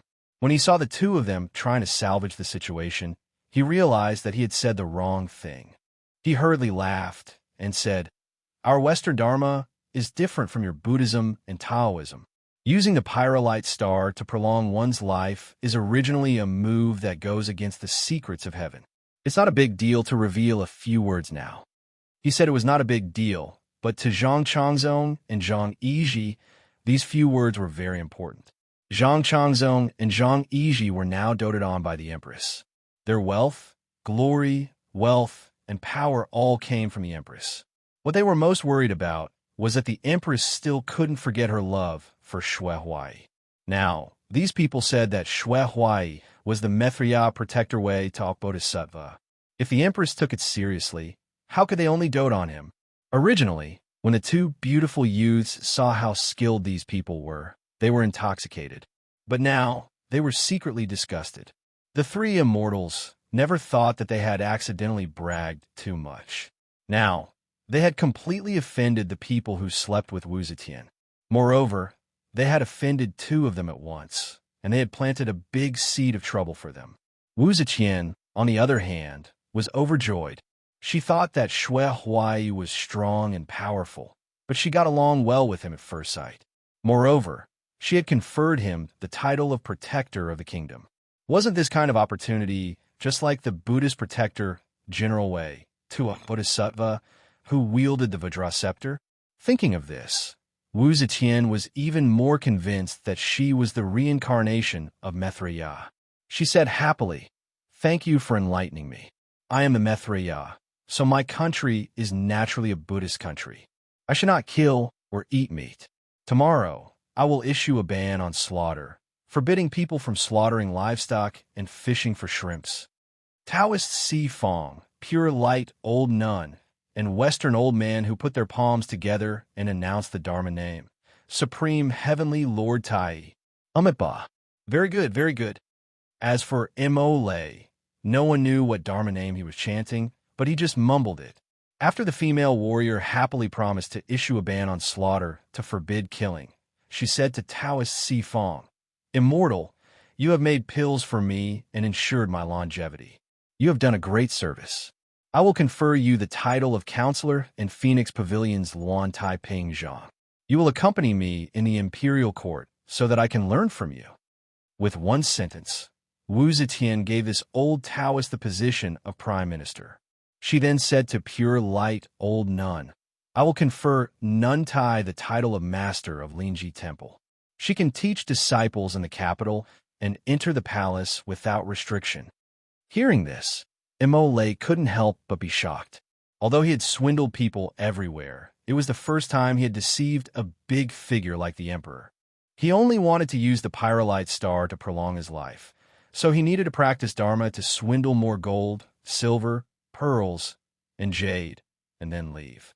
If he became an official or a temple master, it would be nice to be surrounded by people, but it would be difficult for him to run away. Thinking of this, Mo Lei quickly declined and said, "Although I practice spells, I don't know how to read. The Western method I practice is Wild Fox Zen. I can't be an official, nor can I establish a sect. May I ask the sage to bestow me a house beside the Lingji Temple? If there's a summon, I'll be there." This barbarian didn't look good, and although his magical power looked dazzling, he couldn't tell her his sect. He was far less powerful than Taoist Si Fong and pure light old nun's Buddhism and Taoism. In Wu Zetian's eyes, he was indeed not as important as Taoist Si Fong and pure light old nun. Since he said so, Wu Zetian naturally agreed. Following that, Wu Zetian listened to them talk about picking herbs, concocting pills, immortality, and all kinds of magical powers and anecdotes. Zhang Changzong and Zhang Yiji were already disgusted by these three living immortals, but seeing that the Empress was obsessed with them, they didn't dare to show it. They could only patiently accompany her and listen to their stories. When the sky gradually darkened, Zhang Changzong couldn't wait to remind the Empress that it was getting late and they should return to the inner palace. Only then did Wu Zetian reluctantly bid farewell. Yu Haoran sent the Empress to the outside of the square door and happily rushed back to his residence. As soon as he entered the reception hall, an extremely charming and adorable girl came up to him with a sweet smile. This was his most beloved concubine, surnamed Li Jing. She had been married to Marquis Yu for just over 3 months. Jing came up to him and helped him take off his cloak. She took a broom from a maid and swept the snow froth on his sleeves. She said gently, "Marquis, look at how happy you are. The sage must be very happy to come to our house." Yu Haoran pinched her pink cheeks and said with a smile, "Xiaodong Shi, you have good eyesight. Hee, just you wait. It won't be long before our family's fortunes will soar. Who knows, I might even be conferred the title of Duke because of my merit in introducing the immortal teacher. Yu Haoran said with a smile and sat down on the couch beside the brazier. He suddenly thought of something and said to Li Jing, "That's right. I remember that brother of yours is in the chicken and goose business in Bay City. Is that right?" Li Jing said in a sweet voice. "It must be hard for Marquis Yu to remember him. Nu's brother is in the meat business in Bay City. With Marquis Yu's protection, the square owner doesn't dare to make things difficult for him. Now that his business is doing better and better, he is planning to open a branch in Nan City." Yu Haoran chuckled and instructed, "Yes. Hurry up and send someone to send a message to your brother. Tell him to sell all the chicken, duck, fish, goose, pig, lamb, dog meat. Let's put it this way. If there is any meat on it, sell it all immediately. Don't leave a single bit. As long as it is meat, don't put in any more." Li Jing's expression changed. She thought that something had happened to her brother. She quickly asked, "Marquis Yu, what happened to my brother?" Yu Haoran sat down on the couch, and the servant moved the brazier closer. Marquis Yu warmed his hands and said absent-mindedly, "Nothing much, don't ask why. In short, just sell them all. Do it quickly, or it will be too late." Seeing this, Li Jing hurried over, bent her slender waist, and moved her round, but into Marquis Yu's arms. Then she took Marquis Yu's cold hands in her arms and let him pinch her hot and warm breasts. She swayed her buttocks in circles and acted like a spoiled child. She did not care that there was a servant beside her. Marquis Yu, Nu's brother, is indebted to Marquis Yu's care. His business is getting bigger and bigger. It's winter now, and it's easy to store. There are a lot of sheep, pigs, chickens, and geese. They are piled up into a mountain in the backyard. If we want to sell them all at once, how can we sell them all? Besides, he relies on this business to make a living. If we don't let him sell meat, what will his family eat?" Yu Haoran twirled a pair of chicken heads and said with a smile, "Can't sell them? Then lower the price.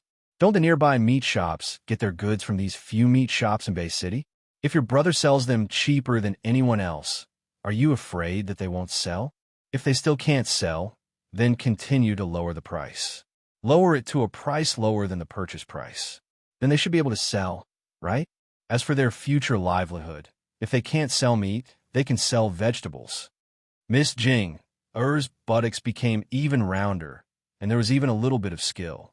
She wrapped her arms around Marquis Yu's neck and said coquettishly, "Marquis Yu, since you have said so, then it must be for the good of Nu's brother. But you should at least reveal why you are doing this. Marquis, you can rest assured, Nu's mouth is very tight." Miss Li Jing's buttocks were like honey peaches, firm and tight. This Marquis Yu had always liked to play with them. Usually, as long as she used this move, if she had any requests, Yu Haoran would not refuse. But today, for some reason, Yu Haoran refused to say anything. "Hee, your mouth, of course, is very tight. But you shouldn't ask about things that you shouldn't know." Yu Haoran caressed Jing's pink lips, an ambiguous smile on his face. The words he said were also very ambiguous, but there was already a bit of coldness in his eyes. "After all, we are relatives. Don't say that I don't take care of you. If you can sell it for a coin, then it is a coin. Otherwise, when you lose everything, don't come crying to me." Jing finally realized that this matter was not normal. Her man's eyes were very serious. She did not understand why. This matter could not be explained with reason. The capital of the great Zhou under the emperor's feet, how could it not sell chicken, duck, fish, and meat? The poor could not afford it. Did the nobles also not eat meat? She could not understand, but she knew that something big must have happened. If she did not listen to the Marquis's orders, she would definitely regret it, really regret it. Miss Jing hurriedly pouted and kissed Yu Haoran on the cheek. She hurriedly stood up and said, "Yes, Nu will go now." She hesitated for a moment, then said, "If we just send someone, I'm afraid my brother will not bear to lose them. I want to go personally." Yu Haoran waved his hand and said, "Go. The earlier you go, the earlier you can speak. Keep your mouth shut, otherwise don't blame me for not recognizing you as relatives. Oh yes, bring back 50 chickens and ducks. As for pigs and sheep, buy 3 each. While the weather is still cold, place them in our backyard."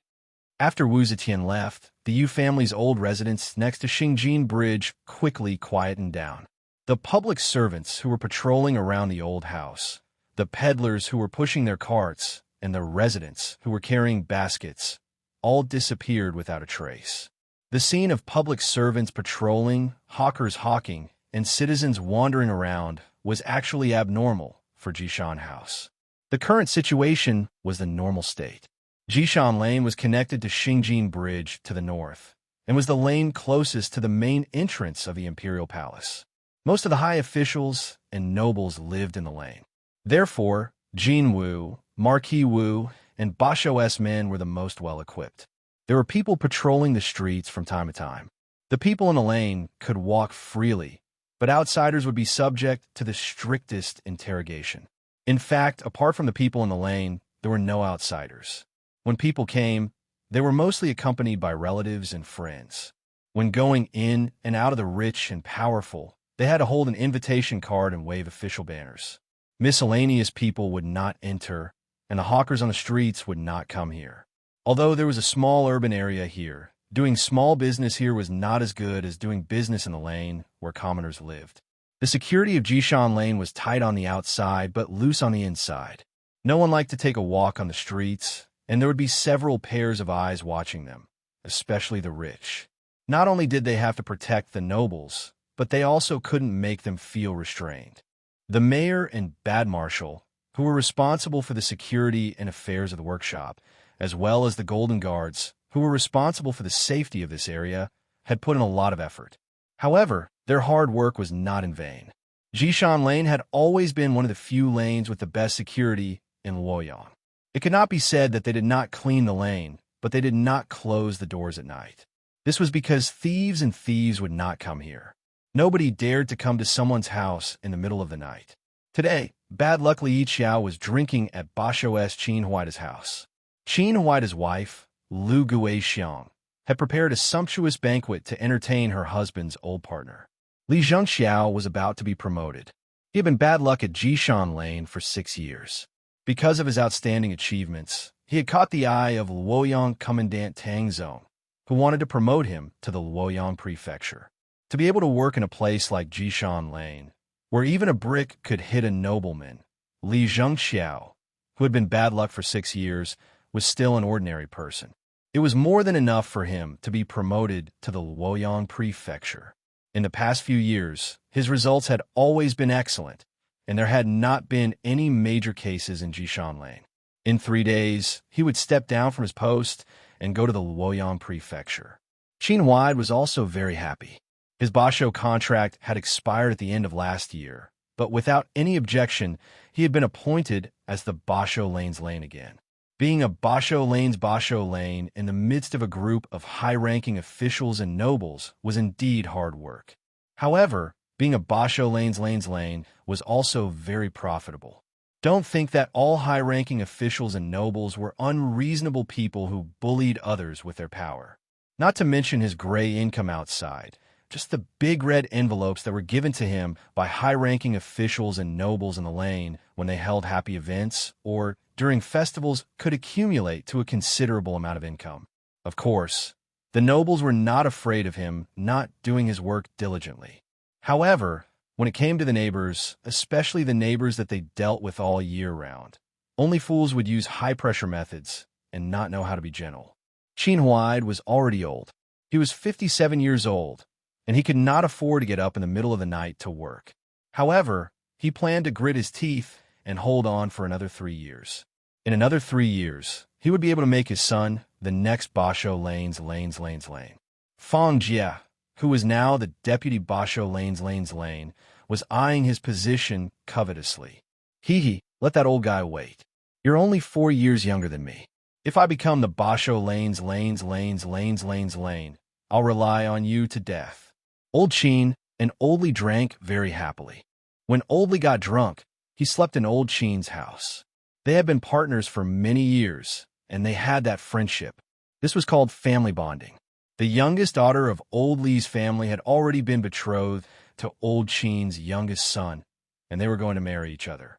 When they were lying on the bed and sleeping soundly, they would never have thought that the young man who was called the God of Plagues by the people in Yang Mingxing's residence, and later by the entire Ministry of Justice, the entire 3 law divisions, and even the entire Great Zhou officialdom, had already stepped into the gate of Jishan Lane. Yang Fan wandered to the side of the courtyard of the Yu family's old residence. Seeing that there was no one around, he suddenly jumped up and reached out to touch the top of the wall. Like a bird, he flashed into the wall. The moment his body passed through the wall, he let go and deliberately rubbed his body against the top of the wall. He fell down with a clump of snow, and the handprint on the wall disappeared. A moment later, Yang Fan appeared in front of a door. The whole house was divided into several small courtyards, and each courtyard had many houses. The inside and outside of the houses were frighteningly deserted, as if there was no one living in them at all. Yang Fan used some very subtle clues to confirm that there must be people living in this house. He carefully approached and pressed his ear against the door. He held his breath and listened. He heard a heavy snort from inside. "You made me wait for so long." Chapter 471. Yang Fan cautiously leaned over and gently put his ear on the door. He held his breath and listened. He heard a heavy snort from inside and said, "You made me wait for so long, and now you're here." When Yang Fan heard these words, his feet became weak, and he almost rammed his head into the unlocked door and went in. He didn't know if these people living in the Yu family's old mansion knew celestial arts, but he had seen their exquisite martial arts. So when he approached the door, he was especially careful, but he didn't expect to be discovered by the people inside. In Yang Fan's view, this was an impossible thing. The 5 senses of people who practice martial arts were indeed more sensitive than ordinary people, but it was impossible to reach the magical level that laymen imagined. If a person's breath was similar to the movement of an ant, then it was impossible to be heard. If a person really had such magical hearing, then he would have died long ago, died from the ravages of noise. This old nun really has great supernatural power. Yang Fan stood still in shock. He had already heard that the person who asked was an old woman, and there were only 3 people living in the Yu family's old mansion. Among the 3 people, there was only one woman. Except for the old nun Jingguang who came from Hanoi, Tang Dynasty's Hanoi refers to Hunan's Jiyuan, it couldn't be anyone else. Yang Fan took 3 steps back, gently tidied up his clothes, and decided to greet her without knowing what was going on. He cupped his hands, and just as he was about to speak, he heard another voice in the room. This time it was a man's voice. "Is this still slow? I have to wander around, just in case. Moreover, cooking this thing required a lot of heat. All right, this courtyard is empty. There are no outsiders. Quickly eat." Yang Fan heard this and immediately breathed a sigh of relief. It turned out that this old nun was talking to someone else, causing him to think that she had discovered him. Yang Fan leaned over again and put his ear on the door, but he didn't hear the conversation between the 2 people. Yang Fan guessed that the 2 people had entered the inner room, so he went around to the side. Jumping onto the roof and lifting the tiles to see what was going on inside was just a fantasy in some TV dramas and novels. In reality, it was impossible. In a house where people lived, after the roof beams and sandalwood were set up, they would have to be laid with boards. The boards would then be smeared with yellow mud mixed with straw. Only then would a thick layer of yellow mud be laid with tiles. The tiles would fit seamlessly to keep out the rain. It was impossible to see the interior of the house by lifting a tile. Furthermore, if the roof only had tiles, it would be impossible for people to stand on it. Yang Fan wanted to go around to the inner chamber to spy on what was going on inside. When he reached a window and looked up, he could not help groaning inwardly. It was a mullioned window. Instead of window paper, it was covered with bright tiles. The so-called bright tile was a kind of thinly ground oyster slices. Its light transmission was not even half as good as modern frosted glass, but it was already an excellent light transmission material at that time. If it was the kind of flexible paper that could be made into an umbrella, he could use the tip of his knife to poke a small hole to spy on what was going on inside the house. If the oyster slices were broken or pried off, then the people inside would have already discovered it. There was no point in spying. Yang Fan was startled for a moment. He gritted his teeth and went back to the front room. He pushed lightly, and the door opened silently. Although this place had not been inhabited for a long time, Yuhauran had done his best to repair and maintain the place after the 3 living immortals moved in. He had also filled the hinges of the door with oil so that it could be opened silently. Yang Fan let out a sigh of relief and went in like a leopard cat. He had already made up his mind that if he was discovered, he would say that he was here to thank them. He was a junior, so if he acted shamelessly, these seniors would not really lower themselves to his level. This room was not big. There was only a wooden screen separating the inner and outer rooms. The room was also not big. The outer room was the hall. There was only a painting hanging on the wall, a low table, and 2 couches. There was not much space left. It was not that there was no big room in the Yu family's old house, but it was winter now. The big room was not good for heating. Even if there was a fire Kong and a firewall, it was difficult to make it as warm as spring. This room was not bad. As soon as he entered, he felt a hot current blowing on his face. The screen was completely made of wood. Yang Fan tiptoed to the side of the screen and quietly looked into the room. The inner room was slightly bigger than the outer hall. There was a row of cabinets against the wall. On the side was a fire Kong. The old Nunjing Wang and Mo Lei were sitting cross-legged on the Kong. The old Nunjing Wang was eating under the lamp. It was said that the old nun who only ate 1 grain of rice or 1 sesame every day had a food plate in front of her. There was a big hoof on the plate, which was shining under the light. More than half of the hoof had been eaten by her. The corners of her mouth and cheeks were greasy. There was also a plate of pancakes on the side. The old Nunjing Wang, who had eaten more than half of the hoof in one breath, was not very hungry now. She picked up a pancake and took a bite in a more polite manner. She wiped the grease that flowed to her chin with the pancake. Then she picked up a tin wine pot. She didn't pour it into a cup, but just drank a big mouthful from the pot. Emole mocked. You two are really asking for trouble.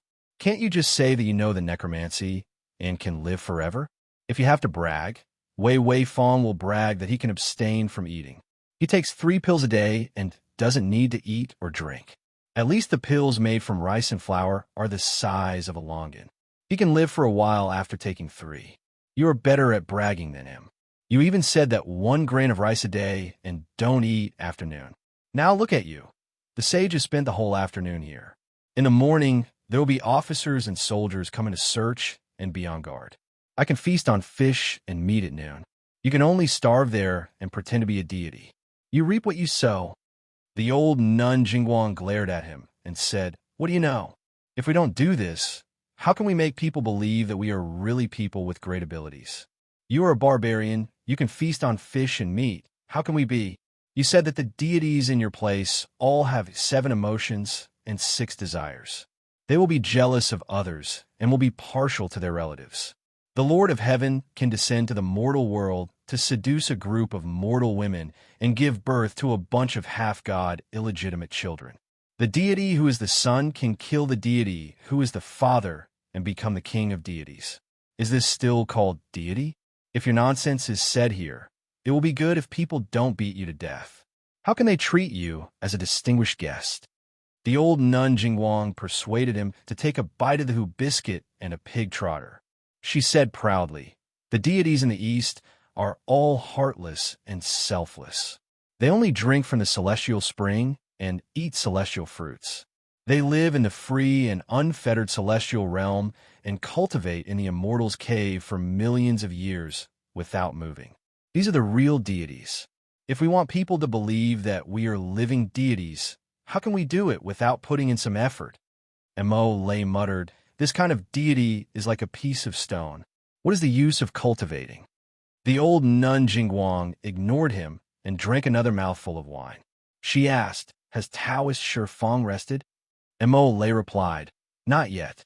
The secret doors, mechanisms, and instruments that we prepared a few days ago have all been used in front of the Empress today. Wei Shifeng said that he wanted to set up a few more supernatural powers just in case. Speaking of this, Mo Lei leaned forward and said nervously, Jingguang, you guys really plan to stay in the capital to be officials? The old nun Jingguang glanced at him and said, Why? Lei rubbed his hands and said worriedly, "This time we are deceiving the Empress. I think, why don't we deceive the Empress, cheat her of some gold, jewels, and jade, and run away? We are not young anymore. How many more years can we run in Jianghu? Why don't we make a lot of money and stop here?" The old Nun Jingguang held a pig trotter in one hand and a wine pot in the other. She glanced at him and said disdainfully, "Cowardly trash." Bad luck Li Yiqiao slept in his old in-law Qin Huaida's house for a night until the next morning. The morning bell was rung on the gate of heaven. The sound of the bell and drum passed through the misty morning mist on the Luo River and was clearly sent to every household in Jishan Lane. Then the bell and drum in Jishan Lane also rang in response.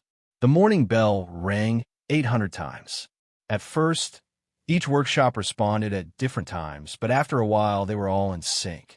The bells and drums rang at the same time throughout the city, forming a huge sound wave that woke up Li Yiqiao, who was sleeping soundly. But he was very happy when he woke up. The sound of the bell and drum meant that he was one day closer to his promotion. Li Yiqiao secretly prayed, "God bless me. I hope that in the last 2 days before my promotion, Jishan Lane will be safe and no accidents will happen." The heavens seemed to have heard Li Yiqiao's prayers. Today, the Jishan Square was still peaceful.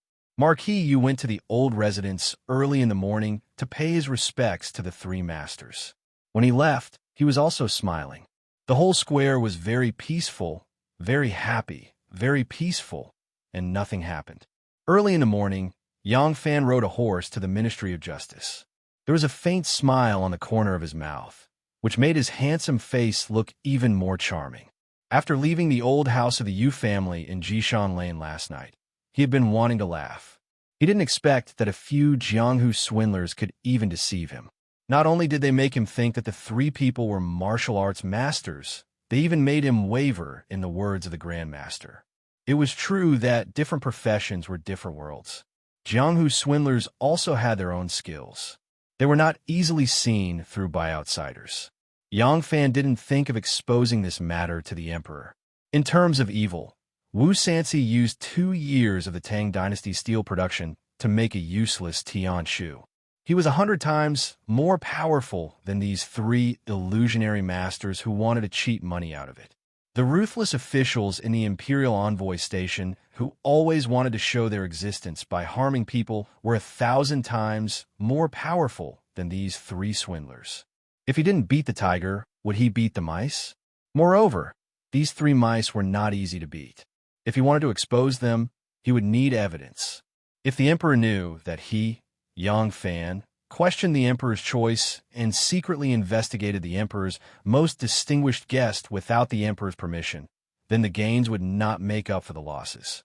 This morning, when he crossed the Tianjin Bridge and turned to the Yamen of the Ministry of Justice, he turned his head to look at the old house of the Yu family across the Xingjin Bridge. He smiled even more happily. Ever since he memorized those 3 pages from Zhao Yu, he had some understanding of young Master Zhang's secret forces in Luoyang. He knew that this was just the tip of the iceberg. He believed that Zhao Yu couldn't possibly know all of young Master Zhang's strength in Luoyang and wouldn't provide him with all the information that Zhao Yu had. However, this was enough. There was a saying that went, "Follow the vine to the melon." Shen Mu had 2 requests for him. First, he couldn't personally deal with young Master Jiang. Second, he couldn't target young Master Jiang's strength. That would be equivalent to telling young Master Jiang that he, Shen Mu, was the one who revealed young Master Jiang's background. If that happened, young Master Jiang would do whatever it took to expose all the hidden forces of the hidden sect in the world.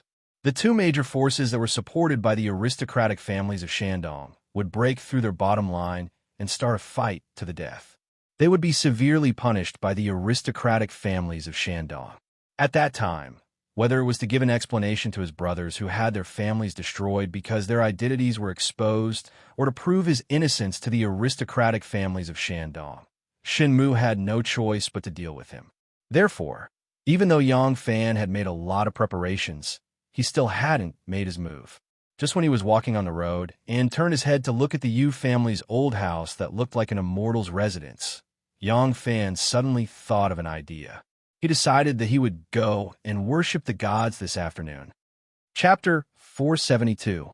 Yang Fan arrived at the Ministry of Justice.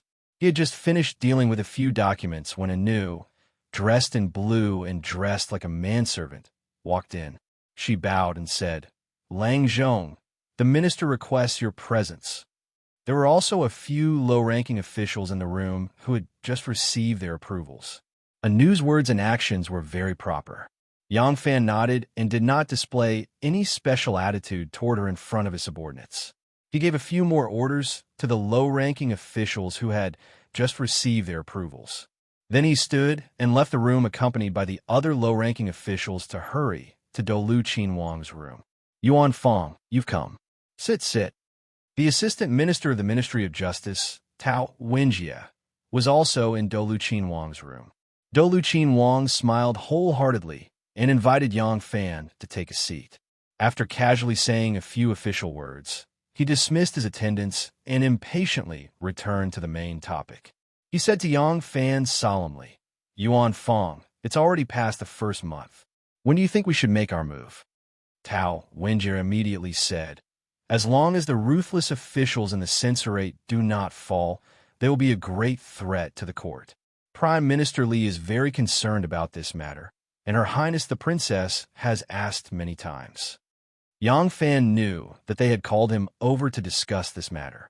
Although his official position was the lowest among the three, and if the court officials were determined to start this battle against the ruthless officials, they did not need his approval at all.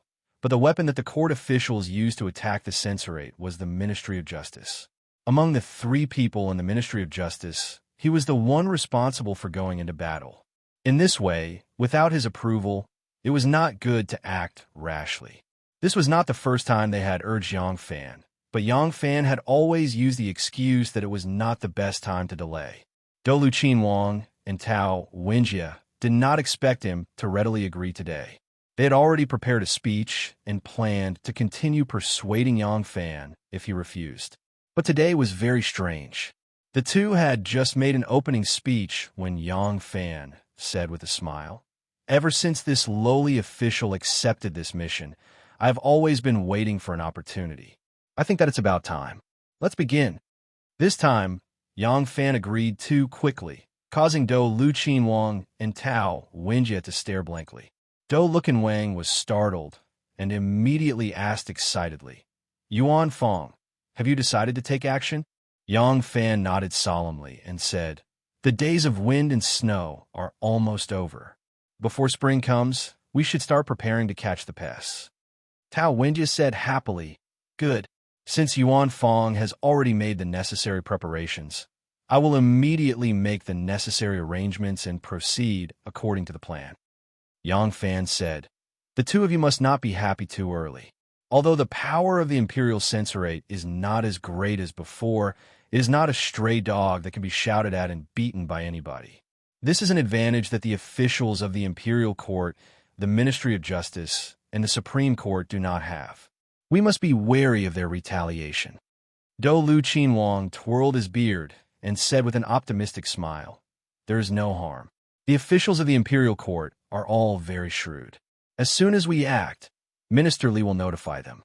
Everyone is of the same breadth and branch, looking out for each other. How can the Imperial Censorate take advantage of this loophole?" Yang Fan smiled faintly and said, "Even if the officials of the Imperial Court do not make any major mistakes, there is no guarantee that all of them are as clear as water, as clear as a mirror, without any faults to pick.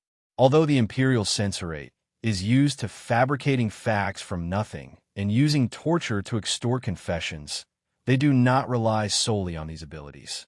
Moreover, Lai Junxian has already been demoted because of torture and the fabrication of evidence. With this as an example, will the people of the Imperial Censorate not be careful?" Dolu Qinhuang and Tao Wenjie looked at each other, the smiles on their faces gradually fading. Yang Fan said solemnly, "To kill 1,000 people, one will lose 800 people. To want to eradicate the cancerous tumor that is the Imperial Censorate and come out unscathed, that is wishful thinking. The people of the Imperial Censorate used to be a group of ruthless wolves, but now they are a group of starving dogs. As the saying goes, even a rabbit will bite when it is cornered, not to mention that they have sharp teeth and claws. Tao Wenji took a deep breath and said in a deep voice, "To eradicate traitors for the country, how can there be no sacrifices? If some of the officials are not disciplined enough, then there is no need to care." About an hour later, Tao Wenjie and Yang Fan left Do Lu Qinwang's detention room. After another half an hour, some of the officials left their rooms one after another. Some went to the Supreme Court, some went to the Political Affairs Hall, and some changed into clothes for traveling. Riding tall horses, carrying official documents, they left the city of Luoyang.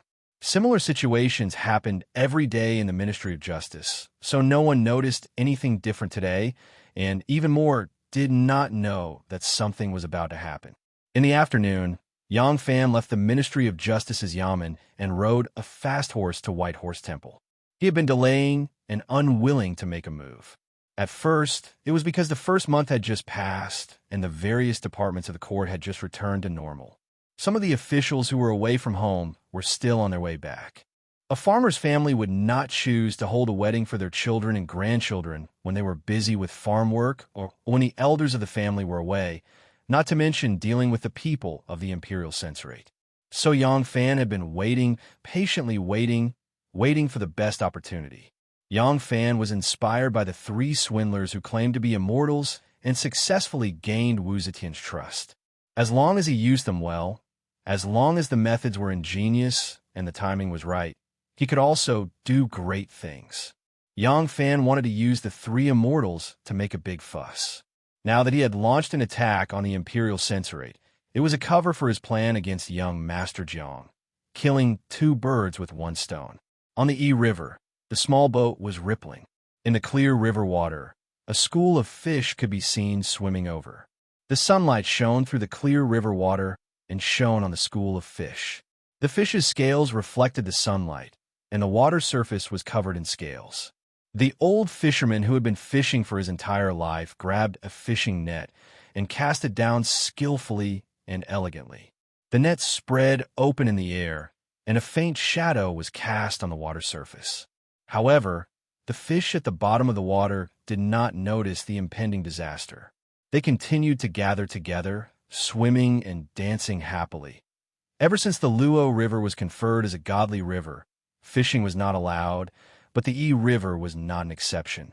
Some of the people of Luoyang who had been fishing for a living all their lives did not have the financial resources to change their profession or did not have other survival skills, so the Yi River was their only source of survival. Fortunately, the Yi River itself was fertile. Although most of the fish had a fixed habitat and would not migrate with the flow of the water, there would still be some schools of fish that would swim into the Yi River and replenish the water in the river. It was barely enough to ensure the survival of these fishermen. The fishing net was dragged onto the small boat, and the silver fish were jumping around desperately in the cabin. The fishermen on the other boats looked at the old fisherman enviously. Not everyone was as experienced as him, able to block the path of the school of fish and catch so many fresh fish with one net. Yang Fan was also watching happily from the bridgehead. He watched as the old fisherman cast the net down, and the net slowly fell into the water. The school of fish seemed to have crawled into the net of their own accord, and he smiled happily. He really hoped that he was that experienced fisherman, and the ruthless officials of the Imperial Censorate and young Master Zhang's enormous hidden forces were like the school of fish that would all walk into the net. He was just about to go see Shui Huai, and the scene before him was clearly a good omen. However, his happy mood did not last for long. A group of officials dressed in black suddenly appeared on the shore and shouted at the fishermen on the river. Yang Fan, who had wanted to circle his horse and leave, stopped. He did not know what was going on. The fishermen on the water didn't know what had happened, but no one dared to disobey the officials' orders. One by one, the fishing boats docked, and the fishermen gathered in front of the officials, nodding and bowing with a smile. In the end, they heard a piece of shocking news from the officials' mouths. "It can't be like this. I beg of you, officials, Please have mercy and let the commoners catch some fish and prawns to survive. We poor people have to rely on this river to make a living. You can't let the fish and prawns live and starve the commoners. Heavens, are human lives not as valuable as animals? The fishermen knelt on the shore and cowed out. They did not dare to resist the officials, so they could only cry and beg. However, their begging had no effect. One by one, the fishing boats were overturned by the officials, and the fresh fish in the cabins fell back into the water. Some of the fish swayed their tails and gradually regained their vitality, while some of the fish that had already suffocated to death floated on the surface of the water. The officials also looked helpless. This imperial edict was clearly not in everyone's interest. Although they did not rely on fishing for a living, they also wanted to cook a fat fish to go with wine during festivals or when there was a joyous occasion at home. In the future, would everyone in the world be vegetarian? The white-haired supervisor could only sigh helplessly and said to the fishermen, "This is the decree of the saint. Who dares to resist? The saint has said that from now on, killing is not allowed. However, dead animals can still be eaten. Here, those dead fish floating on the water, you can fish them up." As soon as the supervisor finished speaking, the fishermen did not even have time to take off their clothes. They jumped into the river and desperately fished up the fish. The supervisor sighed and turned his head to order his subordinates, "Sink these fishing boats." The nets are all broken. Yang Fan stood far away at the end of the bridge and did not hear the conversation on the shore. When he saw this strange scene, he quickly galloped his horse down the bridge and rushed over to ask what was going on. Nan City's butcher Zhang tied a big fat pig firmly to a blood-stained chopping board and asked his disciple to bring a large wooden basin to put under the pig's head. He had only taken this disciple in for a month. He was specially learning the art of slaughtering pigs from him. The child was clever and sensible, so Butcher Zhang liked him very much. Butcher Zhang did not have a son, so he planned to pass on his pig slaughtering skills to this little disciple. When this child grew up, if he could get along with his precious daughter, he would take him in as a live-in son-in-law. Therefore, he was even more diligent in his teaching. "Kid, you have been learning from Master for a month. You know how to slaughter pigs, right? Come, today you will do it." "Yes, start from here." Butcher Zhang let his little disciple hold the ox-ear knife and move it under the pig's neck. The pig's heart was at the side of the front leg. Only by stabbing at this position would the blood be completely drained. His little disciple had been working for him for a month. This was his little disciple's first time being the chief surgeon. Unfortunately, his little disciple did not have the chance to stab down. The courtyard door was suddenly kicked open with a bang. A few bailiffs rushed in with steel knives in their hands. They were murderous, scaring Butcher Zhang and his disciple. They stood there and did not dare to move. They thought that these bailiffs had misheard some news and came to their house to arrest the thief. If they dared to move at this moment, they would suffer a stab for nothing. However, they were surprised to see that these bailiffs were not coming for people, but for the pig. One of the bailiffs rushed forward and raised his knife. With two cha-cha sounds, he cut the rope that was tied to the pig. The fat pig fell to the ground, groaned a few times, and ran away. Butcher Zhang was dumbfounded and said, "Dukes, you are..." A bailiff slowly walked over and looked at the few fans of fat pork hanging in the porch. He said loudly, "The saint has decreed that from today onwards, killing is not allowed. Butcher Zhang, put down your butcher knife and become a Buddha." "Pa!" Just as he finished speaking, he received a slap on the back of his head. A bailiff who seemed to be the head of the bailiffs glared at him and said to Butcher Zhang, "The saint is the reincarnation of Maitreya. He is merciful and has already issued an imperial decree. From today onwards, fishing, hunting, slaughtering, and killing innocent living beings are prohibited. Tomorrow, even meat is not allowed to be sold, so you can't do this job anymore." Cough. The pigs under the porch have already been slaughtered, so there's no other way. I'll take the half on the left. Consider it a little cheaper. If you can't sell it today, you won't have a chance tomorrow. Butcher Zhang stood there with a blank expression. He didn't hear what the head bailiff said at all. His grandfather was a pig butcher, and his father was also a pig butcher. He had been slaughtering pigs his whole life, and this was the only skill he had learned. Now that the emperor forbade him from slaughtering pigs, How is he going to live in the future? Qin Huaid, you've killed millions of people. Your son doesn't even have an asshole. Get out of my house.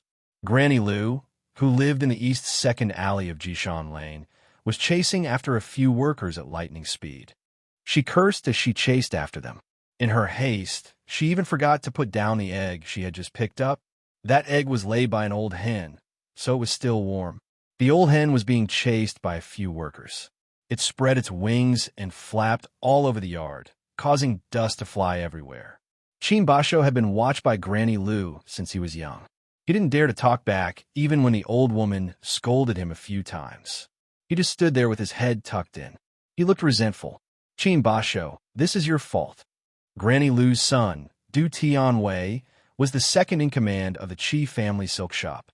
He was very knowledgeable, so he didn't panic when he heard the grievous news. He said to Qin Basho, who said we raised this old hen to kill and eat it? We did it to eat the egg. That's not a crime, right? It's not like we killed it. One of the workers spoke up for Qin Basho. Brother Du, who would believe your words? It's laying eggs now. It's laying eggs, so of course you can't bear to kill it. But what if it stops laying eggs? If you kill it secretly, we won't know. This is a violation of the imperial edict. How can that be? Du Tianwei smiled wholeheartedly and said, at worst, you can register it like the government controls cattle. I have a few hens at home. You can all record them down. If you kill one without permission, you can throw them in jail and eat the plank. Isn't that fine? The workers were greatly moved when they heard this. They also raised chickens at home. Just now, they had already told their families to kill them in advance so that they wouldn't be released in vain. But if they also protected the chickens like cattle, they could only eat the egg and not kill the chicken. That would be fine, right? Qin Basho, who had just been scolded, snorted unhappily and said, nonsense. Aren't eggs meat? Aren't eggs living things? Then where did the chick hatch from? Du Tianwei said, eggs have no skin, no hair, no meat, no bone, and no blood vessels. How can they be considered meat? If you have the ability, pick out a bone from the egg and let me see. Qin Huaid still wanted to keep his position as Basho. He didn't want to ruin his and his son's future because of an old hen. He immediately said, if eggs can hatch into chicks, then it means that eggs are living things too. If they're not living things, how can they give birth to life? So, you can't let the old hen lay eggs. These eggs can't be eaten. At Grandma Lu's house, Qin Basho and second steward Du started a heated philosophical debate on whether eggs were meat or vegetables.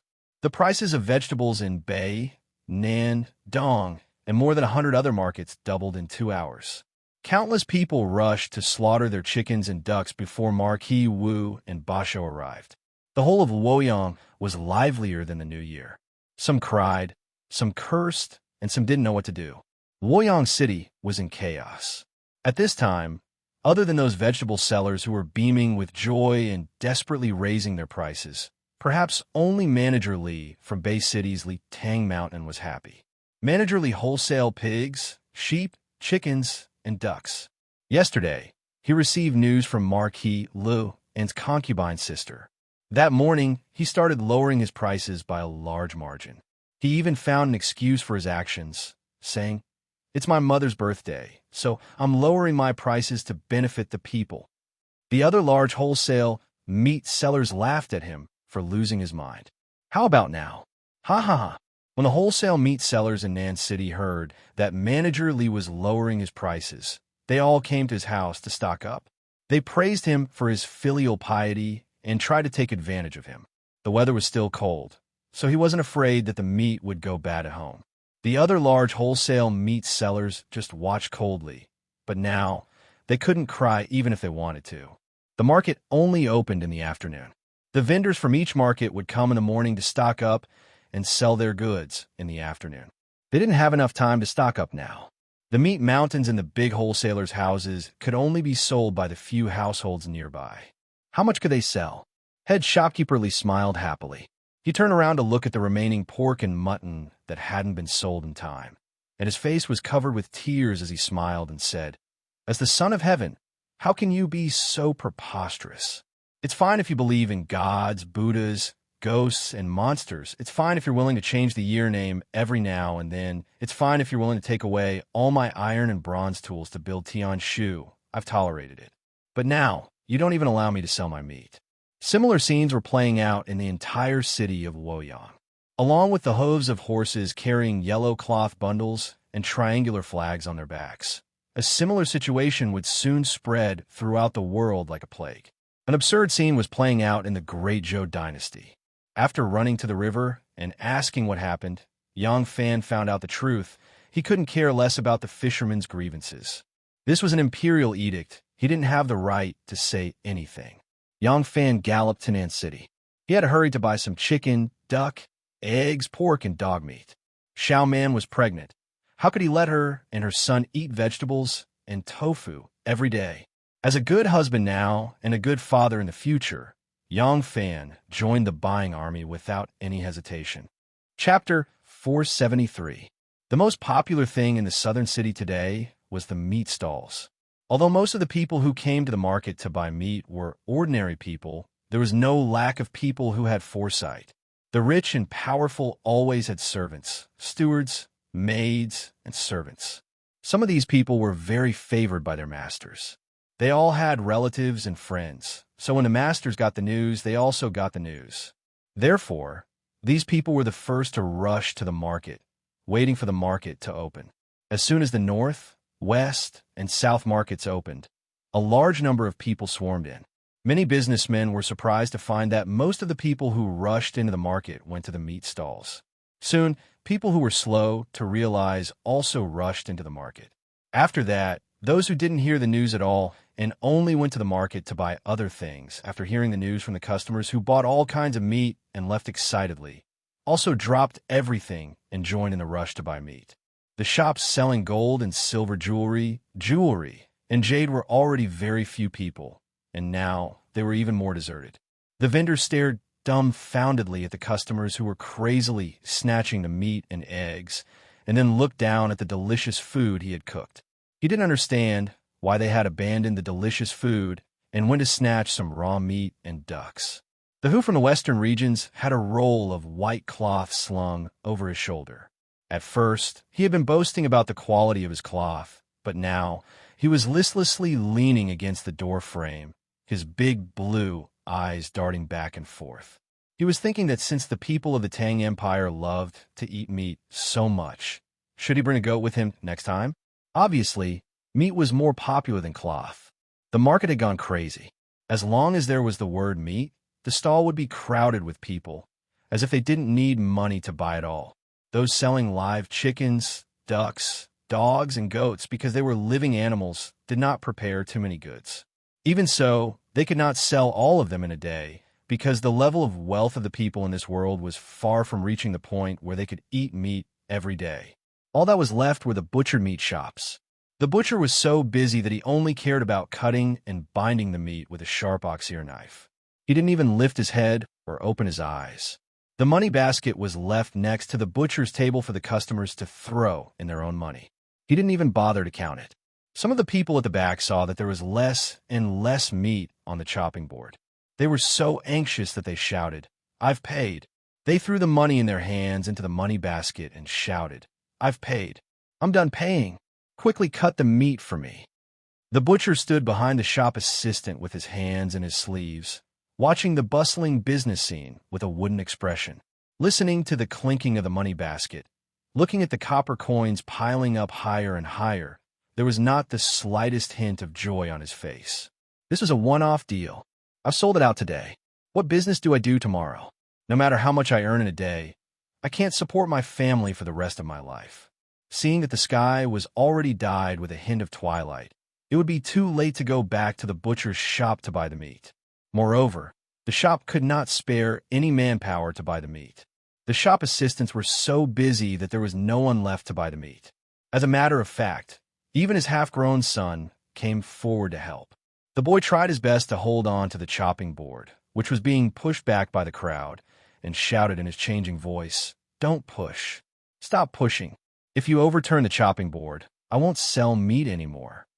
The butcher smiled sadly and thought to himself, "That's right. From tomorrow onwards, I really can't sell meat anymore." When Yang Fan arrived at the scene, he was dumbfounded. He never thought that the business of the butcher's stall would be so good. It was rare for ordinary people to buy meat. Although they wanted to eat meat during the holidays, they couldn't bear to spend so much money. But it was different this time. If they didn't buy now, they would never be able to eat meat again. Everyone was fighting like crazy. Yang Fan sat on the horse and stared blankly for a long time. Then, as if awakened from a dream, he tied the horse to the side of the road and rushed forward. It was a sea of people. Yang Fan was skilled in martial arts, but in the surging crowd, he was squeezed to the point where his feet couldn't touch the ground. He was like a piece of dead wood in the tide, floating here and there. Everyone was using his elbows, shoulders, hips, waist, buttocks, every part that could be used to push, bump, rub, twist, and struggle to move forward. This can't go on. At first, Yang Fan's movements were a little bashful. He was too embarrassed to fight with people like this. But then he remembered that there was a pregnant woman at home who was pregnant with his child. This was the time when they needed to replenish their nutrition. If they didn't even have an old hen to stew soup with, they wouldn't even be able to eat fresh fish. Every day, they would have plain rice with dried vegetables. How sad. For his wife, for his son, he'd go all out. High official Yang decided to throw away his dignity as an official and swore to fight with the people for food. With a loud roar, he bent his body and dropped down, forcing his body to fall in the midst of rubbing shoulders with both his feet touching the ground. As soon as his feet touched the ground, he found strength in his body. He didn't seem to do anything, but he heard cries of alarm from all around.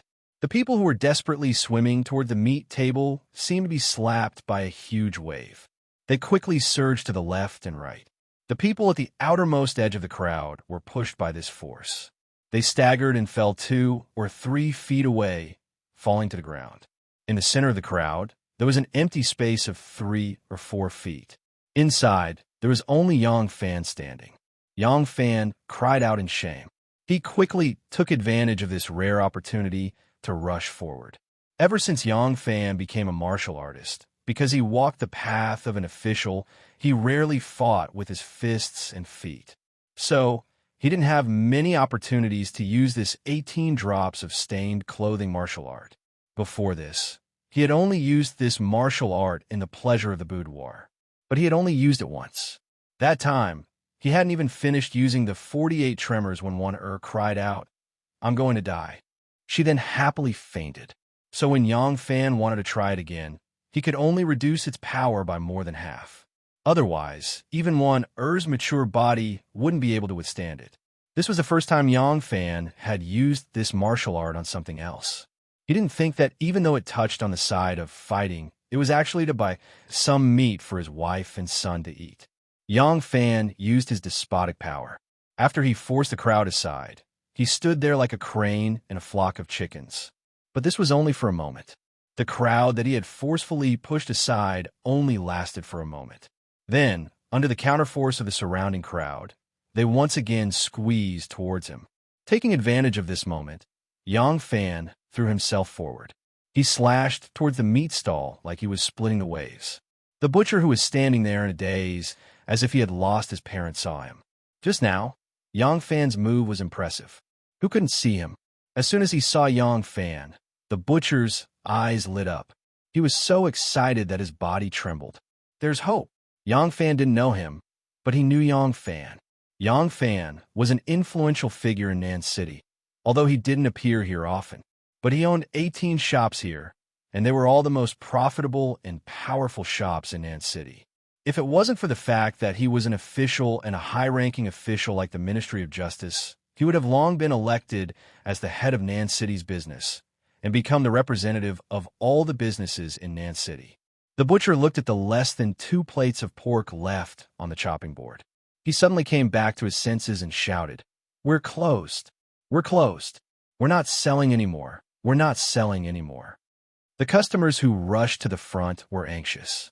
"Butcher, don't you still have 2 plates of pork on the chopping board? Why are you not selling anymore?" The butcher glared and said, "Can't I keep the meat for myself? We're not selling anymore. We're not selling anymore." The woman who was in the small shop heard it. She rushed out and said to the butcher, "Are you old and confused? If these 2 plates of pork were replaced with rice and flour, how many more days could you eat? Why do you still want to keep the meat for yourself?" The butcher glared at her and reprimanded her in a low voice. "What does a woman like you know? Go away. Don't make trouble for me." The butcher turned around and continued to shout, "We're not selling anymore. I want the rest of the meat for my family. Lu Chi, Hua hurry up and take the meat back." Although the common people were dissatisfied, they did not dare to snatch the meat. They had no choice but to disperse while cursing and swearing. Yang Fan was trying his best to squeeze his way forward. As soon as the crowd dispersed, he rushed to the meat table. He saw that the official's head was crooked, his belt was untied, his robe was wrinkled. One of his boots almost fell off. It was hanging crookedly on his feet. Seeing that the butcher wasn't selling anymore, Yang Fan couldn't help but be disappointed. He angrily tidied up his clothes and wanted to go somewhere else to try his skills. He swore that he would get a few pounds of meat for his wife today, but the butcher was already bowing and bowing to welcome him. He grabbed his fat hands and said with tears in his eyes, "Shopkeeper Yang." Yang Fan was respectfully welcomed into the butcher's shop by the butcher. After about the time it took for 3 sticks of incense to burn, he carried a big, greasy sack and sneakily walked out of the butcher's shop. The 2 unsold plates of pork were already in his pocket. The butcher was about to lose his job, and Yang Fan controlled the 18 shops in the busiest area of Nan City. As long as he was willing to help, whether it was by joining the butcher or distributing some goods to the butcher wouldn't have to worry about not having new business. So, these 2 plates of pork became his gift to ask for Yang Fan's help. Yang Fan carried the sack out of the butcher's shop. Before he could put the sack on the horse's back, he saw 2 familiar people walking towards him from afar. The 2 people's clothes were disheveled, and they looked disheveled. Both of them had their heads lowered, looking dejected. "Brother Chu, Brother Chiao!" Yang Fan immediately shouted. Chu Kuanga and Ma Chiao looked up and saw him. They immediately ran over happily. Chu Kuanga said happily, "Erlang, why are you here?" Yang Fan said, "Brother Chu, Brother Chiao, why did you 2 enter the city?" Both sides rushed to ask, and Ma Chiao said, "Hey, I heard a message from my family, so I quickly asked for leave and rushed back. I didn't expect to hear that the court had issued a ban on slaughter as soon as I entered the city, so I didn't even go home and ran to Nan City to buy meat. But I was still a step too late." Yang Fan was shocked and quickly asked, "What happened to your family?" As soon as Ma Chiao heard this, he beamed with joy and said, "Of course it's a good thing. Ha, your sister-in-law is pregnant." "Really?" Yang Fan was surprised and happy. He quickly cupped his hands and said, "Ha, congratulations, Brother Chiao is going to be a father soon." Ma Chiao waved his hand and deliberately put on a disapproving look, but he couldn't hide the grin on his face. "I can't compare to you. I can't compare to you. I'm a few years older than you, but I didn't expect to be behind you in this matter. Hey, when my son is born, he will have to call you brother," Yang Fan said with a smile. "How can you be sure that the first child will be a son? Maybe it will be a girl. It's good to have a girl. If she is as beautiful as Sister Pasta, she will marry into my family and be my daughter-in-law. If she looks like you." Ma Chiao stared at him and said, "What?" Yang Fan sighed and said, "Then I will reluctantly accept her as my goddaughter and prepare a dowry for her in the future. I can't let my unborn son be wronged, or my wife will not agree." Ma Chiao spat at him and said, Ba.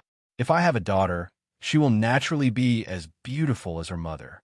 But then again, why did you give birth to a son and I give birth to a daughter? Maybe your first child will be a girl, and she will be my daughter-in-law in the future."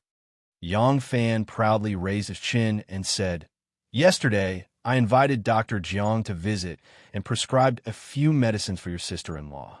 Dr. Jiang also took your sister-in-law's pulse. Dr. Jiang said that from the pulse, he was at least 80% sure that it was a boy." Ma Chiao and Chu Kuanga hurriedly congratulated him. The 3 of them laughed and laughed for a while. Yang Fan asked again, "Brother Chu, you are in the Jinwu Guards, and Brother Chiao is in the Longwu Guards. The 2 guards are stationed in the east and west of Luoyang City, far away from each other. How did you get together?"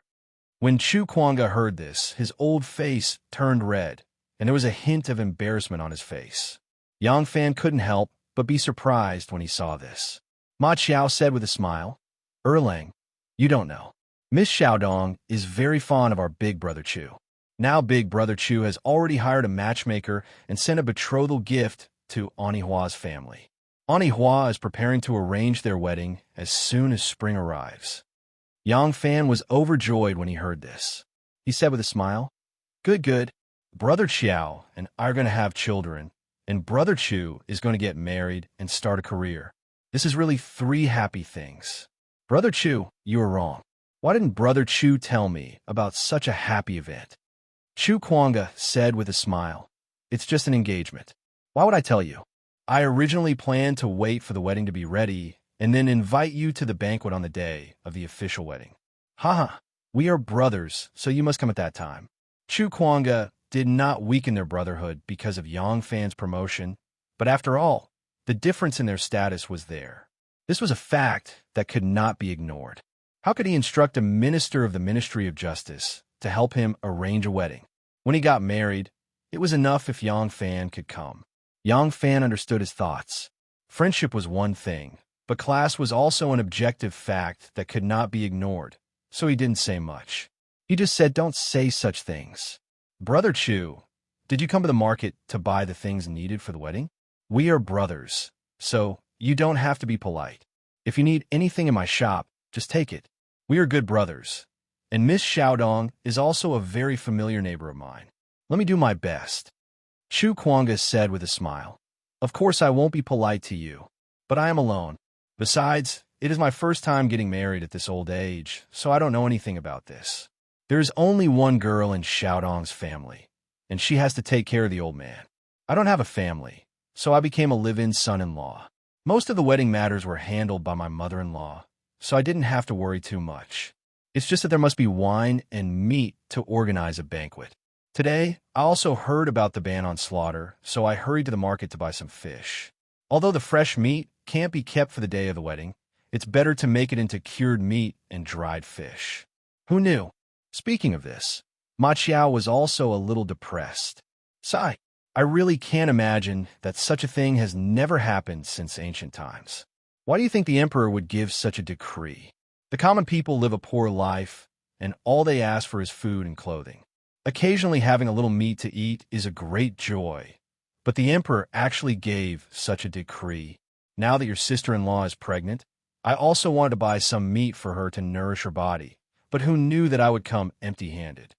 Speaking of this, Ma Qiao glanced at the oily sack in Yang Fan's hand and couldn't help but be happy. He said, "Erlang, you bought meat?" At this time, the drums of the southern market sounded. Yang Fan said to the two, "Let's go, we'll talk while we walk." As the 3 of them walked, Yang Fan told them about how he saw officials forbidding fishing on the way to the White Horse Temple, and how he learned about the ban on slaughter issued by the imperial court. Chu Kuanga and Ma Qiao couldn't help but look at him strangely after listening to him, which made Yang Fan's hair stand on end. He couldn't help but touch his nose and said, "Why are you two looking at me like that? Even if I'm a high-ranking official, I still have to live. Is it shameful to buy some meat for my wife?" When Chu Kuanga and Ma Qiao heard this, the expressions on their faces became even more strange. Yang Fan didn't seem to be mocking him, a dignified minister of the Ministry of Justice, for buying meat with others. He couldn't help but wonder, "What do you two mean?" Chu Kuanga sighed and shook his head with a wry smile. Erlang, you were really smart all your life, but stupid this time." Yang Fan was startled. "What's wrong?" Ma Qiao cried, "What's wrong? Haven't you figured it out yet? You said that the fishermen by the river are forbidden to continue fishing?" "Yes. Dead fish can still be fished out of the river." "Yes." Chu Kuanga said with a wry smile. "Fishermen fish. Are they willing to eat it themselves? They still have to sell it for money in exchange for some rice and noodles. Why don't you buy the fresh fish that they just caught from them instead of coming to Southern City to buy meat?" Yang Fan was stunned. He was stunned for a long time and couldn't say a word. Ma Qiao shook his head and said, "I used to hear a joke about riding a donkey and looking for a donkey. I thought it was a stupid person in a story. I didn't expect that I would have such a stupid person by my side. It was rare for Chu Kuanga to see him embarrassed. Seeing that he was so cute at this moment, he couldn't help but laugh. Yang Fan slapped his forehead and shook his head with a wry smile. Yes, it's really like this. I was so anxious that I lost my mind. Chu Kuanga comforted him. Fortunately, you came at the right time and managed to grab some meat. The two of us came earlier than you, but those people seem to have gone crazy. We two big men couldn't even compete with them. Now that we are empty-handed, I don't know how to explain it when we go back. Yang Fan stopped, patted the sack on the horse's back, and said with a smile, What I have, you naturally have too. How could a brother eat it all by himself? There are 2 fans of pork here. Sister Suning is pregnant, so she can't even eat some meat. Brother Qiao, you carry one back later. Ma Qiao said happily. Okay. Erlang, I won't be polite with you. Big brother Chu, this fan of pork will split it in half. Chu Kuanga hurriedly said, No. Sister-in-law is pregnant and needs meat to nourish her body. When I get married in the spring, I think every family will have no meat to eat. The neighbors won't say anything. Yang Fan said, You don't have to fight. That fan of pork is for Sister Suning. Big brother Chu won't get married until spring, so there's still more than a month. There's no hurry. At that time, I will be responsible for the chicken, duck, and fish at the banquet. Ma Qiao said, It's already a ban on slaughter. Although the imperial court didn't directly ban meat, isn't a ban on slaughter the same as a ban on meat? In a month's time, where will you find meat to eat? Yang Fan shook his head and said, You don't have to worry, the sky won't fall. The reason why I came by it is because the imperial court will be strict with the imperial court. For a period of time, I'm afraid that everyone really won't be able to eat meat. However, such a thing that goes against common sense. Even if it's the emperor's decree, it can't be implemented. It's a matter of course for the imperial court to levy taxes. Isn't it because people evade taxes? Not to mention such an absurd decree.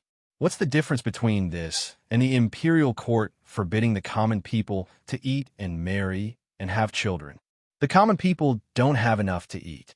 Hunters hunt, farmers raise pigs, and fishermen fish. Most of the meat they get is sold to the rich in exchange for rice and flour. Now, everyone in the world was a vegetarian. The price of food and vegetables had skyrocketed. The common people couldn't survive. The officials and nobles also didn't have meat to eat. If they couldn't even eat meat, how could they still be officials? How could they earn money? Just you wait. It won't be long before this decree will only exist in name. Yang Fan sighed and said, It's just that before the imperial court revokes this decree, it's impossible to buy or sell meat openly, and it's also impossible to eat meat openly without any scruples. The price of meat is bound to skyrocket.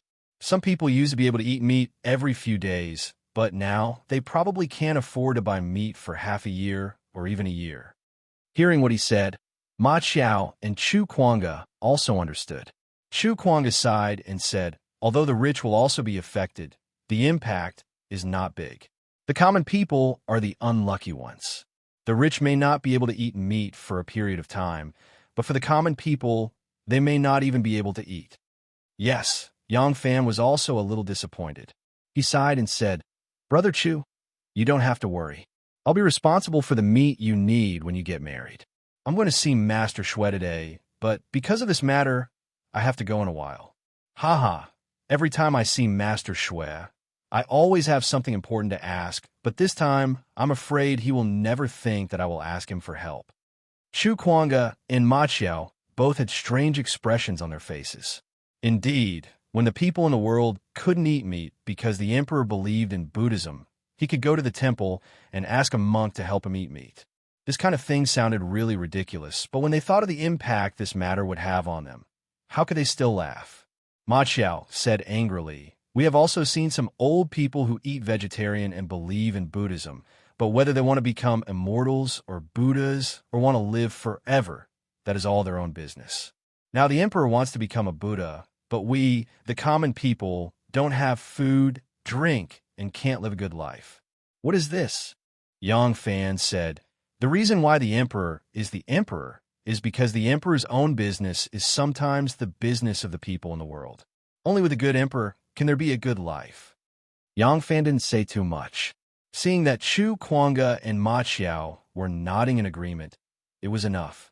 They were illiterate, but illiteracy didn't mean that they didn't understand the truth. When they understood the truth, they would become like-minded comrades in the future.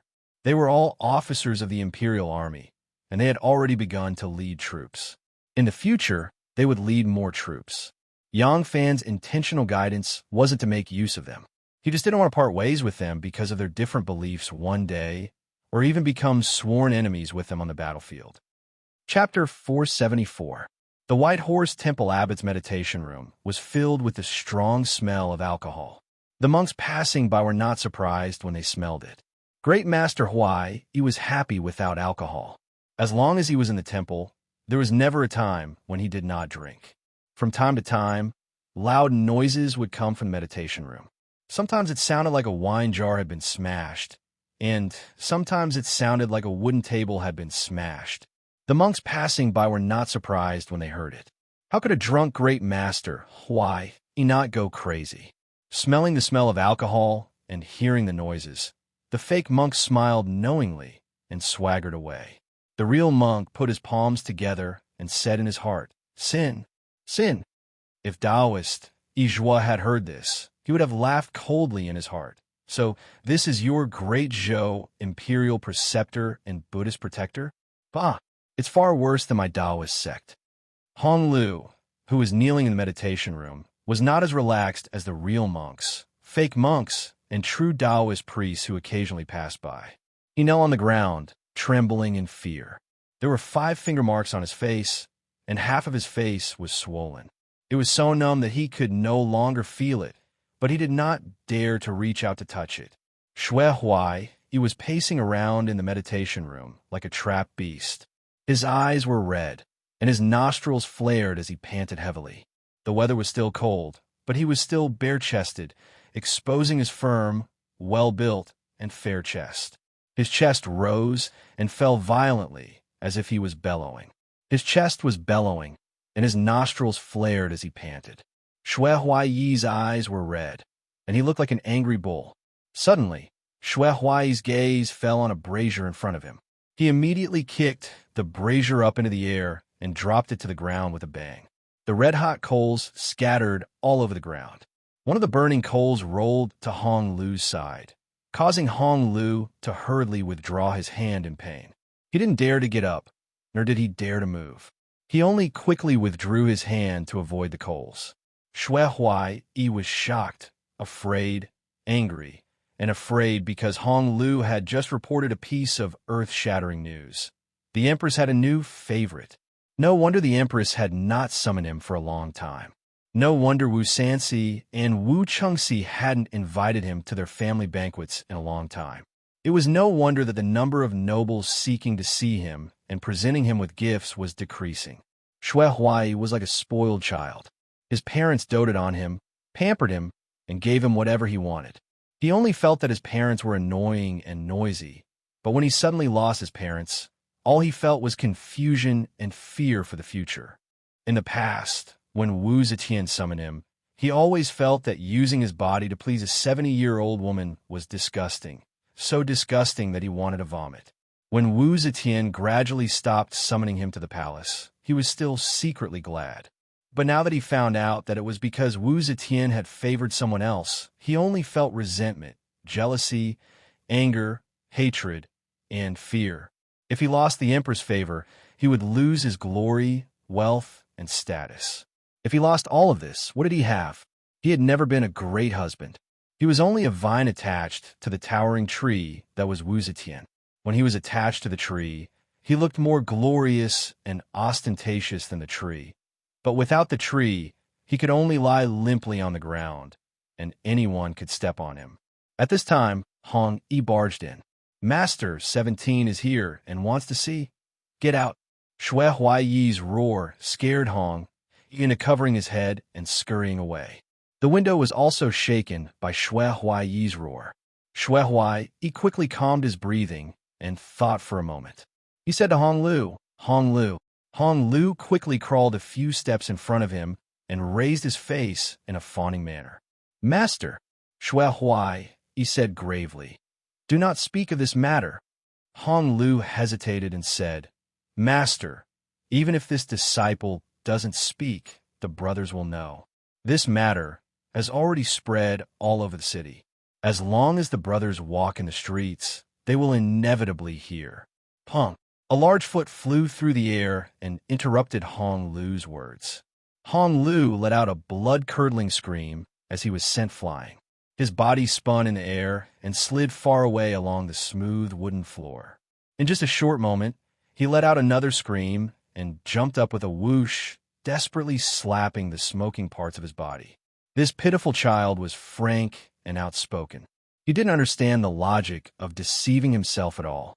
Shui Huai, he humphed angrily and strode out of the meditation room. When he appeared in front of Yang Fan, his chest was bare and his face was drunk. His shoulders swayed slightly, and he was smiling from ear to ear. He had recovered the appearance that he usually had when he saw Yang Fan in his drunken state. Yang Fan's visit today was just a routine greeting to his master. For the past 2 months, Yang Fan had visited every few days. Shui Huai, he knew that this disciple was different from the other disciples. He was a person with great ability, unlike the other disciples who completely relied on themselves to make a living. Furthermore, he rarely relied on Shui Huai's help and connections in the officialdom. He only relied on his own ability to develop. Thus, Shui Huai looked at him differently and didn't treat him like an ordinary disciple. Although the two were master and disciple in name, they were more like friends. Yang Fan paid his respects to his master and chatted with him for a while. Then, he mentioned the imperial court's ban on slaughter. Yang Fan smiled and said, Master, it's not that this disciple is slandering the emperor, but this imperial decree of the emperor is truly against the will of the people.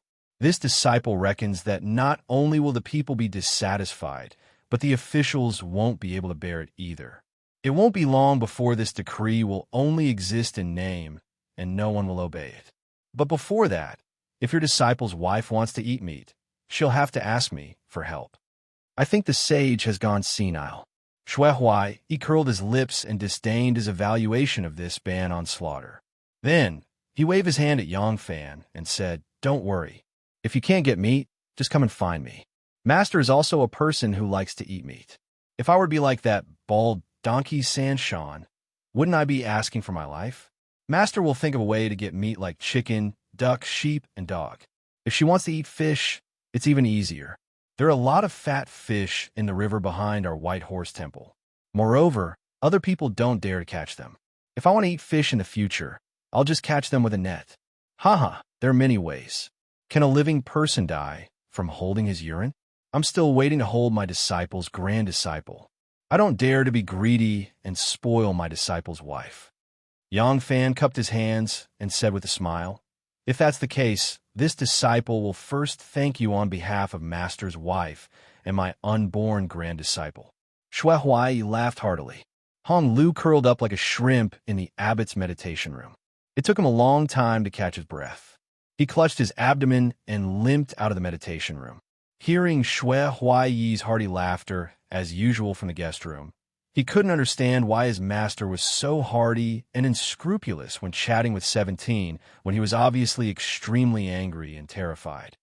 By the way, this disciple also heard something wonderful related to Master these 2 days. Yang Fan changed the topic in a flash. When Shui Huai heard that it had something to do with him, he was a little frightened. In fact, he knew very well that the news of him falling out of favor was probably known by the entire imperial court. He would definitely be the last to know. But even if the entire world knew, he didn't want anyone to expose it in front of him. It seemed that as long as this open secret was not exposed in front of him, he wouldn't wake up from his dream. Yang Fan smiled and inadvertently told Shui Huai about how the barbarian Emole had met Shui Huai's past life 200 years ago, and how Shui Huai was the reincarnation of the Buddhist protector way to all bodhisattva. Even if Yang Fan didn't say this, Shui Huai would know in a few days because this matter had already spread after today's court meeting. Wu Zetian had issued the ban on slaughter and appointed an old Taoist as the prime minister.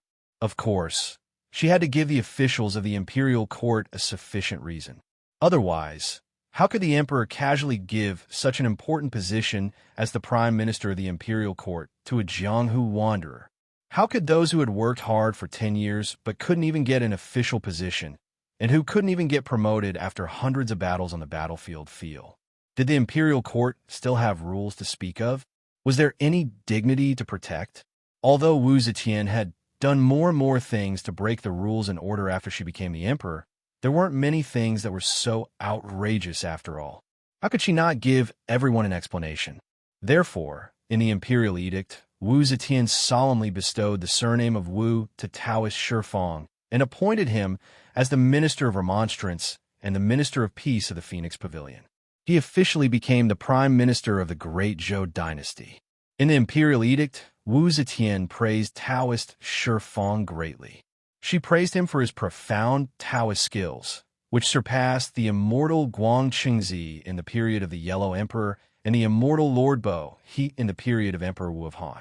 As for the news that Wu Zetian was the reincarnation of Mithriya, Wu Zetian didn't say it clearly in the imperial edict because it would obviously be suspected of boasting.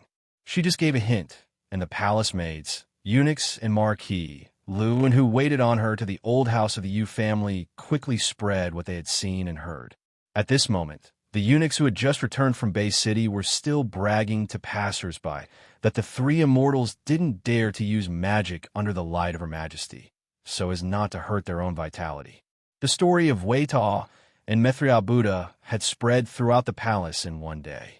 Xue Huai was stunned. A kind of ecstasy quickly filled his chest. When he was afraid of the arrival of doomsday, he suddenly heard that he had such an inseparable relationship with the Empress. Xue Huai naively thought that this was enough to ensure that he would always be loved by the Empress, and that it was enough to restore the respect of the civil and military officials for him. Frankly speaking, Feng Xiaobao, who was a street performer, actually didn't believe in the existence of gods and Buddhas. Among the ancient people, the proportion of superstitious people was much higher than that of modern people, but not everyone. Xue Huai was one of those people who didn't believe in gods. If he believed in gods and Buddhas, he wouldn't have made the White Horse Temple such a mess. But it didn't matter if he didn't believe in gods or Buddhas. He felt that as long as the Empress and the civil and military officials believed in gods and Buddhas, it was fine. Xue Huai excitedly rubbed his hands and paced back and forth in the room. 17, I'm very interested in this dissimulated man named Emole. It's getting late now. Tomorrow morning, can you accompany me to see him? Yang Fan bowed and smiled. If there's anything, I'll do it. Of course, I'll accompany you. What's more, I have some karma with these three extraordinary people, so I should go and pay my respects. Chapter 475. Taoist Shifeng became the prime minister and was given a mansion. Old Nun Jingguang was appointed as the abbot of Lingji Temple by imperial edict and was given the right to accept disciples and give them the precepts. With this right, old Nun Jingguang could accept disciples like Xue Huai and didn't need to go through the temple. She had great power in Buddhism. As for the barbarian Molei, he was much more low-key. Wu Zetian only gave him a mansion not far from Lingji Temple, assigned some servants, and ordered the Imperial Divination Bureau to follow his orders.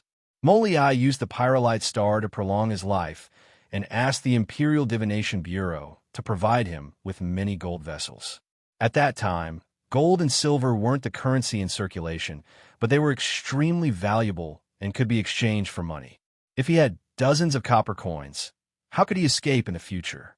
At that time, there were no securities, stocks, or bank cards that could be easily carried, so Molei could only come up with all kinds of excuses to get some gold. Since Wu Zetian ascended to the throne, the power of the country was much weaker than when Emperor Taizong and Emperor Gaozong were still alive. In addition, Li Xiaojie was leading the army to recover the 4 towns of Anxi, so money was spent like water. In the court, Wu Sanxi was building the 3 Yang Palace, the Xingtai Palace, and the Tianshu Palace. But Molei set up the altar to prolong the life of the Empress, so the Imperial Divination Bureau didn't dare to be negligent and could only do their best to satisfy his request. The three immortal masters were favored by Wu Zetian, so the flatterers in the court immediately tried to curry favor with them. Even Wu Sanxi and Wu Qingxi had to pay them a visit. Soon, 2 mansions and a nunnery of the three immortal masters were crowded with carriages and horses.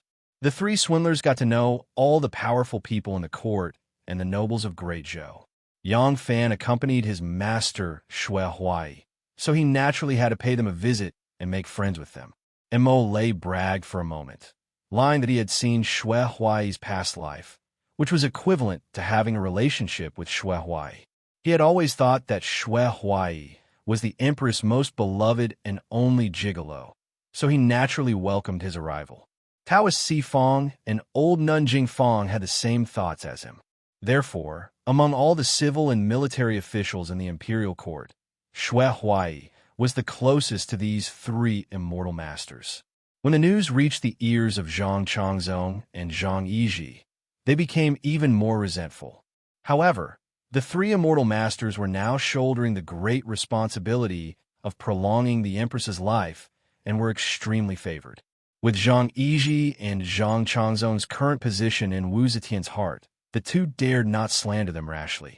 They could only suppress their resentment in their hearts and wait for an opportunity. At the same time, the long-planned battle against the censorate began. At first, a registrar named Zhuang Chikai from Wanyan County impeached Nixin from Chang'an County. This was a common tactic used by bureaucrats to attack political opponents. Usually, they would first use a low-ranking official as a pawn to attack a low-ranking official under the target, and the crime used would not be too serious. Using this to launch an attack, at the beginning, it could play the role of paralyzing political opponents.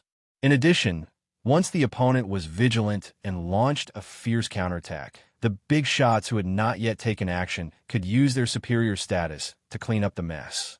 The deputy minister of censorate, Lai Junshun, was from Chang'an, and the few trusted subordinates he promoted were also from Chang'an. Back then, he had mingled with several ruffians on the streets. Chang'an was the place where he made his fortune, so Chang'an was the second base of the censorate after Luoyang. Nixin from Chang'an County was from the censorate. However, this group of people from the censorate was really not sensitive to politics. Wan Guojun faintly felt that something was wrong, but at this time, his lack of leadership qualities was undoubtedly exposed. Under the disapproving reaction of the other censorates, Wan Guojun quickly threw his uneasy premonition out of the window, thinking that the storm that happened in Chang'an was just an independent incident. Zhuang Chikai, the county registrar of Wanyan County, was just a small local official above the 8th rank, and Nixin, the county magistrate of Chang'an County, was just a small official below the 8th rank, so no one in the court paid attention to it at all. The file was smoothly transferred to the Ministry of Appointments. After some investigation, the Ministry of Appointments found a series of problems in Zhuang Chikai's impeachment of Nixin's law enforcement, including a large number of violations of the law, corruption, and bribery. This was not something that could be solved through the line of administration. Therefore, the file was transferred to the Ministry of Justice, which naturally handed it over to the Ministry of Justice. With Chun Dong, a meticulous and skilled judge handling it, an Nixin series of illegal acts were soon exposed to the world. In the past few years, Nixin had carried out cruel laws in Chang'an, and extorting confessions under torture, and created a large number of unjust, false, and wrong cases, which were bloody presented to the world. Nixin fell from power, and a few families in Chang'an County, whose families had been ruined by Nixin, begged all the way to the capital, blocking the gate of the censorate, and knelt to complain. The censorate was divided into the left and right. The left was responsible for supervising the officials in the capital, and the right was responsible for supervising the local officials in the counties and prefectures. This matter was under the jurisdiction of the right of the censorate. The original right minister of the censorate was Wei Yuanzhong, who was framed and imprisoned by the left minister of the censorate, Lai Junshun. After he was released from prison, he was sent to another place by Wu Zetian out of consideration for the dignity of the imperial court.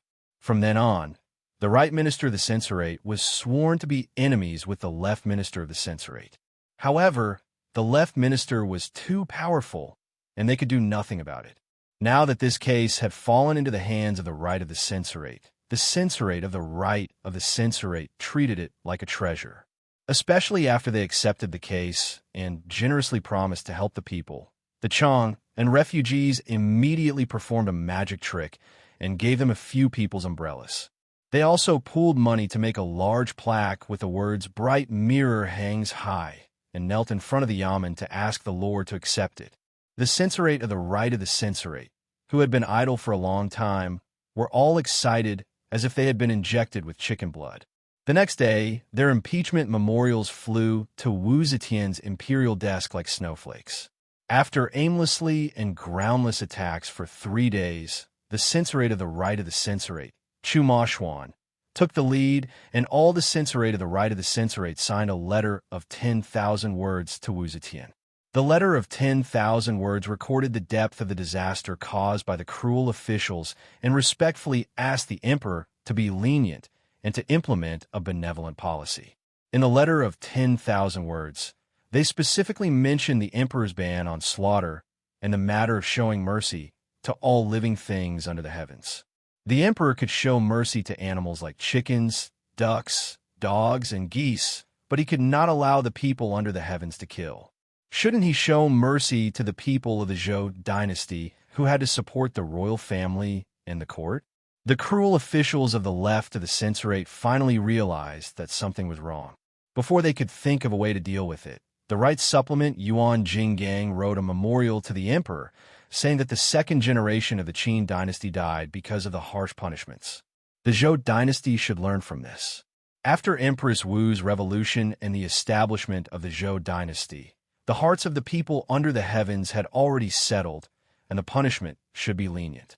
The official name of the supplement of the imperial censorate was taken from the meaning of picking up the loose ends and making up for the deficiencies. Their job was to search for the remnants and make up for the lost records, to discuss the gains and losses of the court, and to admonish the emperor. As soon as Yuan Buke made his move, the matter was no longer an internal matter of the 3 law departments, nor was it a legal matter. Instead, it had directly risen to the level of the court's policy. The prime ministers of the Political Affairs Hall were deeply in agreement with Yuan Buke's proposal. With Li Zhaoda as the leader, the prime ministers signed a joint agreement and requested for the emperor to make a decision. In the past, Wu Zetian did not pay much attention to these kinds of memorials that were meant to ease torture and implement benevolent policies. But this time, the court was full of civil and military officials, and the prime ministers of the Political Affairs Hall were all in agreement. So, Wu Zetian could no longer turn a deaf ear to them. Wu Zetian read the memorials very seriously and dictated the edict. The Shanghai Wanner polished it and ordered the Political Affairs Hall to supervise and the right minister of the censorate to carry it out. The cases handled by the left minister of the censorate would be reviewed one by one.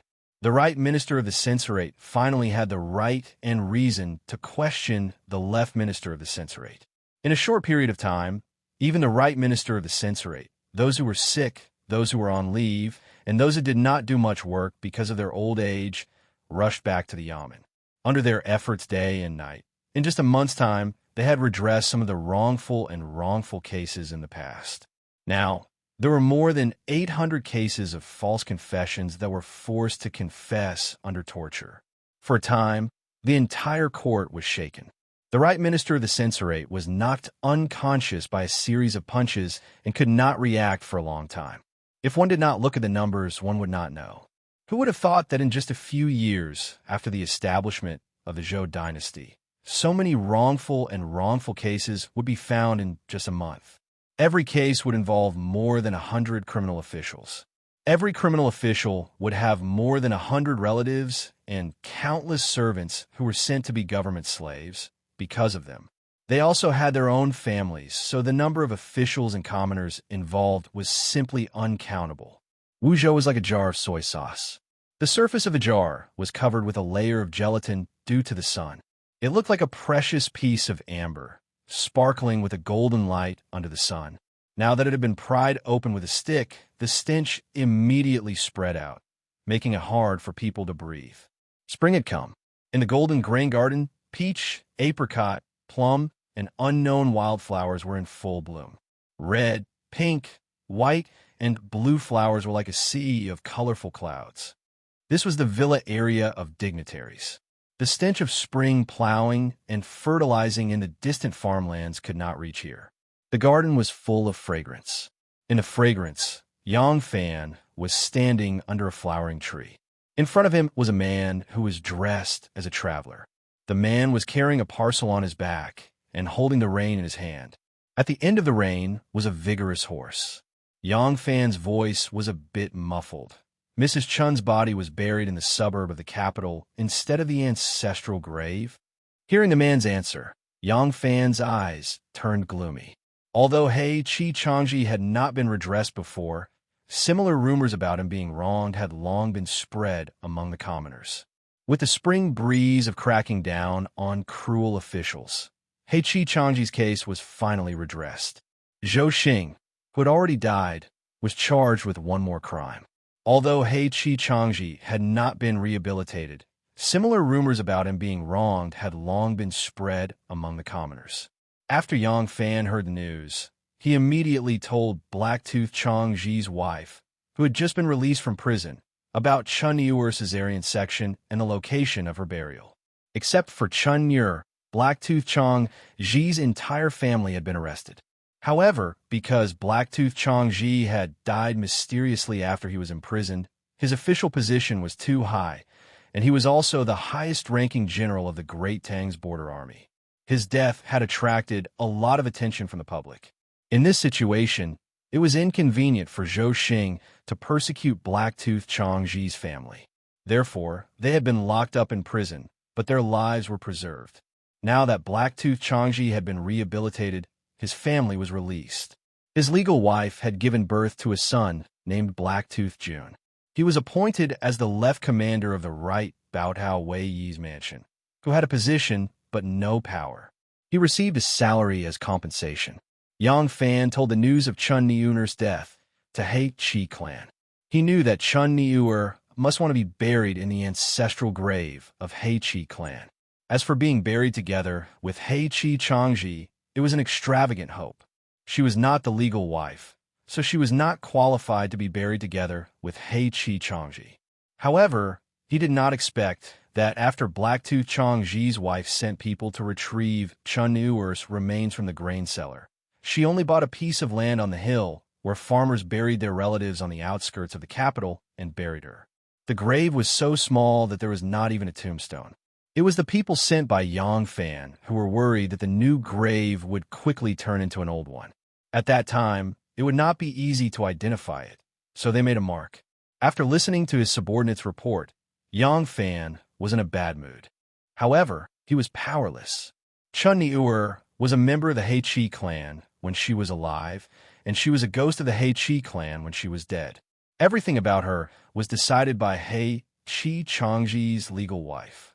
If she was alive and He Chi Changji was dead, it was within the law for He Chi Changji's legal wife to sell her to someone else as a slave or maid. Bystanders had no right to interfere. Yang Fan was worried about Duoduo's feelings, so he did not let Zhao Yu directly tell the He Chi clan where Duoduo and Xiao Qi had gone. He thought that if the He Chi clan cared about this child who had wandered to the western regions, then he could tell Mrs. Blacktooth about his whereabouts. However, she did not even ask. Yang Fan despondently looked at the pear tree in front of him. The pear blossoms were as white as snow, like clouds and mist. In his daze, he seemed to see the pitch-black grain cellar again. He saw that pea-sized lantern, and he saw that brave woman who cut open her abdomen and took out her child. Yang Fan shook his head, shaking away the mist in his eyes. He said to his subordinate, "Go. When you reach Longyu, see Duo. Tell her that if she wants Xiao Qi to return to his ancestral home, then bring the child back. I will report Madame Chun's deeds to the imperial court on her behalf. I will ask the emperor to reward her and give Xiao Qi an official position. His father is a duke. Even though he is the son of a concubine, he should still have a military position. The He Chi clan will not care about this justice. I will." The subordinate agreed. Yang Fan continued, don't be in a hurry to leave. First, find a stonemason to make a tombstone and erect it in front of Madame Chun's grave. If they are unwilling to return to the Heichi clan, then when they offer sacrifices to Madame Chun in the future, at least they will be able to find her. The subordinate nodded and cupped his hands in salute to Yang Fan. Then, he turned around and mounted his horse. Very quickly, he disappeared into the depths of the flowers and trees. Yang Fan sighed. He looked in the direction that the man and the horse disappeared in and did not speak for a long time. Anu pushed aside a cluster of wildflowers that were in full bloom and lightly walked to his back. The branches of the flowers swayed behind her. She was still dressed in a green robe and a small hat, dressed like a handsome manservant. However, even the brilliant wildflowers could not take away her beauty and elegance. Yang Fan did not turn around. He was silent for a long time. Finally, he said softly, "My women are not separated by age in the family. After 100 years, we must be buried together." Anu rolled her eyes at him mischievously. She did not say anything. Yang Fan still did not turn around.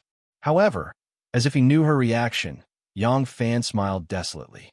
He added, "If one does not think far ahead, he will definitely have immediate worries. When my son is born, I will set down this rule. If he does not listen to me, then he will be unfilial. In the future, he will not even be allowed to enter the ancestral shrine." Anu opened her mouth and wanted to stab him. "I haven't even agreed to marry you yet. You're thinking too far ahead." However, she did not know why she swallowed the words that were about to come out of her mouth.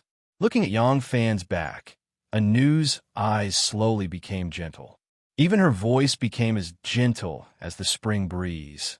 "The banquet is about to begin. Great Master Huai, Yi, and the 3 living immortals are looking for you.